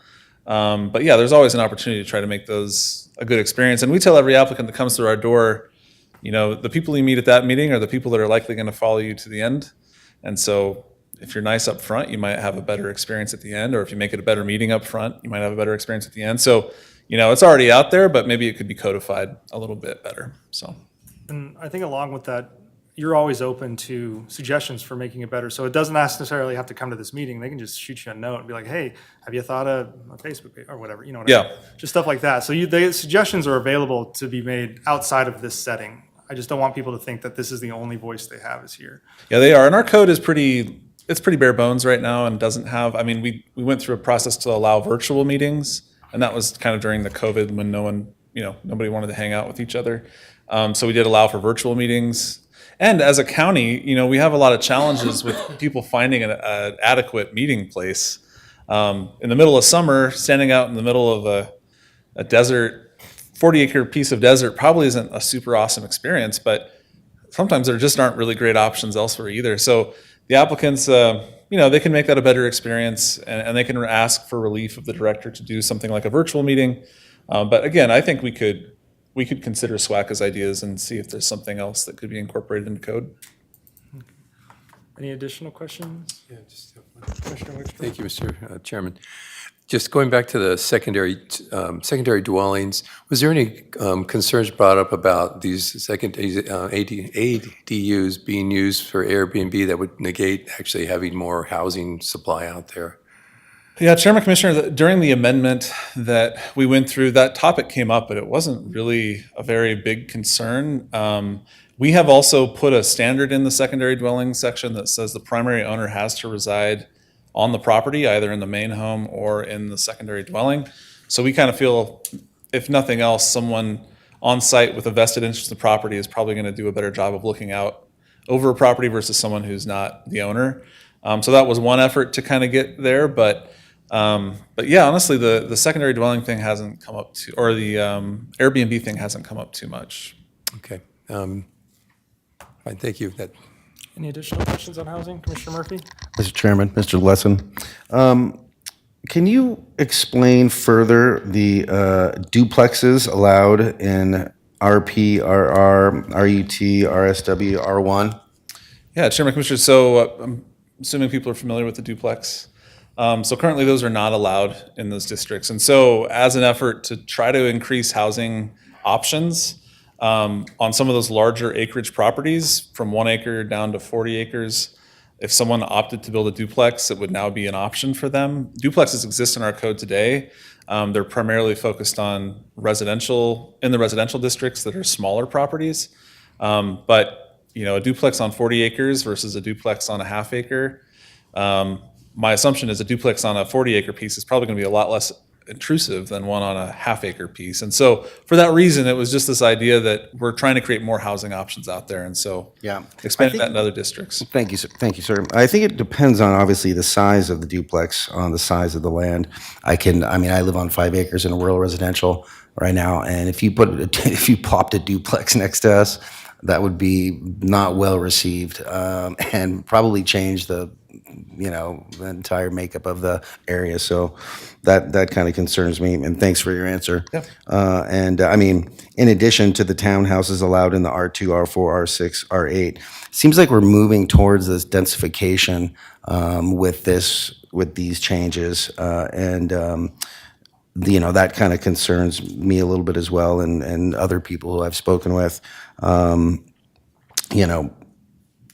more densely populated an area is, you tend to have more crime and more issues also, and getting services and roadways and all these kind of things up to snuff to accommodate said densification is a challenge too, because now you already have roads, as you're well aware, that really can't go much more without encroaching on other people's land. So that is concerning when I saw that. Was there any other thought in regards to that, or did you kind of lay it out just now? Yeah, no, I think I've given you my answer. We were directed to find more housing options for folks, to create more housing, to improve the affordability issue. Certainly infrastructure is always going to be a consideration. I think a roadway, again, a larger property can probably handle another dwelling unit. The roadways associated with it can probably handle one more dwelling unit, just given how those properties are typically set up. But I don't know. I guess I just, that was kind of an earlier board's request that we consider ways to get more housing options out there, and that was one of the ways that we pursued it. Fair enough. And then just a quick follow-up, if I may. So would that be, hypothetically, if that were to go through or what have you, someone could come in here with a rural preservation or rural residential zone property, would they wouldn't have to go rezone? They could leave it as is, or would they have to come here rezone, or would it go through a conditional use? For the duplex? The duplex, yeah. Yeah, I think we've made it just a accessory use at most, if not maybe just outright allowed. Let me double check the table of allowed uses here real quick.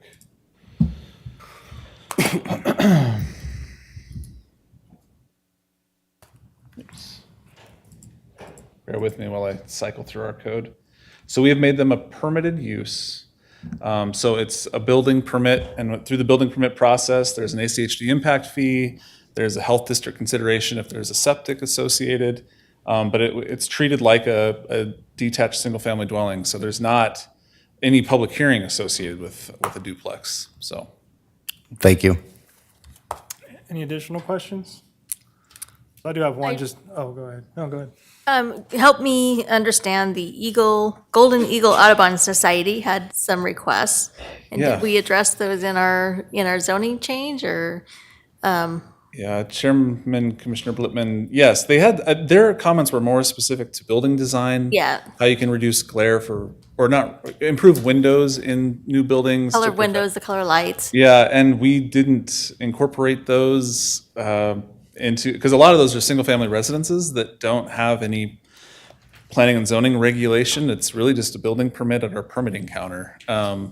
So yes, those comments we didn't insert into our code to regulate specific types of windows or things like that. Is there any place that those comments could be considered or, within your department? Yeah, for single-family residences, it's really, again, when we start regulating window types, it gets really challenging. We would have to consider something like an overlay district in a high bird population area, and then we would start controlling design of housing. But yeah, we don't usually control single-family residential too much, so. Okay, just thought I'd ask. Any additional questions? I do have one question, just for that gentleman that came up who asked if mixed use will be coming back in any form. I just wanted to cover that. Yeah, for now, no, we don't have a plan to ramp up the outreach again. We're gonna wait to hear what the board has to say. And if they are, staff go figure it out and try again, then we'll embark on that process. If they are satisfied to just leave it alone, then I don't think it makes a lot of sense for staff to go push against its leadership for something that they don't seem to want. Boards are elected new all the time. It could be a priority of a future board. And if it is, we'd have to go through this process. But staff's waiting to hear what the board has to say on that issue. Thank you. Any additional questions pertaining to housing or anything else before we jump into solar? Go ahead, Commissioner Murphy. Thank you, Mr. Chairman. And then I just wanted to bring up the, as I said in my poo-pooed email to everybody, the private property Title 8-1-9. Yeah. That should be something that's strengthened and not diluted, I think, because it seems like it's mentioned here or there, but that 8-1-9 is a nice solid block, and it's at the beginning, and it seems like it should be re-included. Yeah, Chairman Commissioners, happy to take that forward to the board. I tried to provide a response there that we had worked it in and other parts of the code, and the language wasn't the same. So yeah, if that's a direction this P&Z wants to go to ensure that the language of the current code 8-1-9 specific to property rights is preserved in the new code, we will find a way to bring that into the code, and happy to do that. So, thanks. Yep. Any additional housing questions or other questions? Okay, we'll move on to solar questions for staff. I just want to remind the commission that the questions to staff isn't really a time for us to kind of debate amongst each other. It's just to get them questions and answers, and then there's the time that we're going to debate amongst each other. So we're not kind of rehashing. So any questions pertaining to solar from the commission for staff? Commissioner Birch. So this isn't intended to be a rehashing, but by way of clarification, that there's been a proposed amendment that's been discussed multiple times here to that solar language. And I want to involve Leon here to show that it's not crazy what's being requested. The staff had indicated that they wanted clarity as to what farmland would not be able to be used for solar. And so the proposed amendment laid out 3 of the 4 categories of USDA farmland. The 4th category that I think somebody mentioned, but is not included in the proposed amendment, was land of unique importance. And perhaps the reason that wasn't included was because I am unaware and had talked to somebody from USDA who also said they were unaware of any land of unique importance as defined by the USDA standard. So there are very clear standards here for prime farmland, and then for farmland of statewide importance that are in the United States Department of Agriculture and Natural Resources Conservation Services Guide, and then also farmland of local importance. Leon had there on his screen a little while ago a map that shows where these are. Now, I want to break it down just a little bit, and then Leon can weigh in.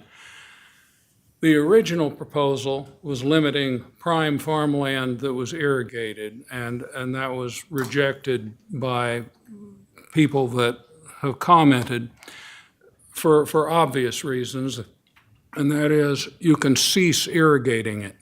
But if you're looking for a definition, then the USDA definition is clear, and there's a map that shows where that prime farmland is. So that little tiny narrow definition of irrigated farmland was rejected by people that are opposed to large-scale solar projects on farmland. Farmland of statewide importance is almost the same definition. Prime farmland is the very best. Farmland of statewide importance is the next best. And so, and then farmland of local importance, as people have commented, is land that the local governing body said, notwithstanding the prime farmland definition, which is pretty darn narrow, the farmland of statewide importance, which is a little broader but is still pretty darn narrow, that we've got other land that we want to designate. And so it leaves some discretion with the Board of County Commissioners. The amount of prime farmland and land of statewide importance, Leon, from what you were looking at on the map, how much land is that compared to the total undeveloped land in Ada County? Yeah, Chairman, Commissioners, I'll share a map, and it'll be an exhibit to the record. That attempts to show, well, hopefully if I can find it, give me a second here. I had it pulled up earlier because I felt like this conversation was coming, so. Okay, so this is the data based on the soil surveys that you mentioned.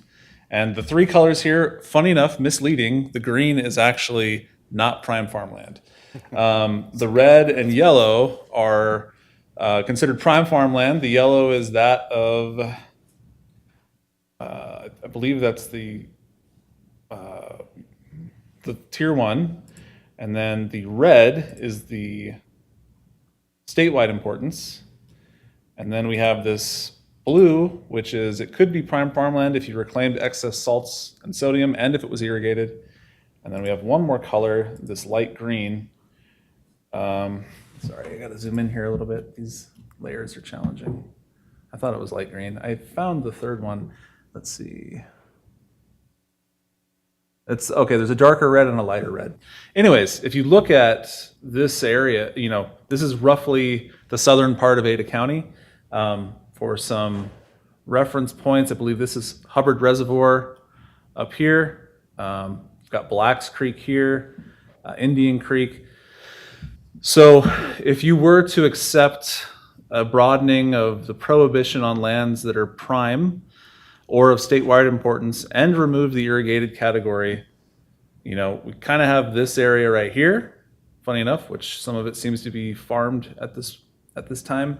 You've got obviously some foothills area over here, which are, so, and then you've got the city areas, which, there is still some farmland designations in there, but that's obviously a very urban environment. So this, kind of like this swath here north of Indian Creek and east of the interstate is kind of a major area that type of development would be allowed to occur if you broadened that definition.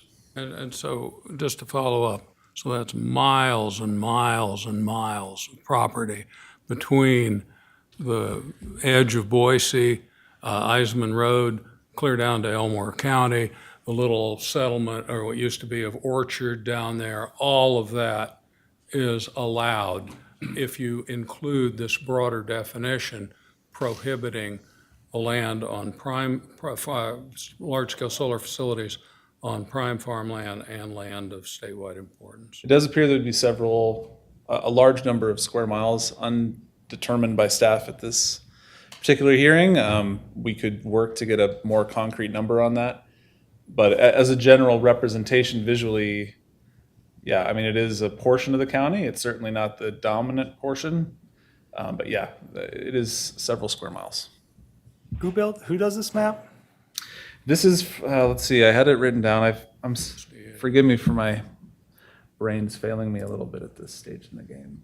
And to that point, P&Z, keep in mind that you are always welcome to accept all the testimony and table to allow for deliberation and the decision at a future hearing. We have a hearing on May 8th. So I'm just putting that out there in the effort to not keep everyone here till midnight. It's certainly something that you could consider. So,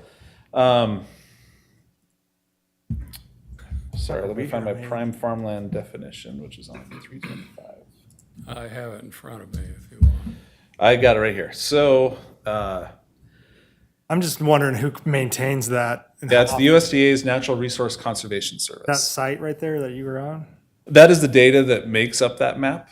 I just- And I was looking all over for that map, and so certainly, if that's something that you're interested in, staff will, as reference for you, we will provide more maps for the board and spend a lot more time on that as an exhibit. But that was a map that I could provide the P&Z tonight. So, Does anyone else have questions on solar stuff? I have a couple questions.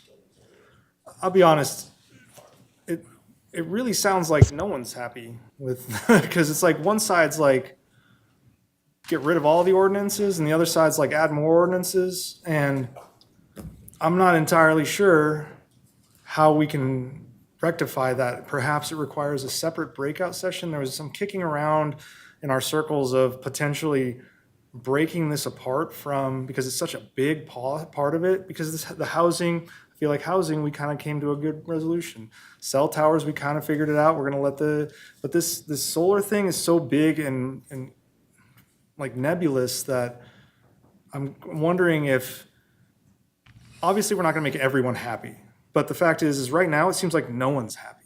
Like it seems like if I want to say it was probably maybe 1/3 to 2/3 or somewhere in there, 1/4 to 3/4, where it was like one side's like your code is bad because you're restricting, and the other side's like your code is bad because it's not restricting enough. And I'm just wondering, what are your feelings on, man, I don't want to kick this can down the road. I really don't. And I'm kind of to the point where I want to just send it to the board and be like, you figure it out. You're the elected officials. Right. And so yeah, kind of that idea of what are your thoughts on that? yeah, Chairman, Commissioners, first I'd like to commend Michaela Owens on the record, who was the staff member who put a lot of time not only into the Powers Butte project, but also trying to help us figure out a new ordinance. And through her process, she did do a lot of outreach, spoke to a lot of individuals. And I think the same was true then as it is today. We weren't making everybody happy, and I don't know if that's ever going to be possible. Yeah. That being said, this might be one that's just still prickly enough that you recommend the board pull it out and direct staff to go work on it some more. I would say if they were going to do that, they have to accept an ordinance that exists today that's a lot less protective than the one that we're proposing. Now, farmland issue aside, there are now requirements for all types of mitigation plans, mitigation efforts, from fire to vegetation to wildlife. So we have added a lot in there to try to make sure that we're getting really great applications and with a lot of information, and we can do better reviews. So if we don't take the ordinance that we're proposing now, we're stuck with a more light version of that just basically says don't put them in areas of impact. There's some other standards, but it's not nearly what we were proposing today. So, Go ahead. So Chairman Scott, just to address the comment that you made, we may not be able to make everybody happy. And I know you didn't want to turn this into a discussion among us, but we're kind of going there anyway. I'll point out that the people that objected to having the broader definition of farmland, there was not one of them that was in rural Ada County. Every single person that was in rural Ada County spoke in favor of broadening the definition to include both the USDA definition of prime farmland and farmland of statewide importance and farmland of local importance. Every single one. The ones from Boise, including the letters that were written basically, you can easily tell written from talking points, because I've made a list of the common words and phrases that were in each of those letters, the little buttons that are being worn by the solar people. I mean, it was well organized, and I was advised at the meeting at the CUNA Library that the next time that the issue came up with respect to Powers Butte, that they would be prepared with their own people to address these issues. The people that spoke in favor of using the two fairly narrow USDA definitions are farmers. They're people that live in the ag community there. And there's a lot of them that live there in the southwestern portion of Ada County. But these are the people that live there every single day. That is their lives. And those are the same people that came out in massive opposition to the Powers Butte project when it was proposed. And I've got right in front of me some of the comments from the Board of County Commissioners about preserving ag land. And so I don't think it's that complicated an issue. The issue is whether or not we are carrying the baggage for private industrial companies, or whether or not we are protecting the agricultural interests of the citizens of Ada County and preserving the future of Ada County for people that want to see ag continued and not to see farmland taken up by industrial projects. When Bannock County killed their large industrial project, it wasn't about farmland. They killed it purely on aesthetic reasons. These people are trying to prevent farmland being taken up by a large industrial solar facility because it does eliminate their livelihood. There's jobs that are related to it. I mean, it's the rural folks here that are being protected, and it gives definition to the Board of County Commissioners. When an issue like this comes up, they go, oh, all we have to do is look at the USDA standards for these two categories, prime farmland, farmland of statewide importance, and they know, and it's not that much land. As Leon pointed out, it's a fairly small portion of property. Would it kill the Powers Butte project? Yes, it would.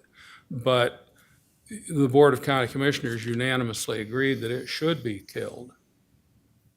So I guess my counter is we're a commission for the entirety of Ada County, not just the farmers. I'm not a farmer. Who up here is a farmer? I was raised on a farm. So I feel like, yes, the interest of the farmers is valid, but the interest of everyone in Ada County needs to be accounted for, including those people that were coming forward to say they support solar. Their view is just as valid because they live in Ada County. They may not, I live in unincorporated Ada County. I would come up here and say, I'm from Boise, and you probably would say, Boise, meh. But I live in unincorporated Ada County. That's why I'm on this board. So Ada County residents get a say equally. That's why I'm saying, and you said that they came up there with their badges. Well, the other side had T-shirts, and they used the same number. They seem to all have the same local importance, statewide importance narrative. It was both sides. So I don't want to bias this situation by saying, I only need to focus on the rural farmers. We are the commission for the entirety of Ada County. But Chairman Scott, and that's an excellent Mr. Chairman, point. we're debating this, and maybe we're a little bit ahead of ourselves right now. I'd like And I to don't think we finish should be. questions, and then I'd love to have debate, and I'm all in for that, but let's. We're getting ahead of I ourselves apologize. right now. We have Leon that we need to do questions for. So Sorry. I think the hour is showing on us right now. Yeah, no, I got you.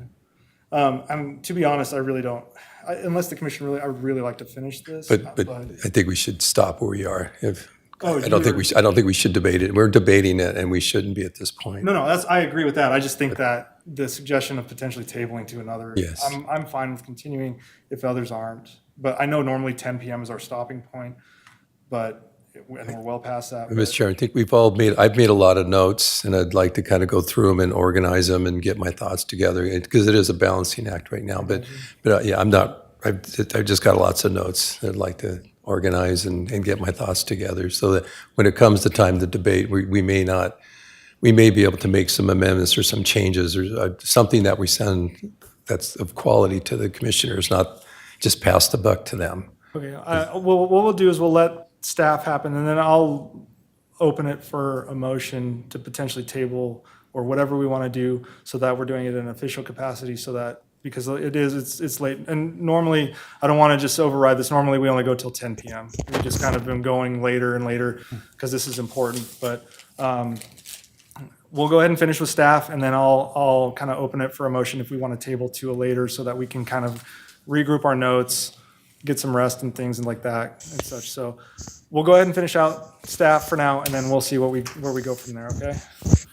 Chairman, I appreciate that. And I would say it's important that you close the record and say you're not reopening it so that we can only process your deliberation and decision at the next meeting, because I feel like this could be one that just keeps. No, I understand fully. So I would ask staff all the questions you have. I'm happy to address those. And if there's any answer you're unsatisfied with, then that would be a reason to leave the record open and for me to return with more information. Yeah, because I personally feel like we're going to have a significant amount of time of debate, like hours and of Mr. debate. Chair, we did have quite a few items that we had kicked back to the May 8th meeting. Yeah, we're 3 or 4 items. I already am working on a May 22nd backup hearing, so we could probably table it to May 22nd, and we'll likely get through everything at that meeting too. So we'll go ahead and finish out with staff for sure, and then I'll open it up to my fellow commissioners for a motion on potentially where we're going to go from this, because it is getting very late, and I do have to work in the morning. So any other additional questions for staff pertaining to the solar right now? I do have just a couple small ones. I have a question. Oh, go ahead. Can you address what the ideas are for bonding for facilities? And then my secondary question is kind of similar. Walk me through what we do for gravel pits, because it's kind of the same analogy. If somebody comes in and has 40 years to dig out the gravel, then they have to put it back. Yeah, Chairman, Commissioners, so we have bonding that we can do on a short-term basis for things like landscaping improvements, private roads, building out a subdivision so that you can get to a final plat. We don't have, Ada County does not have anything in place right now for a 30-year performance bond. And I know other communities have incorporated that, and I'm not saying we can't do it too. I just need to go talk to the head of finance, legal, and our commissioners to make sure that they're open to that. However, at this point, I don't think it's problematic for you to recommend that as a condition of approval and give us time to figure it out. And it sounds like the solar developers are open to that as well, and might be a resource for some information on that front. So not opposed to it. It wasn't incorporated at this time because we, one, haven't done it yet, and two, just a lot of logistical, how do we pull this together? To answer your question about gravel pits, we don't require a bond for gravel pits. Gravel pits are usually governed by, in addition to us, the Idaho Department of Lands under something called a reclamation plan. And so through that, they have to return a site to a suitable manner based on IDL's requirements. And IDL may have some bonding that they require, but I don't think they do. They basically just have a pretty tight-knit reclamation process. So yeah, it's certainly something we could incorporate it. I'm not opposed to it. I just, it's not something that we've explored well enough to just confidently throw it out there as a new standard. But if it's the will of this commission to suggest the board do that, then feel free, and we'll work to figure it out, so. Any additional questions? Go ahead, Commissioner. Well, in that regard, I think what could be done is you could kick that can down the road. You could say that there will be a universal standard developed for bonding for large-scale industrial solar projects. To Commissioner Blitman's point, there would be bonding requirements for municipal improvements. For example, if you were going to put in a sidewalk, developer, you'd make sure that if they didn't do it, that you could call on the bond and you could do it. The difference here is you're pushing off something 20 or 30 years, and as one of the people in the audience commented, is you would have to develop something within your bond that would provide for an escalation as the costs of decommissioning escalated. I don't think that's impossible to do by any means, but it's not something that you're just going to sit down in an hour and knock out. You're going to want to make sure that you have legal counsel that will be able to say, this will be enforceable, this makes sense. And I think that dealing with people like Savion folks, they've seen it all the time. When I talked to Craig Poff at the Ada County, at the CUNA Library Open House, he said, oh yeah, we do that constantly. And so you could get good input from the Savion people and other solar developers as to, well, what have you done in the past? And then you figure out what's good for Ada County based on that. And so I would think kicking it down the road might be appropriate, but what you could say is, as part of the approval of the Ada County Code revision, that within a certain period of time, you will develop a universal standard for bonding requirements for decommissioning of large-scale solar projects. Yeah, certainly, Chairman. I think that's an option. And as I mentioned, it can always be added as a condition of approval now, and the language can be open enough to allow us to basically, just go talk to your legal team and your finance team about how do we set that up with this developer. That could be the condition, and then we would, be in a very in-depth conversation with each other about what that actually looks like and making sure it works. But yeah, I think that's a solution for sure. So I guess a question on protocol here. Is there a method for us to say, everything you've said in that presentation you gave earlier looks good to us, with the exception of solar stuff we want to discuss further? Can we send portions of this to the board, or does it have to go full on everything? And It all has to go right now. It would be difficult. Basically a no recommendation on a portion of the ordinance is a recommendation. It's like we can't figure that out, we don't know. So that kind of puts it in the board's lap to go figure that out. Yeah. So unfortunately I can't break them out into individual. it just is unfortunate for the ones that seem really easy to fix versus this solar one. So, okay, I was just wondering if that's possible. So. Well, Mr. Chairman, everybody in the audience didn't agree. I doubt if we're all going to agree when we get down to this. So it's part of just the process of hashing it out and voting. And there's Okay. there's 5 of us, and there's going to be a vote, and some people are going to win, some people aren't. So That's the other question I have, and you bring up a good point here. So we were the ones, the 5 of us sat through all of this, and I'm not disparaging, they have their things to do, but how does that work if we kick the discussion, close the record, kick the discussion to May 20, whatever, it's 22nd or whatever? How does that work with Commissioner Retzlaff and Colson coming in late in the game? Yeah, Chairman, Commissioners, there's actually an option for them to review the record. They would have to watch this entire video. They'd have to make a statement that they are able to weigh in on this decision after careful review of the record. The cleaner way would be for them to recuse themselves and just let you 5 decide on this. So you could go one of 2 ways. We've had commissioners in the past say, and that was actually with the 3 board members, because we didn't have enough people to actually get a vote out on something and we needed a 3rd vote. They went and reviewed the record very intensely and were like, I can make a decision on this because I thoroughly reviewed the record, including YouTube videos and everything else that we do. Okay. So. I just wanted to make sure there wasn't some weird, we're going to get ourselves in legal trouble because, not ourselves, but the county in legal trouble for allowing them to make decisions on not listening through this whole thing. So, okay. Yeah, I think the cleaner I way forgot is, there's YouTube videos. The cleaner way is probably to have them recuse themselves, but there is an option for them to be involved if they would like to. Okay. Like to do that. Any additional questions for staff at this point? Mr. Chairman, Mr. Letson, just curious because there's a couple things that don't sit well with me, not even in regards to solar. But what would be the process? Like, say you close the testimony. Hypothetically, you push it to May 8th, then we reconvene, and then can you do like line item and have a motion on each line item? Approving, but with this kind of amendment for them So to you would consider. each kind of vote as a group per line item? I think so, because we would never agree on if they're all lumped in one. I mean, I think that's probably, if there's enough line items for you to go over, that's probably a smart way to do it. Okay.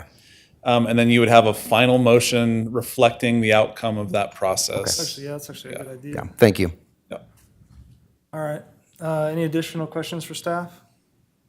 All right. With that being said, I'll go ahead and open it up to the commissioners at this point to make a motion of if we want to continue on into the evening or if we want to table this to a later date so that we can look at the extent. I know I have extensive notes. You all probably do too, to review specifically. the Just solar- making sure no more questions for staff based on the evidence provided tonight. Yeah, So I want to make sure that that part can be closed so that you can go home and No, review. it'll yeah. literally be Okay. all of us discussing.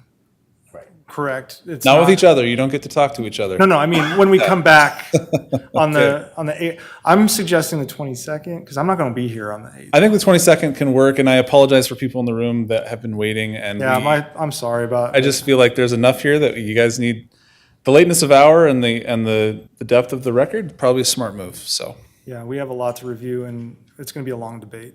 So, but that's being said, I'm going to leave it up to a motion for my fellow commissioner on what potentially we want to do going forward. Continue on or table?